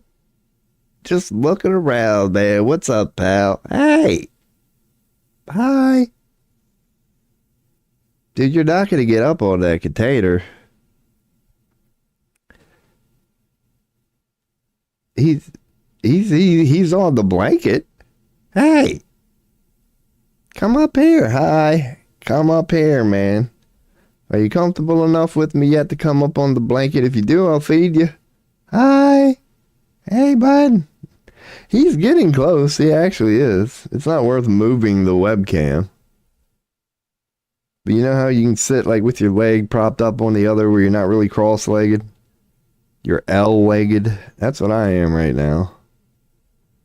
Oh my God. My fucking OBS just broke my neck. I saw my audio bar moving. I thought it was him. Hell yeah, man. I don't know where he is. Because you know what's kind of weird about trying to do this with a mouse? You got to kind of be careful about how quickly you move. Because, you know, I'm kind of a giant. So if I move quick, I'll end up smooshing his ass. Oh, now he's behind me on the bed. What's up, man? Hey. What's up, bud? Hi. There's nothing over there for you. What's up, pal? I'll let you up there right now. There's a banana for later if you fuck around. What are you doing? I know if I move right now, you'll run. That's the problem between me and you. If I move, you'll run. I'm trying to move my hand right now so you can get used to me moving my hand around you and you ain't got to feel bad. We're kind of getting there. If my bread wasn't on that table over there with my coffee and my mustard and a bunch of other shit, I'd go get it and break them off a piece. I do got a banana here, but I'm saving that for when I trap his ass. I do got a mouse kill a trap on the floor, and he is avoiding it so far, but the night is young. Now he's on the desk. What's up, bud? Hey, man. I think he's realizing there ain't no food on the desk. Alright, but anyway, that's a freaking mouse. I don't know how it's gonna end with me and him, man. I don't know. I got a big fucking day tomorrow.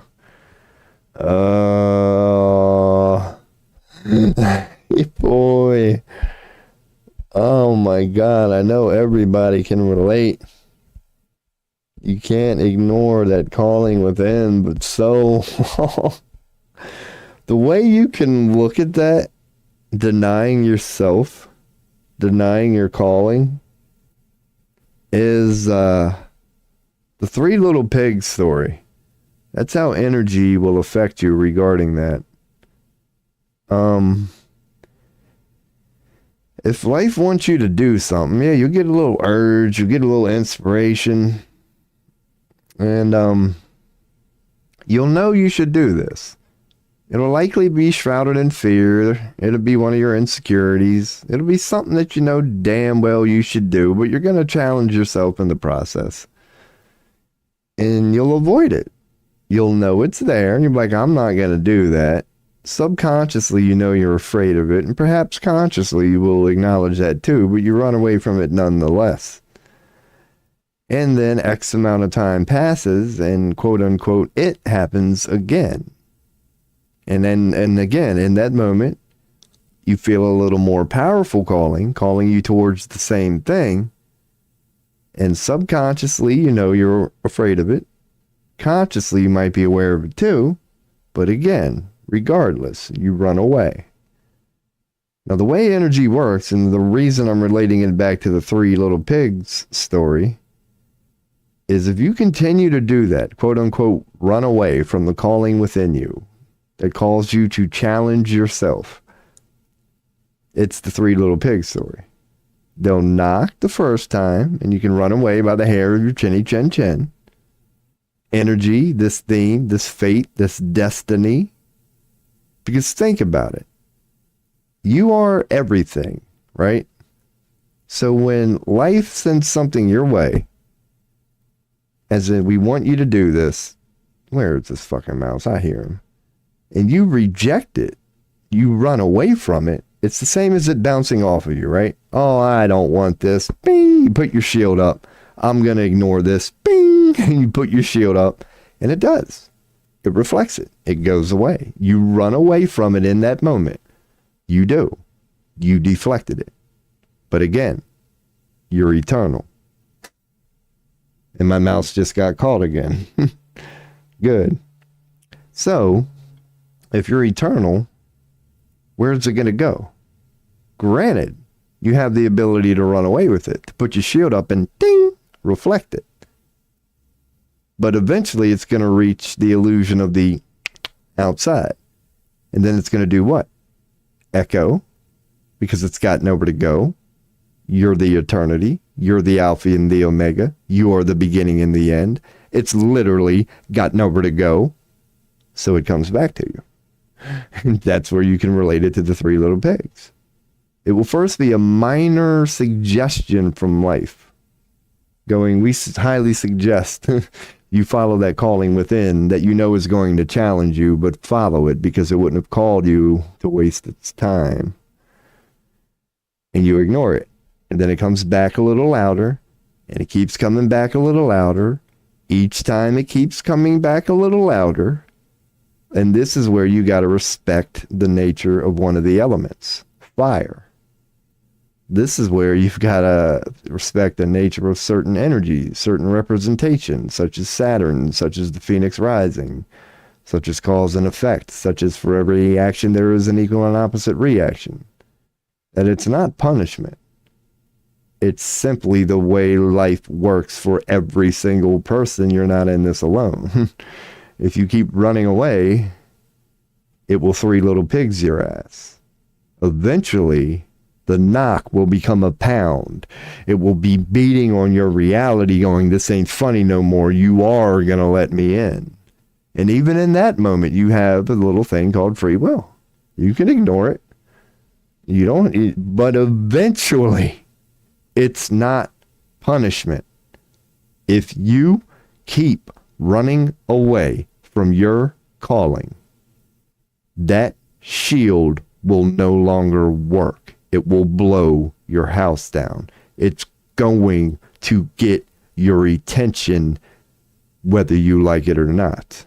It will literally, if you, not it, if you let it get that bad to where this thing you keep running away from has no choice but to rip the house down around you so you face this fucking thing, it will.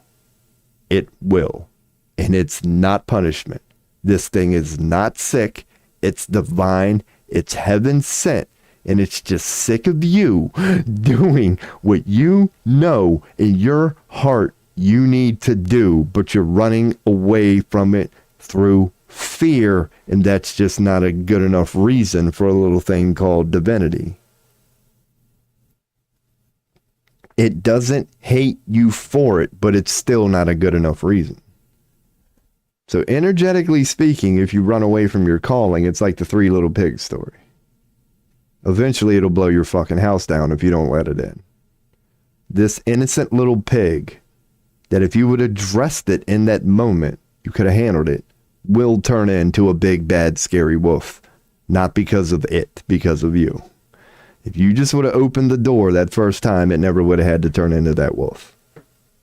But if you run away from yourself, your true calling, it will, and it has the right to, issued to it by God Almighty itself, to literally rip your fucking house down around you and expose you. You will face this thing, whether you like it or not. So don't let that happen. Because your shadow working boy Robo has made that mistake many times. And perhaps is about to do it again. But at least I'm not as stupid as this dumbass, man. What the fuck, dude? It's been happening every 10 minutes on this stream tonight, man. Here we go. There he is. And just like I said, I'm sick of this son of a bitch right now. All right? It's getting a little chilly in here anyway. So it's time. It's time for the mouse show a little bit. All right. I'm sick of yo ass running around everywhere. You are in a mood. I'm about to say moon. You're in a mood tonight. All right. Well, yeah, that'd be good enough here. Let's see. Let's tilt that down a little bit. So you'll basically be able to see what I'm about to do here. Oh. That's going to be about as good as it gets for now. Cool. All right. Let's go on and give this dude a juvenile detention center, you badass son of a bitch. All right.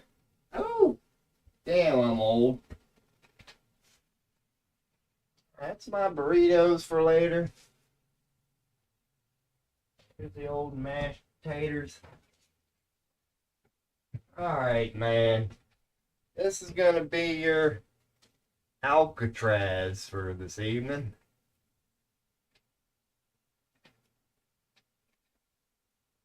Alrighty. Man, I got a lot of shit here. Hell yeah, man. Shout out ding dang. Shout out ding dang. Alright. Let me give him a little water. Let me give him a little water poo. Alright, we got some water. Here we go. Give him a nice little blanket. Give him a nice little blanket. Alrighty, you can go in there. Fantastic. Fuck yeah. And, cool. Get that, move that.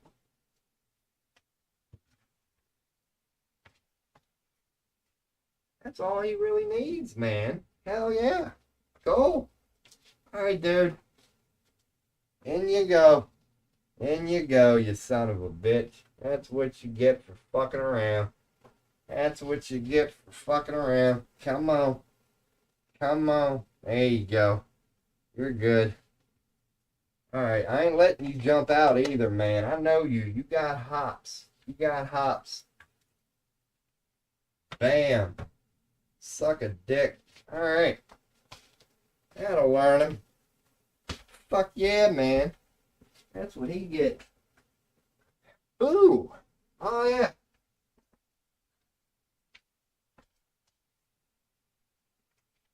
There we go.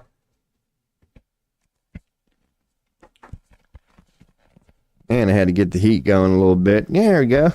Welcome to the Fuck Around and Find Out Foundation. You seem to like it there. We got ourselves a repeat offender here. This dude, he don't ever seem to learn, man. You can't rehabilitate this one. You just gotta incarcerate him. I'm learning that slowly. Oh, man, he is in there like swimwear. He ain't too happy either. He knows. He knows. I ain't gonna keep him in there too long tonight, man. Let the room warm up. And give him a banana. I'll give him a banana. I can zoom in on him at any time. But we got a mouse in the background for now. I'm gonna eat this banana, give him a little piece. Because otherwise he'll just eat freaking bread and noodles all day long, man. Ain't no vitamins in that shit. There's the old Chiquita banana sticker, man, right there. Hell yeah. Oh, man. If you ever wondered what it looked like watching a toothless dude eat a banana, oh, get ready. Get ready. He ain't gonna need much, man. For real, this fucking piece gonna be as big as he is. It's all he needs. Alright, dude. Here you go, man. Have a piece of banana. Trust me, it's for your own good. I need to keep you in there for a little bit. Calm your ass down. There you go. 3 little pieces. And he's got his water in there. At least I think he's in there. This fucker got out already. I'm gonna beat his ass. I know he didn't. I should cover it up, but I won't. If he gets out of that, he deserves it. But he ain't gonna get out of that. No prayer in hell. Alright. We out here. I'm doing a look. Because he's gotten out on me once or twice. Where, I kind of had a blanket over it. So it sagged a little bit. And I guess he got it with a claw. That's a big jump for a damn mouse. Yeah, we'll find out. I'm pretty sure he's still in there. I don't see him right now.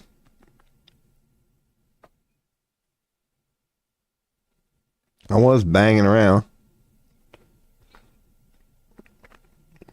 If he did get out, that's impressive. That would have to mean that he jumped out while I was looking. Who knows? Who knows? Now I'm in the middle of eating a freaking banana, though. Which is good for me. I needed one. But he might have already jumped out. Nah, he's in there. I saw him. He's still in there. Alright. Alright. He went straight for a piece of banana, too, so that's cool. It ain't gonna be the greatest view. If people get in chat or whatever, I can get requests and I could make it better. I don't even know if you're really gonna be able to see him in there. Nah, it ain't gonna be worth it. But he's a frequent. He is a frequent here. He's basically every night. Whenever I stream, he makes appearances. I can catch him whenever I want. He's so fucking dumb. But he doesn't know what these things are. He knows what they look like. These no-kill mouse traps. He's figured that out. But I can always put a blanket over him, or, you know, put him between two boxes. I can get him whenever the fuck I want. There, it's about an hour or two behind, but now my other ear is ready. Ready for Ready Freddy Spaghetti. I don't even know, man. Ready Freddy Spaghetti. Oh, God. Oh, my God. That's just... Oh, that's better than sex. Oh, God. Sweet Jeebus. Oh, yeah. A little bit of yellow. A little bit of yellow. All right, man. What the hell? Since we're kind of transitioning here from the mouse back to the stream, I'm going to take a squirt. I'm going to take a squirt, throw up the BRB. Be right back, about 30 seconds. We'll go back into trying to learn. We'll do a tarot reading and see what the fuck happens. Be right back. Oh. Be right back. Then I'm going to get smacked. Then we're going to get smooth. Then we're going to get smooth.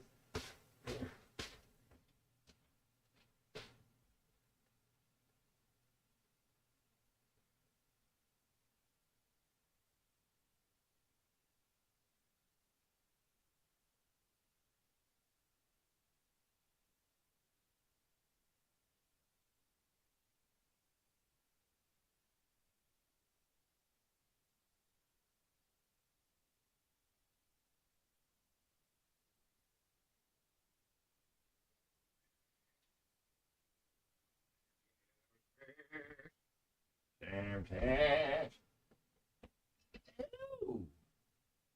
Oh, man. Fuck yeah. We back. We back. Oh, man.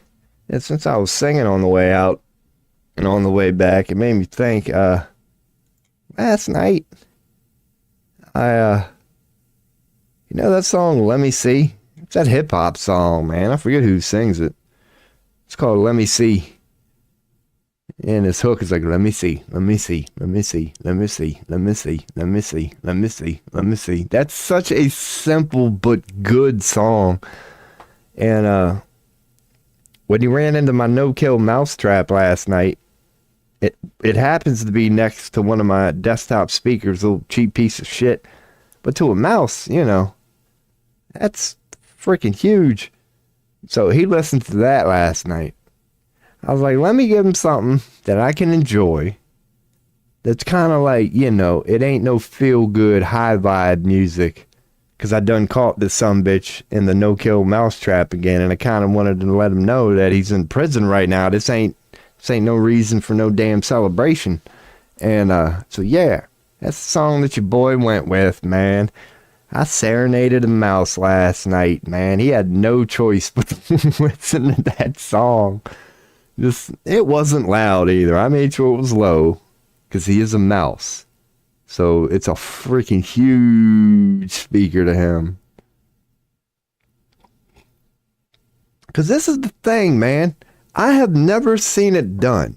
Maybe with a monkey because it's mimicking you. But I don't think animals understand rhythm. I know they understand melody and serenades, but they don't understand a good boom, boom, ka-boom, boom, ka-boom, boom. You know, just a simple beat. I have never seen an animal that could pick up on a beat that would literally like recognize it and just go, oh yeah, and like goes on with the beat, you know what I mean? Not that it's just going up and down. It has nothing to do with the beat, but it's actually in sync and recognizes the beat. I've never been able to do that with any animal. I've been able to play music for them and even sing to them and serenade to them. And I'm about to do that tomorrow. That's what I do when I go out to my mountains. I sing to birds hundreds of feet in the air. Loud. Because I can do that in the middle of nowhere. And yeah, they can recognize it, but they can't recognize beats. They really can't. They can recognize when you're dancing to a beat, But I don't believe they understand the concept of beats because they certainly don't express it. But that would be cool as shit, would it not? To see a video out there of a cat that can like recognize the beat, like a dog that can really recognize the beat that's in sync with it, like its body's moving and you can tell it's like, dude, I recognize this beat. Yeah. Animals don't do that. They can recognize a serenade and a melody. Then you can tell that they're sitting there listening, that they're not, they're getting lost in it. That's some of the deep shit. That's what it's like to be an over-analytical, fucked up individual. Poet didn't know it. Boy like your boy Robo.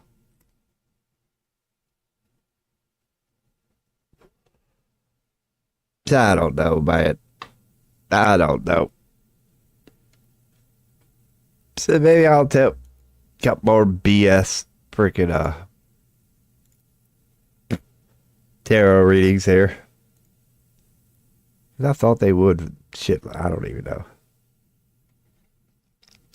Don't know. Alrighty. So we will do that. Take a rip here. I guess I'll throw up a beat. While I throw up the BRB, we'll get a beat going here. We'll go with that one again. Oh, goodness, that felt good. That's that banana coming in hot. Dude, I know I clicked this shit. There we go. Alright, let's, get the mind right and do one more tarot reading, see what the fuck happens after that. Ooh, it ain't gonna be a good one.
I was thinking about what question to ask here. The last one was about me, and I was so impressed with those results. So let's have some fun here. Next question that I'll ask is, let's pull a 3-card reading for Earth. The co-collective energy of us all, knowingly, admittedly, self-reclaimedly. A question being asked by a shadow worker should be acknowledged in there. Give an answer to a shadow worker regarding how to decipher or just philosophize about the fate of the world, you could say. The co-collective thing known as humanity. What do we get? Bam. So we got an upside down 2 of Pentacles for the present. So let's start with the past. Maybe, I don't know, future. So let's just go in and bring up what we got here. So, we got a magician. So is it always the same as an arcana? I'll do that later. Do they have an explanation here? They kind of do. I mean, it's worth it. Let's go with it. Let's see what they say. I guess I'll read it. A youthful figure in the robe of a magician, having the countenance of divine Apollo, with smile of confidence and shining eyes. Above his head is the mysterious sign of the Holy Spirit, a sign of life like an endless cord, forming I guess it could bring it up. You know, we could have this displayed. Oh, yeah, y'all wouldn't be able to see it, though. No. That's right. Never mind. Let me go to main. Because now you'll be able to see it. Because what I did was I brought up another browser page. So I could have this kind of hovering over here. So we can see it as I read this description. So above his head is the mysterious sign of the Holy Spirit. That, I'll go with it. The sign of life. Like an endless cord forming the figure 8 in a horizontal position. About his waist is a serpent cincture, whatever. It is a snake belt. Yeah, you're just describing the card. That's supposed to symbolize eternity, so does that. But it indicates more especially the eternity of attainment in the spirit. What the fuck does that even mean? But in the magician's right hand is a wand raised towards the heavens, or towards heaven, while the left hand is pointing to the earth. The dual sign is known in very high grades, virtue of light, drawing things above. Yeah, as above, so below. No shit. So the suggestion throughout this is possession and communication. This really ain't helping. This is pretty bad. I can do better than this. On the table in front of the magician are the symbols of the 4 tarot suits, signifying the element of natural life. What the hell? Which lie like counters before the adept. He adapts them as he will. Yeah, okay. Roses and lilies, whatever.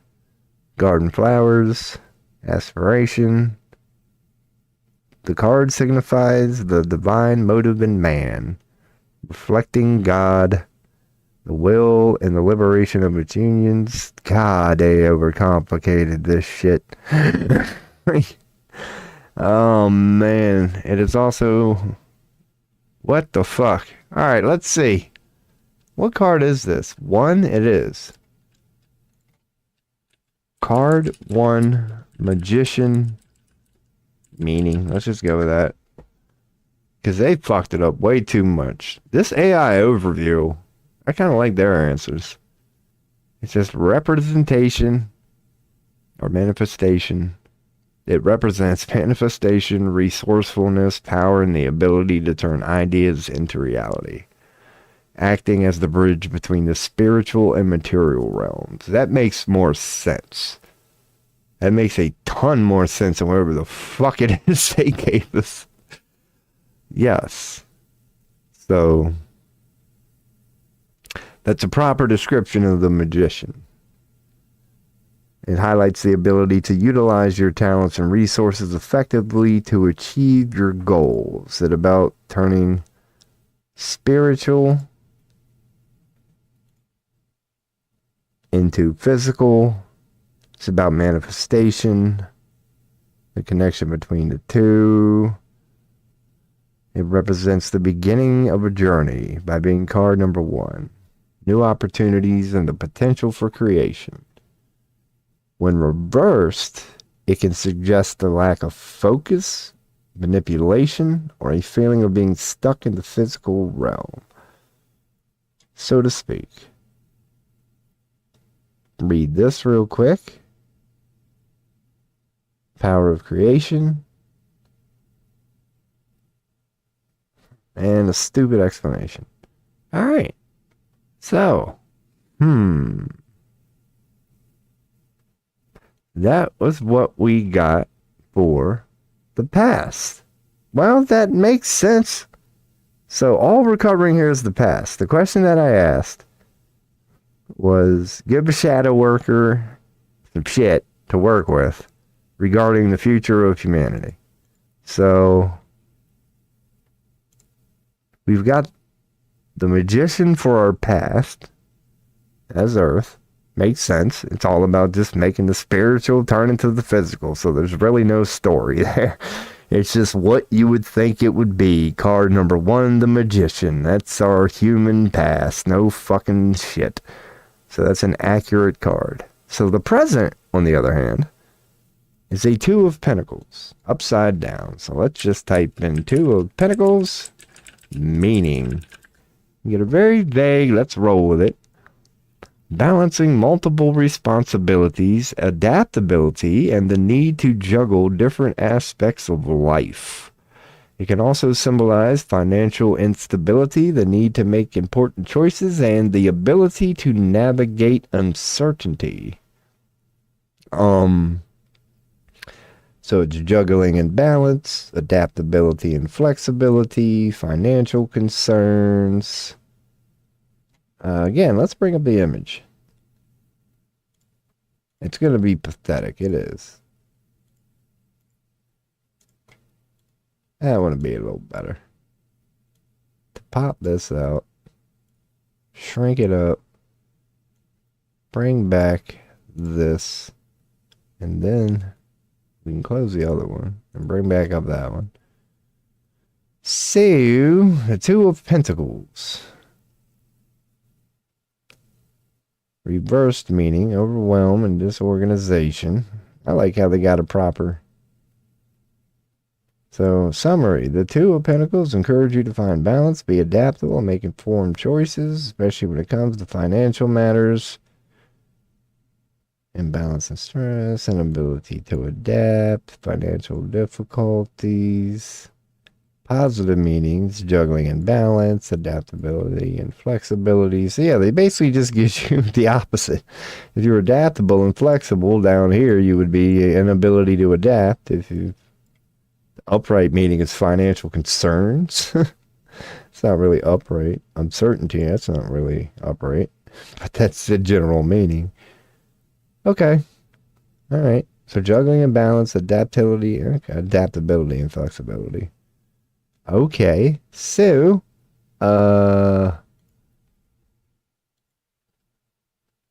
Pentacles, Minor,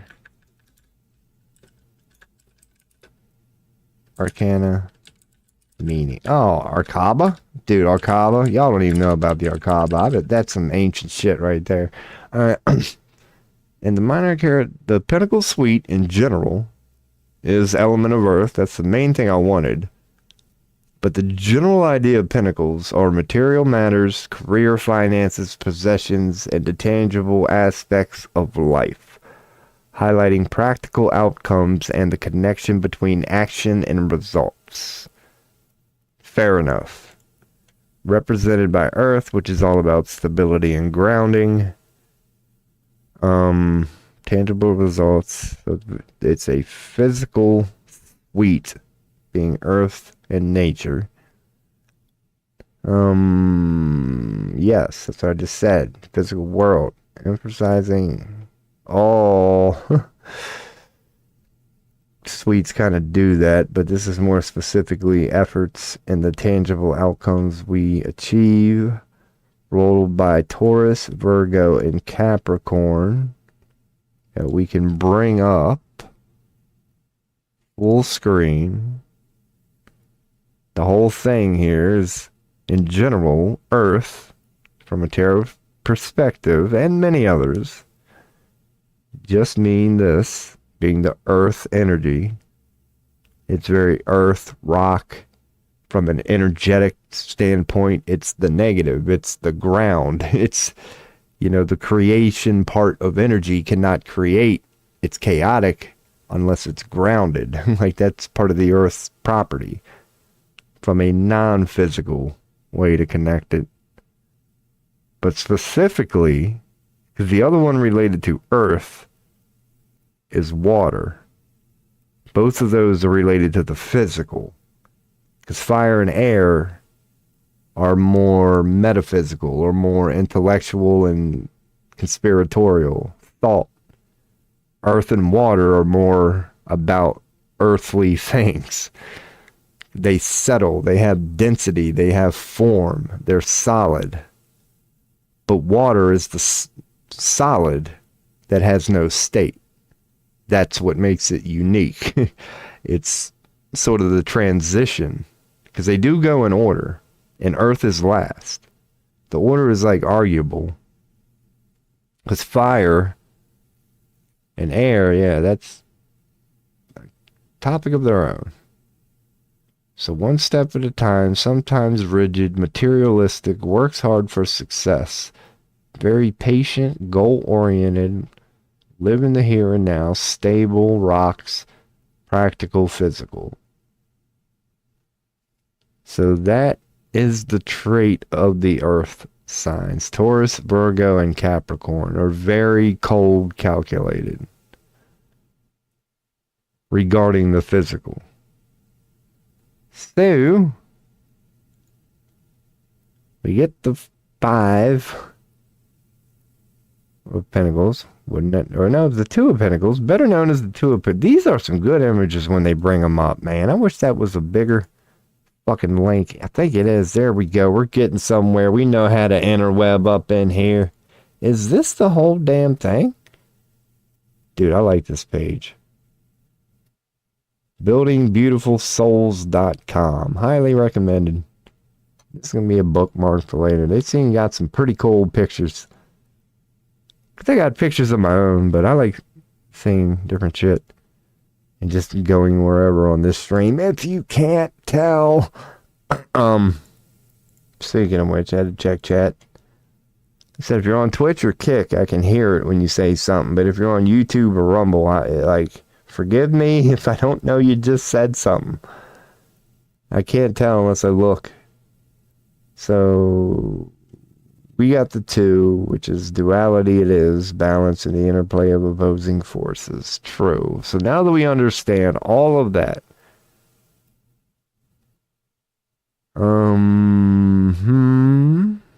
material matters, finite, tangible, practical outcomes, and the connection between action and results. So, regarding Earth, we got the 2 of Pentacles, which makes sense. It's saying currently, being that it's, Earth grounded, it's Pentacles, we're talking about the cold calculation. Hence all the discussion going on right now. We're trying to figure out where we went wrong. We're trying to intellectualize it. Like, we understand within that things are fucked up. But the first step to any recovery is first admitting you have a problem. And we don't quite know yet how to articulate what the problem is. We think we have the answer, and then we start to go, well, is this connected to something else? And it turns out that it is, and then we have to explore that. So currently, we're getting it all out on the table. We're asking questions collectively, and then collectively, the answer is being birthed within us all. That as humanity as a whole, we're asking these questions: what is our true history? What is our real nature? Who are we really? Are not those sort of people popping up more and more. The seed has been planted and the prayer has been answered.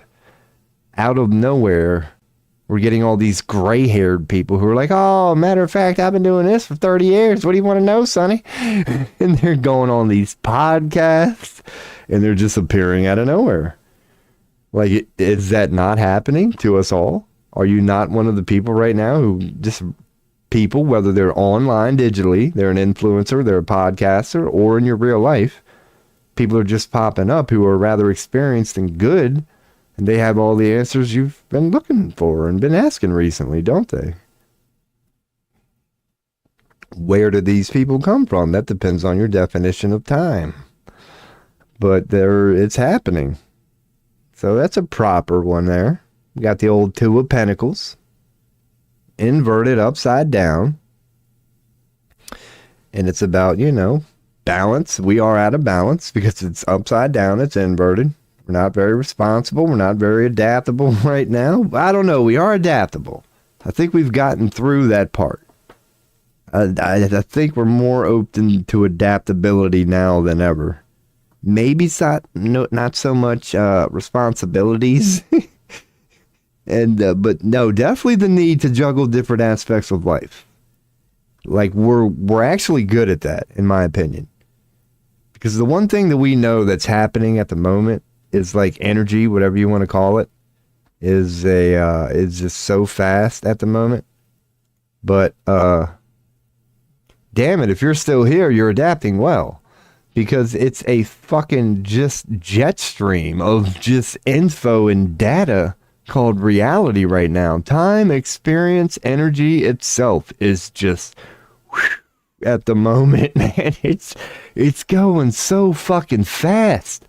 Things are evolving so fast. Whispers of today become realities of tomorrow, and shit like that used to take months, if not years, if not generations. It's just been getting faster and faster. So, through all of our failures, do not think that humans are not adaptable. We are. Because, yeah, if you're still here breathing right now, you're adaptable, or you wouldn't be. You've been in this jet stream of energy, and you and I both know it, and you're still here. Like, you're adapting very well. If you weren't, you wouldn't be here. How many has it taken out already and will continue to take out? Not everybody can keep up. Like, this is meant to happen. It's literally people getting left behind. That's what end times is. End times tells you a bunch of people go bye-bye. One way to look at it is they're just the people who can't keep up. That's not a bad thing. It's that this light, this jet stream of energy right now, where it's headed, is literally a nuke going for heaven itself, and I mean that in all the glorious ways possible. It's a magnificent ball of potential and already realized just yumminess that was birthed through a 20-some thousand year cycle of bullshit. And it's so beautiful. And it's that. It's that. Picture a cone of just energy that for 20-some thousand years, like emptying a bathtub, like the tornado effect, we're at the bottom. Like we're going through it's going so fast right now. It's insane. And if you feel like you can't take much more, don't worry.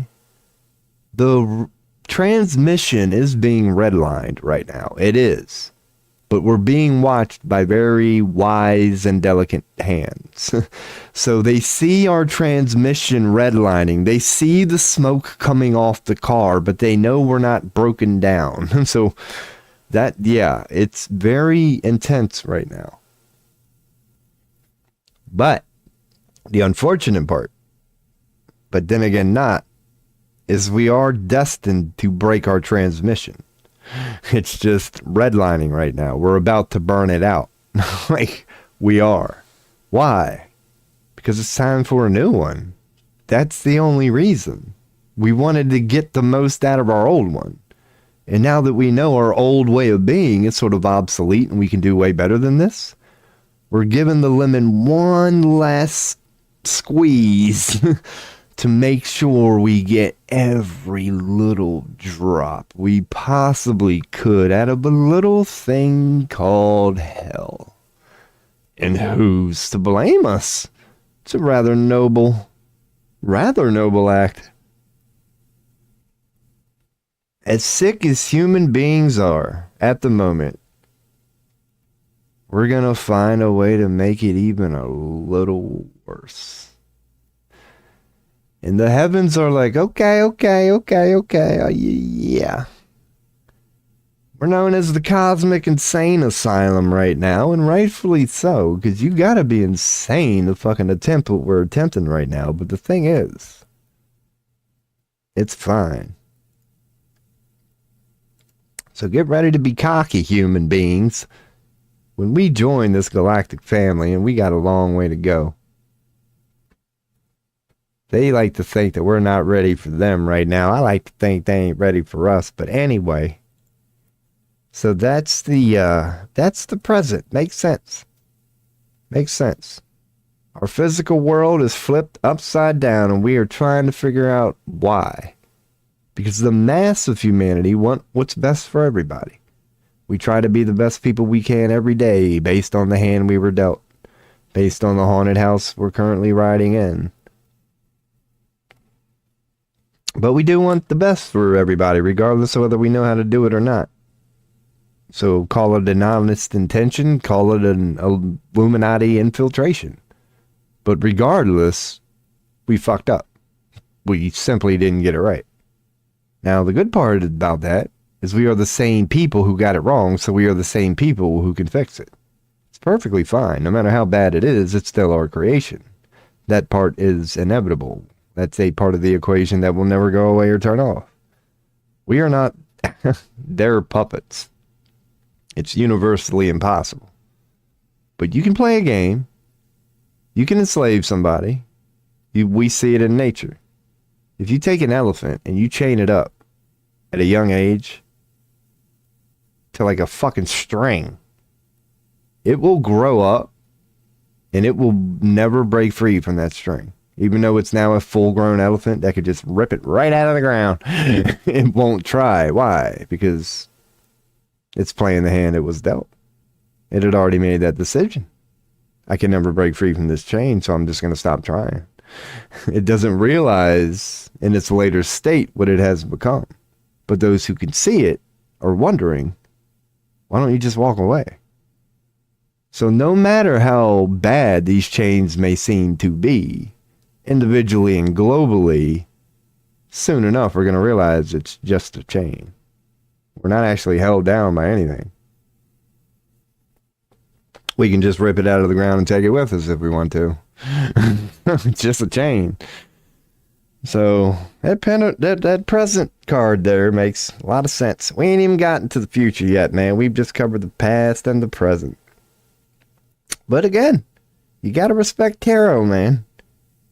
I've asked only 2 questions tonight, and unless this last one is some bullshit, and don't get me wrong, if I get a hint of some bullshit, I'll be the first one to call it out, man. We're going to see what comes out of this one.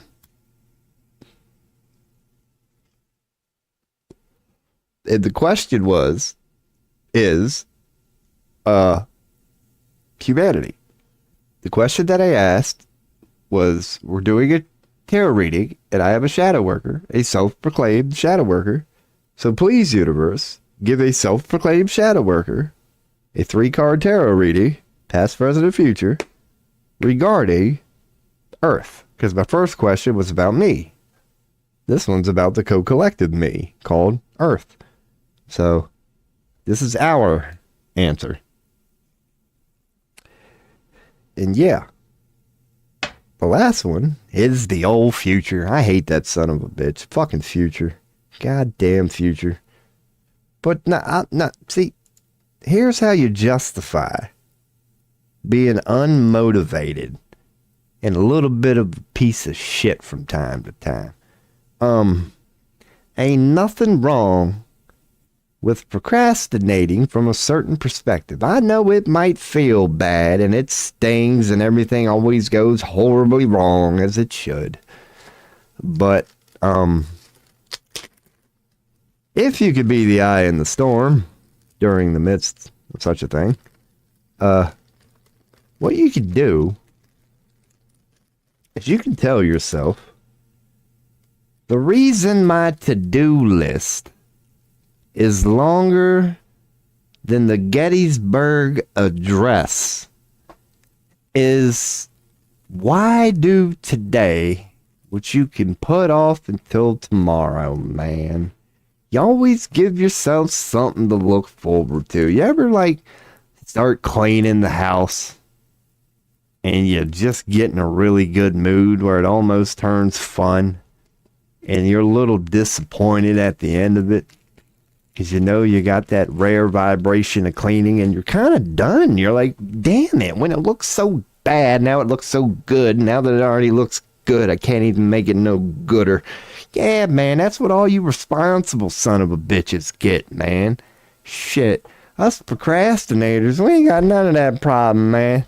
Dude, if you could see look at my room, dude. I got so much shit to do. Boredom does not have to be, God, there's a beauty in procrastination, man. There truly is. Now, granted, everything I just said are excuses and it's total justification, but hot dammer, If I don't stand, it's a hill I'm willing to die on. Most hills I'm willing to die on, I know you can't hit me. And this hill sucks. This whole defending, procrastinating hill, oh, she ain't the sturdiest one I've ever seen. But I'll take one for the team, man. I'll die on this hill. I've mentioned in this stream that I have never lost a debate in my life because I haven't.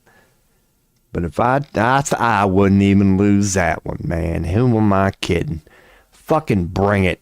Fucking bring it. I dare you to try to tell me procrastination isn't a positive, man. I am a shadow worker, all right? I have spent way too much time pondering this topic. You don't want to fuck with your boy, man. Just picture a no-life son of a bitch pounding away at the keyboard, man. Like, y'all don't want none of this. I'm trying to tell you. God, is this how most tarot readers are? No wonder they charge $250 per fucking reading. You're probably in there like 4 hours if they do what your boy Robo does. Gotta spend at least 20 minutes talking about the Philly game or something. Anyway, back to the fucking tarot. Let's just bring up the regular browsing for the moment, because did I just fat finger Mozilla? So we got an upside down Knight of Cups. Oh, that's got bullshit written all over it, man. Oh, this ain't gonna be nothing good here. Let's just go on. Yeah, we can keep meeting. Oh God, what am I doing? So we got Knight of Cups. Bam. So here we go. So the old Knight of Cups, it's a time of emotional awakening, romantic possibilities, and creative inspiration, often representing a gentle and diplomatic approach to life's changes. Hell yeah. So it's about love and relationships. It's about creativity and inspiration, emotional connection, diplomacy, and charm. All right. So it's about your relationship with others, how you create and express yourself. The old Knight of Cups, man. Because I know the cups are a water-based sweet, which means it's ruled by Cancer, Scorpio, and Pisces, or whatever the fuck. So yeah, it's the emotional realm. It's, hell yeah. Nurturers, empathy. It's very divine feminine, like. It would be the divine feminine of all these energies, if you will. Would be the life-giving yet destructive water. That's the unique properties about water. It's got so many. But it can destroy the most titan of steels and the most granite of rocks. And that's easily provable. Yet it gives birth to the most delicate of flowers. It's fucking crazy. So yeah, it's very water-based. It's very emotional-based. It's about creativity and expression. What we can do here is hopefully bring up a quickly loadable, decent image. I know I have one myself. But we'll keep, I don't know. Yeah, we'll just keep this up over here. Because you can see plenty. Yeah, it's just a little guy on a horse. What I can do here, because you're in browsing, so you won't be able to see, I don't believe, what I'm doing. But I have a folder here called, nope. Yeah, there it is. Esoteric, Tarot, Rider-Waite, and this is who? The Knight of what? Cups? Yes. Bam. Bam. There we go. Main. Get rid of this. So now you can see what I see. And I can close this and bring up my picture that I saved. A proper one of the Knight of Cups. So that's the cup that we drew. Right there. That's what it looks like. There's a knight. There's a cup. Word. That's why it's called the Knight of Cups. And, yeah. If it's reversed, which ours is, before that, yeah, let's just look for the regular meaning. Love, romance, and emotional connection.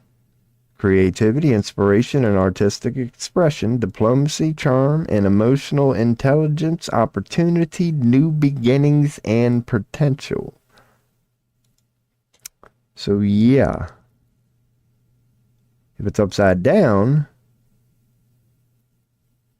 can point to creative blockages, emotional instability, or the need to confront emotional barriers, delayed opportunities, manipulative behavior. Oh, well, okay. Because it would. If it's reversed, it would be the invert of all this shit, pretty much. So romantic possibilities, creative inspiration, gentle, diplomatic approach, very divine, nurturing, feminine, creative, diplomatic, non-power, and ours is flipped. So our past was what you would think it would be, nothing special there. The manifestation.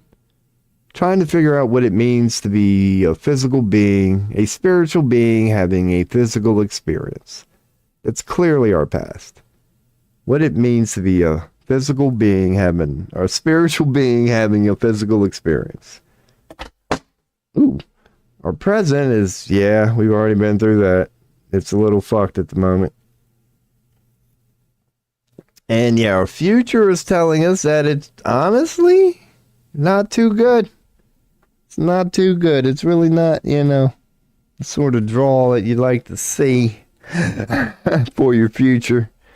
But if you believe in tarot or whatever, this is what I said. But then again, I said, the question that I asked specifically had a shadow worker is asking this thing in there. Because, yeah, I'm kind of glad it is bad news, you could say. Because, yeah, I'm a shadow worker. I don't mind looking at that shit. So, we're fucked. Beautiful. Let's talk about how fucked we are. I hope Lucifer done sharpened his sword.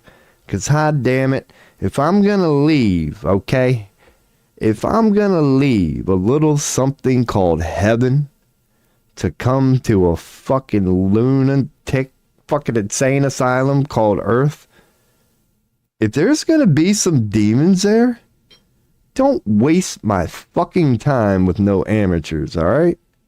If you're gonna summon me from heaven to experience a little bit of shadow, I hope the deepest, darkest depths of hell hear it when I say, if you're gonna bring it, fucking bring it. Don't waste my fucking time. So, I hope we're in for a little bit of shit here, man. Because we're all going to be fine. Death is but an illusion. You're already in the infinite, blah, blah, blah, blah. So why not dance with the devil if it's willing to expose itself? Sounds fun to me, man. And again, I would hope it would be a rather formidable devil. Because if the gates of hell open up, and outpours just hatred itself, I don't want no chipmunks coming out of that motherfucker, alright? Don't waste my damn time now. If the odds aren't stacked against me, I've been here, done that before. It ain't no fun winning over and over and over again. So, this tarot reading, why am I on this fucking page, hot dammer? Of ours, with the old upside down Knight of Cups. I say fucking bring it, hot dammer. Let's blow this shit up. let's make it the worst possible freaking outcome it could possibly be. So what are we working with here? Emotional, so kiss your fucking shit goodbye, man. Yeah, that's the part right there. You know, the old Knight of Cups. It represents just diplomacy and charm. This is the part we need to focus on right now. An upright Knight of Cups. What it means in your positive state is you're known for being charming, diplomatic, the ability to navigate emotional landscapes with grace. Just like water, even though it's an earth sign, you're very stable. You just go with the flow, man. So you have good emotional connection. You're just creative. Yeah. The key meanings are just, it's all beautiful. Potential, it's all beautiful.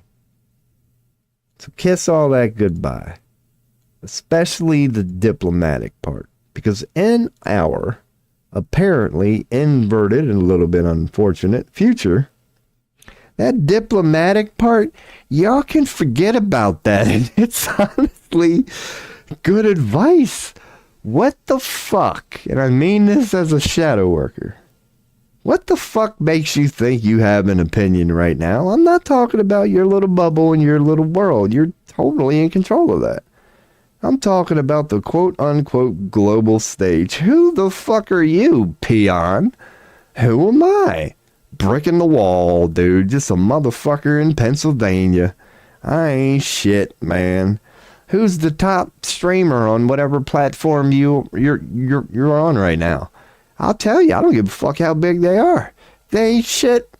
Dude, I'll put him up against one Bill Gates, and he's not even that impressive anymore. He's about number 10 right now. I'll put him up against one Bill Gates and just laugh at how big and influential that person is. Like, oh yeah, that's cute. That's fucking adorable. So yeah, man, like this whole diplomatic thing, own it, man. Own it, people. We ain't got no say in the matter. We told them stop raping kids. Here we are 5 years later. They're like, we'll give you that list any day now. COVID happened. We said, hell no, we won't go. Hell no. They said 6 feet mask and get your ass to work. And what do we do? Yeah, man, we ain't got no say, man. Fucking bomb Palestine. We're like, can you please not do a little thing called genocide and ethnic cleansing? That's pretty bad. I think we would all agree that genocide and ethnic cleansing, we're getting closer and closer to that ultimate evil thing. I'd like to think genocide and ethnic cleansing is pretty high on that list, but we done blew that motherfucker off too. Palestine gone, don't nobody give a shit. So yeah. If you think you're diplomatic in any way, shape, or form right now, that's a rather naive way of looking at it. I mean, shit. So that ain't gonna go good at all. Creative inspiration, they're trying. We've made progress on that. They want to stifle creative inspiration. They're trying. It's just, that's such a futile attempt. I respect it. But it's not going real good for them. So yeah. That's pretty much it. It's an accurate reading. We've got some challenging times ahead of us. The upside down Knight of Cups definitely suggests get ready to cry a few tears. Get ready to explore things called sympathy and empathy, and they're going to be summoned from you through darkness. Like, you can seek it on your own, and it's always noble. But darkness has the ability to pull that from you, as all black holes do. They pull. It will summon empathy and sympathy within you. It's just, we're going to get there in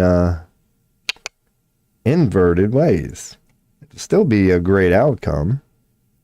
People are going to learn, be reminded of how good it feels to be empathetic, how good it feels to help somebody else, how good it feels to be sympathetic. But we're going to get there through I told you so sort of events. Like as a collective, yeah, it's going to be brought to us through pain. Eventually enough will become enough. After the dust settles, after we cross that threshold, when enough becomes enough, when the streets are covered with blood, when the souls of man, woman, and child are just crying from within, we're going to have an enough is enough moment. We won't be able to continue any further. And through all that pain and misery, yeah, waking up to people bleeding metaphorically and literally, it's going to be a lot of need for love and compassion at that moment. There's going to be a my God, look what we've done moment collectively with this beautiful ball of ours. There's going to be cries so loud they'll just be, we can't ignore them no longer. As busy as life is and as fast as life is moving right now, these cries are going to get so loud. It's going to be on all of our doorstep. We will have no choice but to address this soon. And we need to. So yeah, man, it's going to get a little bumpy. It's going to get a little bumpy. And, you know, to each their own, but let's not forget the difference between individuality and co-collectivism, I guess you could call it. Global things.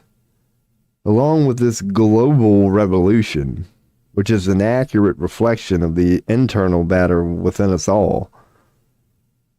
Yeah, there's the internal battle. Like we're all personally about to go through the same thing. Whatever government you have inside of you, whatever globalists you have inside of you, whatever agreed upon way of ruling and being and beliefs and definitions and whatever your own law book is inside of you, kiss it goodbye, because you're no different than your reflection. The world is going through it. You are the world is you, the all is the one, and the one is the all. So looking at global events is literally like looking in a mirror. It's a reflection of what's going on in your own internal soul. So if every day you wake up to a good life of happiness and smile and yeah, you just are living a good life, you can feel it in your soul. You're doing good at the moment, aren't you? But if you know damn well you're not doing what you need to be doing right now, you're waking up to the same news I do every day. It's about how bad things are going. But you need to remind yourself in that moment that reality as we know it is nothing but a mirror. You're simply looking at a reflection of yourself. It's literally what's going on in your own soul, spiced with the co-collective part. You are part of a collective, but yet you are an individual. And we've already been over paradox. Those two truths might seem to cancel each other out, but they can and do exist side by side. You are a part of a collective, yes. You're also a unique individual. There's nobody else like you. Yes, they're both true. They don't have to not be true. They both can and do exist side by side at all times. It's true for you. It's true for everybody. It's holographic, you could say. The one is the all and the all is the one. So that was the second tarot reading of the day. I don't think it was bad for some bitch who really don't know what he's doing. That's what they say, man. Just practice. Just keep on practicing, man. Eventually you run over the same card over and over and over again. Eventually, and just get a little better. So maybe I will do that again. I thought that was pretty cool. I like doing it. I do got to try to get up early tomorrow, but your boy goes through this every damn night, man. Every damn night. 'Cause I know, man, it's not easy for any of us right now. It's really not, man. Because I don't mind going from cocky to humble, and yeah, I've said it many times. Both of what I'm about to say are true. Like, Earth is filled with nothing but master souls, guru level souls. Like, there's some talent on this fucking planet right now, man. At the same time, my favorite people right now are the people who are just fucking done. You give up on your pride, you give up on your ego. You're not saying you're not still that master, but you're just fucking done, dude. Just like, can we, it's tough right now. A lot of shit. We're paying for the sins of a lot of fucking things right now. That's definitely another way you could justify it if you're feeling a little down right now. Everything you, I, and the human collective are quote-unquote paying for right now, it's not all ours. I mean, it is, because the all is the one and the one is the all. But it's not all quote-unquote ours. That we're taking on more than we quote-unquote should right now. We're taking on more than we quote-unquote were ever asked to take on right now. Because we're fucking insane. And I love it. And so does the universe. Humans are fucking ridiculous. Now, you kind of gotta, and I say this playfully, because there's no such thing as rank in infinity. But we all are beginning to realize that time and location are an illusion. So specifically regarding this, the time part is an illusion. We've agreed upon that. The time part is an illusion. We've discussed it many ways as a human collective. There are many ways you can quote-unquote prove that time is an illusion. I don't know if I can go on this. Oh, God, maybe y'all heard that one. That's gonna stink, too. I was nothing but burritos last night.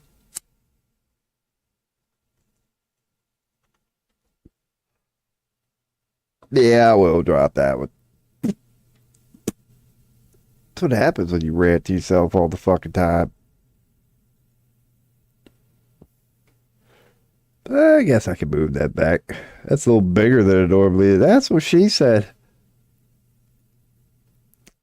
Yeah, man. Did I? No, that's it. Yeah, that's a cool freaking web page right there, man. Your boy done bookmarked that one. Let's do our little. Let's hope the world's blowing up. Gaza Strip. So what the happened? Trump throw up a casino there or something? Alright. So they're still bombing Gaza. Fucking hell. Fucking Zionists. Dude, there's like nothing left. And they're still just like, nope, you can't come back.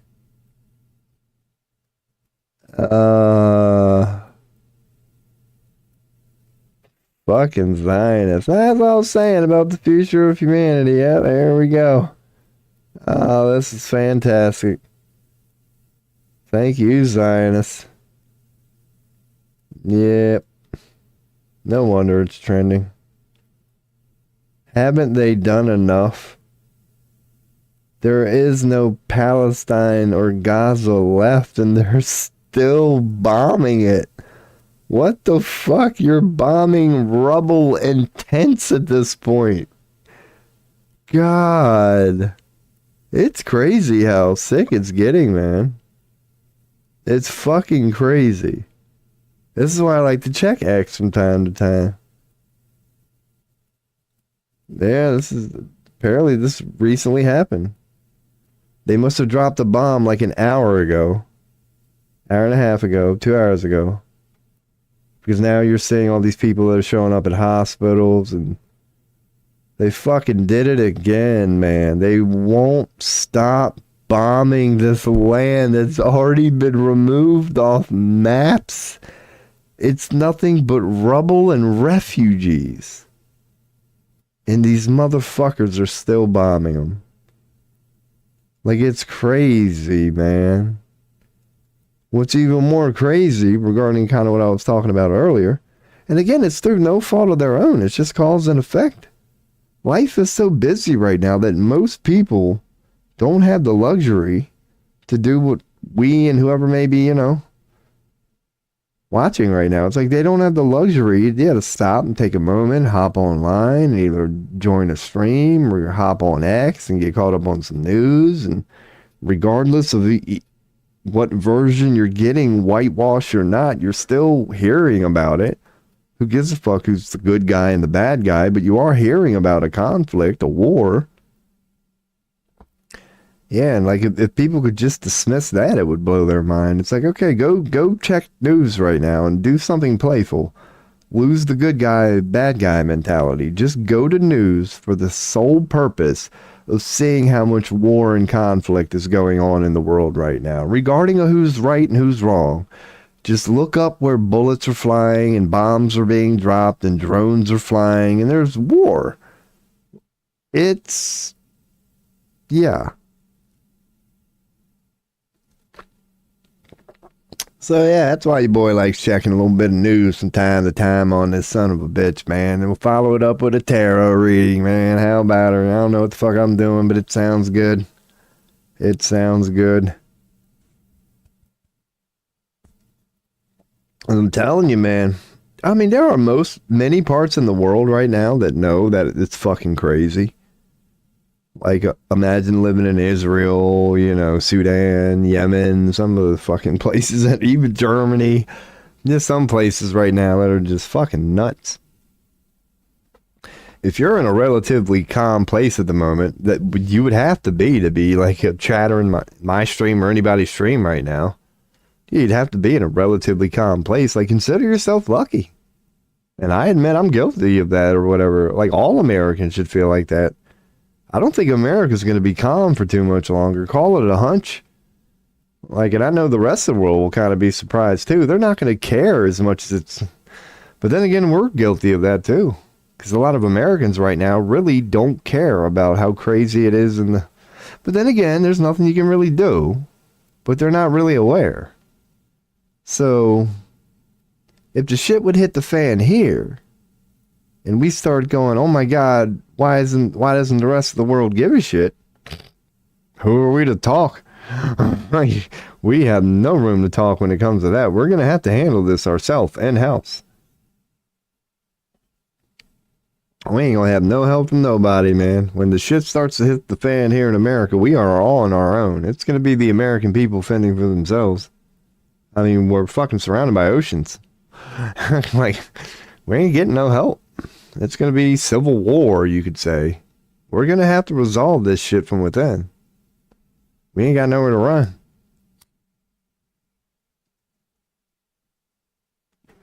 And it's coming. Like, real soon. Real soon. You can't say days.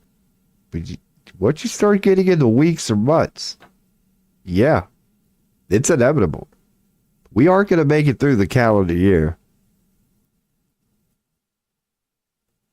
Yeah, because you know how it is now? Like, unless you feel like it's going to get better,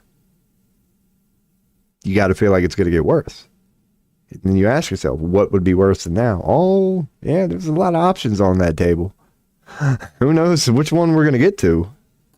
But it's going to be worse than it is now. It is. That's all you need to know. It's going to be worse than it is now. What traits are going to be magnified? Is it going to be the destruction? Is it going to be the control? Is it going to be the system? Is it going to be the money? Are they going to use religion? Like, what is going to be the focal point at the moment? Who knows? But there is some crazy shit going on in the world right now, man. And it can't be kept in the shadows for that much longer. They're trying their best, but they're failing miserably. Every day, the lid they try to put on this is just raising more and more and more, and they can't stop it. They can't. They literally can't.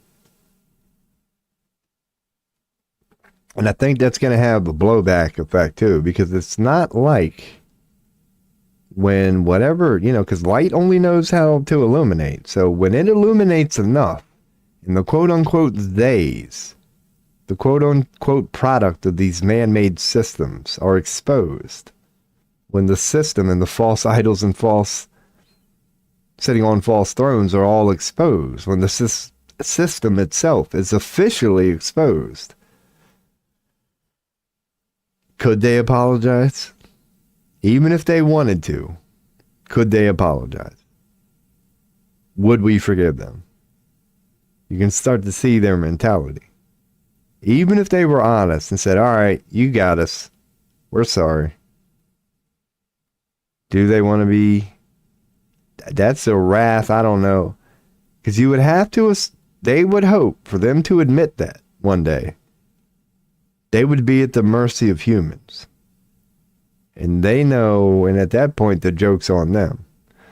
Because if they would have been doing their job, humans would be understanding, they'd be sympathetic, they'd be empathetic, and they would be more likely to quote-unquote spill the beans. But through generations of their sick little game plan and what they were quote-unquote trying to do to us, they've created quite the beast themselves. They thought they were the glorious beast the whole time. But they're too afraid to even look at us right now. Because they know we're a little pissed. They've created a monster they can't control. We aren't the sympathetic, empathetic, Christ-like figures that if they would admit their evils right now, would give thank you for admitting it, we forgive you, we love you, and move on. No. They've created a rather traumatized, angry as fuck, not sure what they're angry at, but angry nonetheless,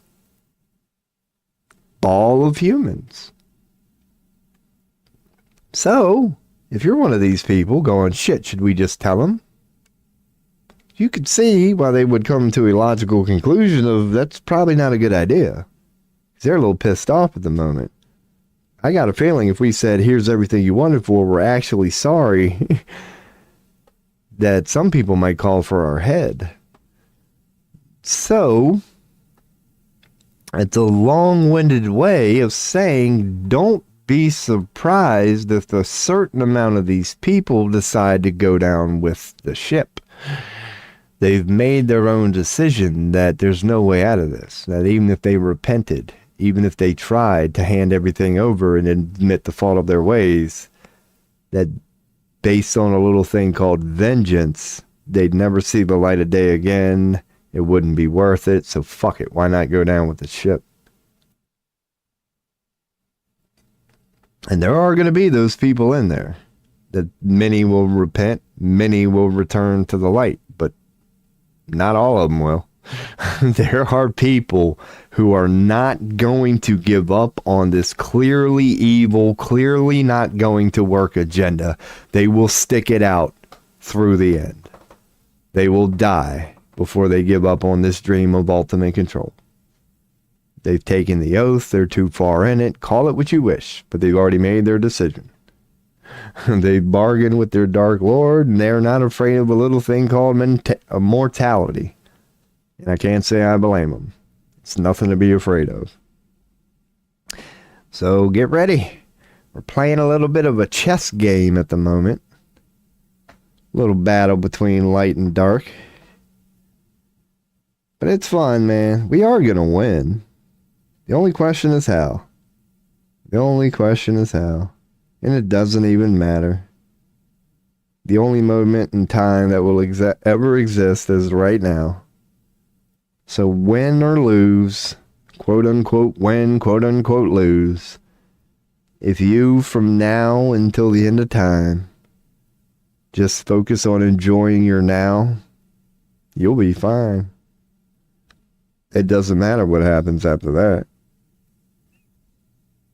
Because if you maintain a steady flow of enjoying the only moment in time right now from here until whenever the quote-unquote end is, whenever the quote-unquote big event happens, by default, from now until then, you will tell nothing but a story of a person who is enjoying their now. So why would you give a fuck about what the end result may or may not be if you stay focused on simply enjoying your now? It frees you of a lot of worry, a lot of anxiety, to remind yourself that the future is but an illusion. It will always be there and you'll never get to it. There will always be a tomorrow and there will always be a yesterday, and that is timeless, ironically. But time is indeed an illusion.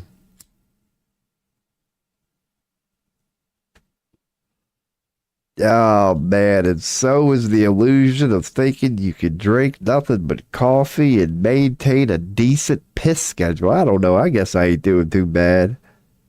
I'm probably averaging 1 an hour. Yeah, alright, man. Good, the mouse is in there chilling. I think I'm so fucking boring. He's actually taking a little nappy poo, and that's great. Now the son bitch is gonna be up all night just like a child. Alright, man, I'm gonna go take a pissy poo. I'll be right back about 30 seconds here, man. Just gonna get her done here.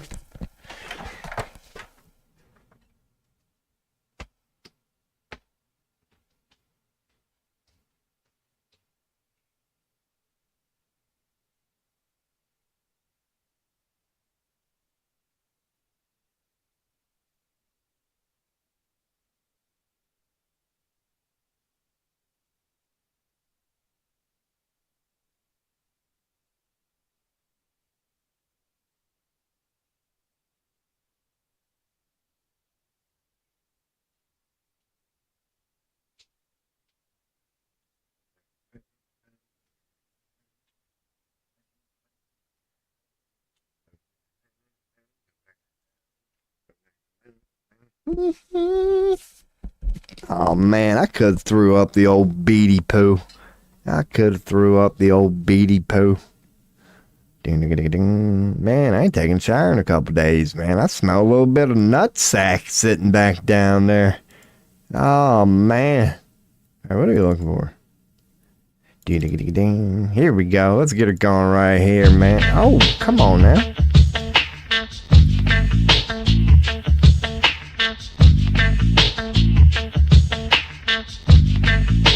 Copyright free up in this son bitch. Hell yeah. Man, she getting a little chilly. Ooh, smell that nutsack. That smells like asshole. Ah, that's right, I eat burritos. Ooh.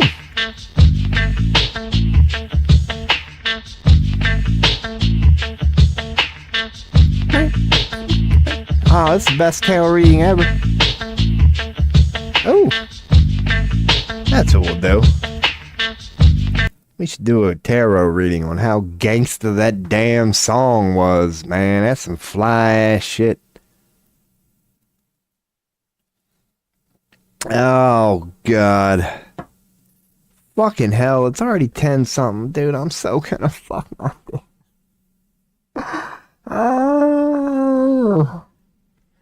My, oh my, the tangled webs we weave. Why stretch, walk around, hydrate, get ready for tomorrow, when I can stream to nobody for another couple more hours, and then next thing I know, it's fucking midnight. Hot dammer. Oh, man. Shoot me in the face. Shoot me in the face. I love that saying, man. Dude, I'm known for that at work all the time. It's something to do with that exact line. I will do it. You'll just see me doing my job, and you'll notice I'm singing. But if you get close, I'm just going, shoot me in the face. I hate my fucking life. And I'm not making that up, man. That's how I get through work. I fucking hate it. Jeez, man. But I don't know. I got a call today. I haven't even checked the voicemail, man. It's about 10 hours old at this point. Way I figure, man, if I stay up to like 6 p.m. tonight, yeah, I'm going to get up like 8 o'clock and call him. I'm going to make some horrible freaking decisions, man. I got to stop this shit. I got to stop this shit. Always got to go out there and be somebody, man. I got to get ready to get my entrepreneur on. That's why I'm trying to get into tarot and shit, and we'll get back to a reading here soon.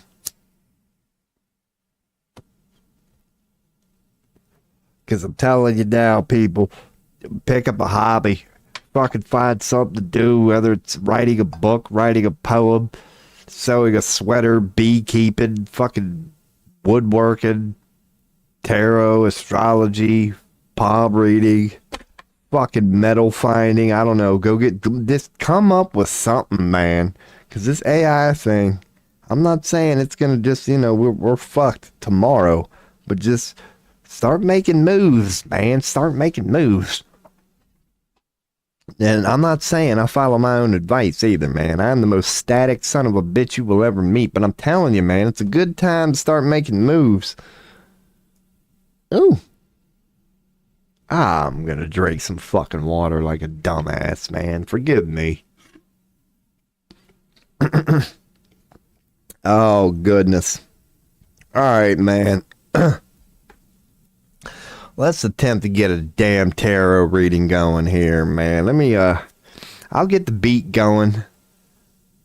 And I'm going and throw up the old BRB, but I'll be here, man. Your boy's got to get his mind right here for a second. Think of a good fucking question to ask. Pull up some tarot. See what in the Hades. Oh my God, come on now. Don't even, just, come on now. Alright, I'm gonna mute it in case I start like coughing and shit, but I'll be here, man.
Oh, man.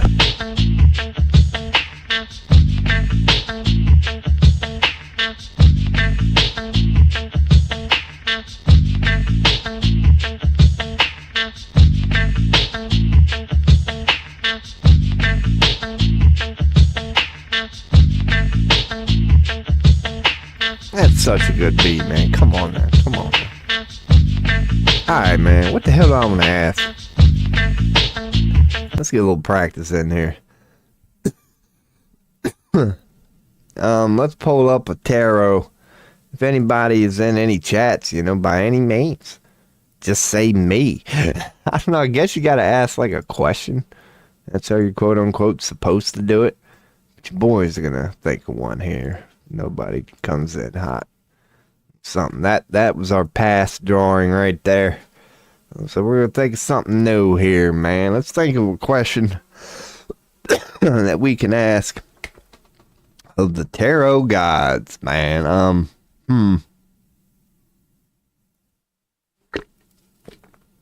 So what was the news here? Let's see. We've done me. We've done the earth. I don't know.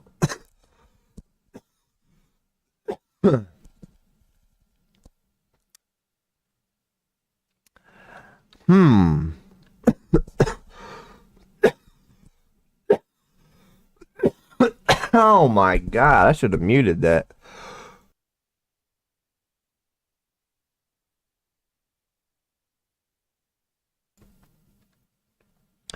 I cleaned my pipe out last night, and I think that's what I get. Dude, I shouldn't have moved my water from the right to the left. Holy fuck. I guess really those are the only two fucking questions worth asking. Future of me, future of humanity.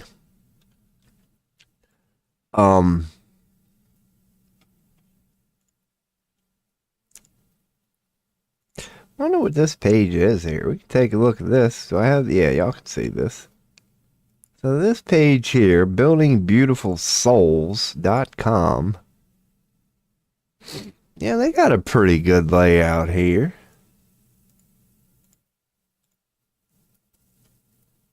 They do.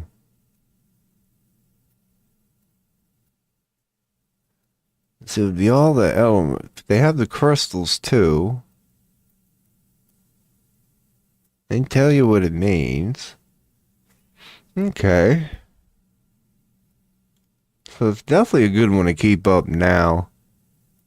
They've got all the cards with their descriptions. They're basically... We'll switch to main for this one. So if I bring up an image, you'll be able to see it too. Because I am going to bring up an image. Wait, I don't need to close all those windows.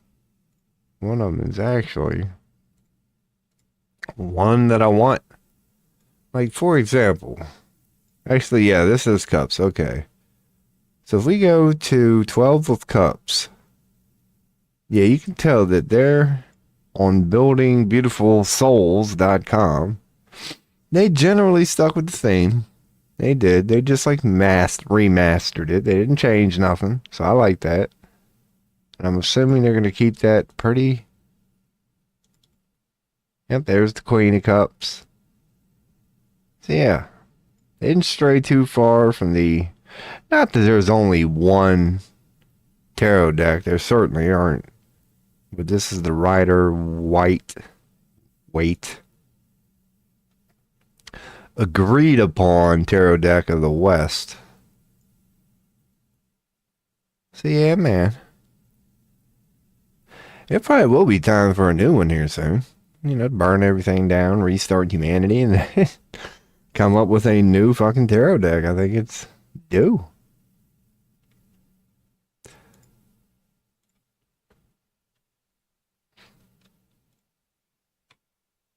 Cause yeah, man, if I've done me...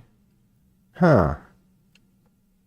So, if I just pulled a random person out, and say, if I wanted to do one for my mother, I need to practice here. Let's just go on and go, hey, random 3 cards talking about old mom. Let's see what happens. Bam. So, it does seem like when you get 3 cards on this page, they'll give you a major and then 2 minors. So that part isn't random. Can't say I like that. But I'll go with it. But I am noticing that. I mean, I've only done 3 or 4 today. So that might not be the case. But so far, that's what they've all been. 1 major and 2 minors. So the major is the sun. Yeah, let's stick to this webpage. Where were their... This is their minor. Would the major be... No.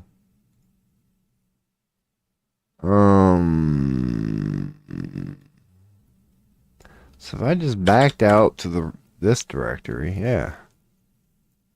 Where's the major? Here we go.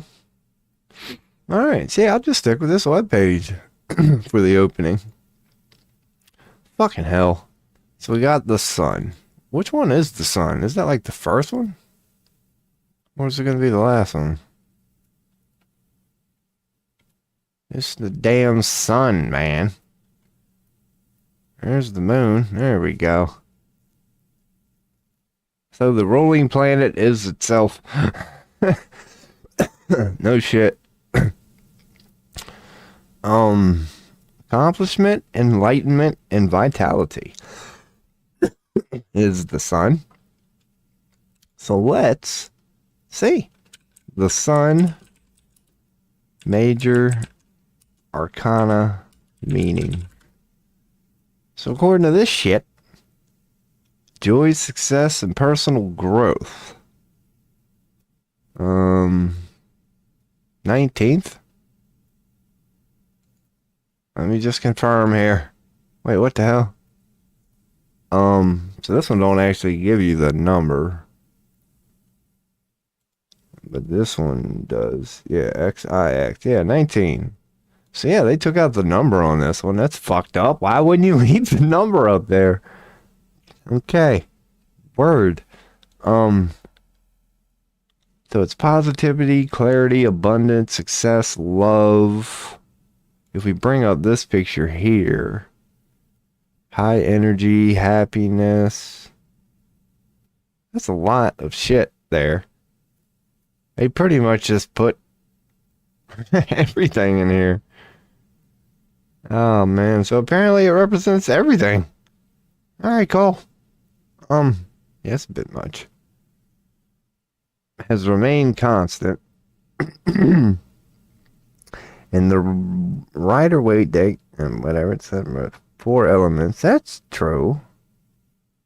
It's got the 4 elements. So there's, air, earth, water. What? Huh? Under the sun represent the 4 elements and the 4 suites minor arcana. Really? Huh?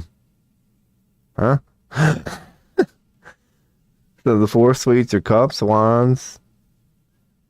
Yeah, like, I don't see any of that shit. She's holding the flag. I don't see a cup. I don't see water. You could argue that's the sky. I mean, air, you could say, is all around you. Or, like, you could say that about all of them. These are very vague. Well, that's what you get for asking AI. AI is good, but you can tell it ain't really been touched upon the esoteric part yet. Okay. So, well, let me pull up this one thing, because am I still on main? No. Let's go back to main. Glance at the chat. Alright, because I should have... Let's go back to junks, then. It's still got to figure it out, even though I was here 5 fucking minutes ago, and it's a damn folder. It would have been this. So, according to this little PDF I downloaded. So yeah. Localization of consciousness and revelation. Like this dude. Yeah, I trust him. But I agree with that. The localization of consciousness is pretty much what this, all you need to know about the sun card. A lot of this shit is just like reaching. Alright, so she got an upright sun card. So that means she had a good pass, which she did. And everything was fine. And presently she's a fool. I mean, I already know what that one like means and shit. So yeah, because she's like old and she just retired. Yeah, that's old moms at the moment. It is. She's gotten rid of her baggage, aka work. She's in her golden years. Like, and she's just, yeah. Okay, and she's ready to do that, for sure. But it's inverted. So that means, let's see. Wait, what was it? No, that's alright. So that's a major. That's a full. Okay. The full tarot meaning. Yeah, reversed. You're going to throw that in there. And it fucked it all up. Why didn't you give me that proper? Here we go. I still didn't. Alright, full. I'll put full 0 tarot meaning. I don't know why you gotta put it that way to get that. Alright, and tarot, the full. Where's the reverse? It don't show it. What do I hit? What if I just put reversed? Bam. A call to reevaluate your intentions, motivations, and inner guidance. It prompts you to examine if you might be holding back due to concerns about others' opinions or unrealistic expectations. That would be old mom. I'd have to say that's pretty accurate. That's pretty accurate. It suggests caution when it's upright. Where was the one? Okay. Yeah. Here's a more detailed breakdown. Recklessness and risk. Lack of foresight. Need for reevaluation. Groundedness and method. Potential challenges. Consider the consequence. Reconnect with your values. Alright, whatever. Word. Okay. Caution and lack of foresight, reevaluating your actions. That's definitely where she's at right now. 100%. Me too. That's accurate. So her future would be an upright Two of Cups. Let's go with Two of Cups.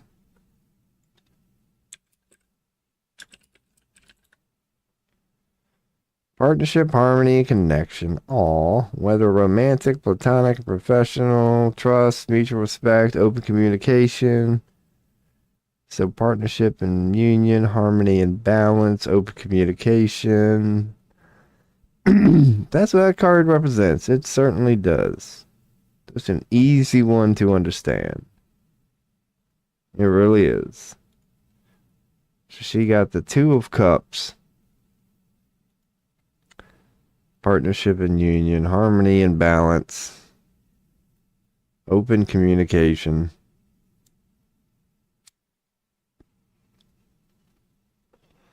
Makes sense. Makes sense. That's what she would be doing then moving forward. Let's just see what the Ace of Cups is then.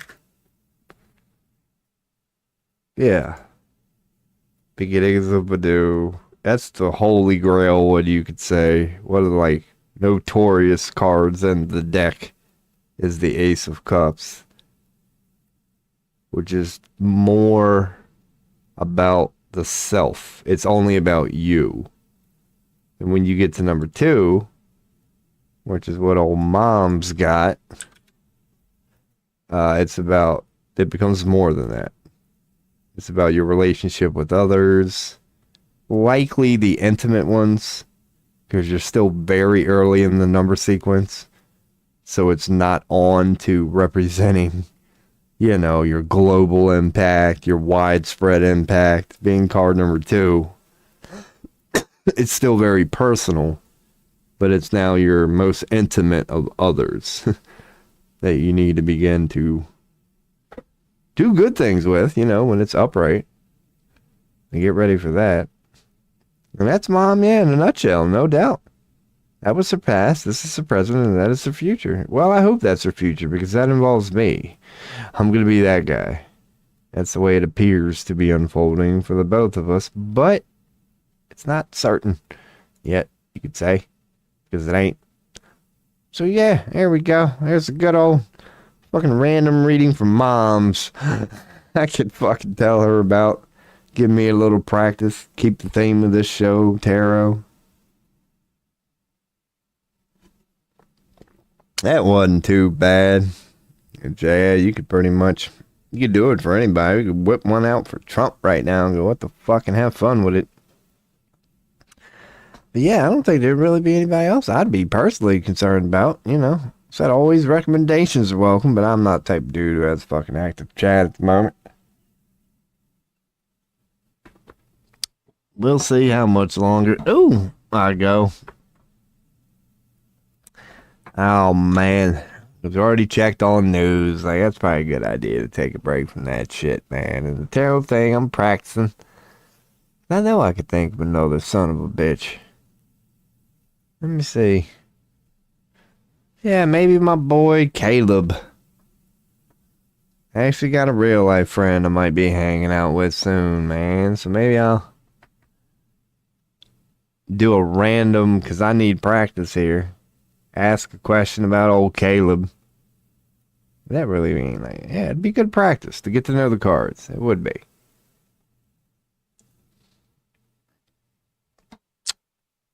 And just a general shit about what it all means. I can't wait to get the real deck. It should be here in about a week or two.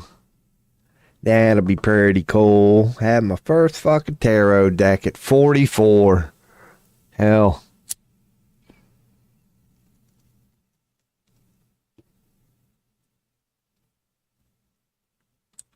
Ooh.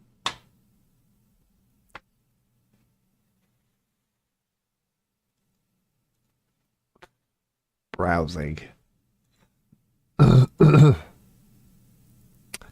All right, let's do the old X check first. So, what Israel says this, that's fucking crazy. That really is. Dude, it's fucking crazy. It's full-blown war on the Middle East at this point. Like Yemen's being hit. Gaza's being hit. Iran's being hit, or threatening war with Iran. Syria's at war. Lebanon's already fucked. Like, dude, that's fucking crazy. When is this gonna stop? Like, how wide is this gonna have to go? Like, whoever says we're waiting on World War III clearly isn't following or doesn't live in the same damn world I live in. Because if you ask me, it's already underway. I mean, it's being talked because this is big. Like, not big. Well, it is big. It's just that everything is so fucking big right now. We're becoming numb to a thing called war. We really are. We truly are. We just wake up to it. Oh, a new country bombed the new country. Let me get ready for work. It's like, it's crazy what's going on right now. I'm glad this is being talked about, though. Let's hear the whitewash version of it. If we go to Google News. No, actually, let's not do that. Let's do this, for example. If I do a regular Google search and go to these actual news outlets, like let's pop up Fox for a second. No, they're not lying. It's right here on the front page. They found a building that's actually still standing, so I guess that's why they took the picture there. So, they broke... I like how they said ending ceasefire. No, they broke it, dude. So they... But he's already wanted. What the fuck does he care? Old Netanyahu. He's like, alright, I'm already illegal. I'm already Hitler. So what the fuck do I got to lose? Oh yeah, we're gonna get it any day now. Coming soon. Any day now. We've been saying that for 25 fucking years. Hey, any day now. Just feel good. Trust us, guys. No, don't feel good, people. If you keep believing this shit, it's the equivalent of beating your head against the wall and wonder why you're bleeding. Like, it's not happening. Drop it. Jesus. But this is crazy. Fragile Gaza ceasefire shattered. Yeah. Israel broke. Well, not Israel. The Zionists said fuck international law again. Again. They don't care anymore. That's fucking crazy. When you bomb refugees, you're fucking sick, dude. Like, you're the one who made them refugees, and that's not good enough. They're still drawing air, and you can't stand that. Like, that's so sick. But at least they're talking about it. That's the only thing, man. At least they're talking about it. Let's go on and get all this shit out on the table. Ain't nowhere to run. Anyway, software. So, this is just news. Yeah, our news is doing what they're paid to do. They're justifying it, but people ain't buying it anymore, man. They're only going to say the same old fucking thing that they've been saying for the last 2,000 years. Well, get ready, man. I'm telling you, get ready. I'm a shadow worker. I don't mean that out of fear. I mean that out of wisdom. Get your sweet asses ready. Men and women included, myself included. There's a gut check coming up. I ain't nowhere to run. There is a clear fucking gut check coming up. And oh man, that's a booty check. I done popped the gasket, man. Now I gotta go take a piss. Ain't this a son of a bitch? Alright. Let's start the old BRB. And at least I'll give you a beat. Let's go. No, here's a different one, just because it's already in this folder. So, hell yeah. Wait, that's, I don't know. I'll turn it down a little bit. There you go. Kind of loud. I'll be right back. 30 seconds.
Man, I went to sit down and my fucking elbow bumped right into the mouse bud who's in his little fucking detention center at the moment with his banana.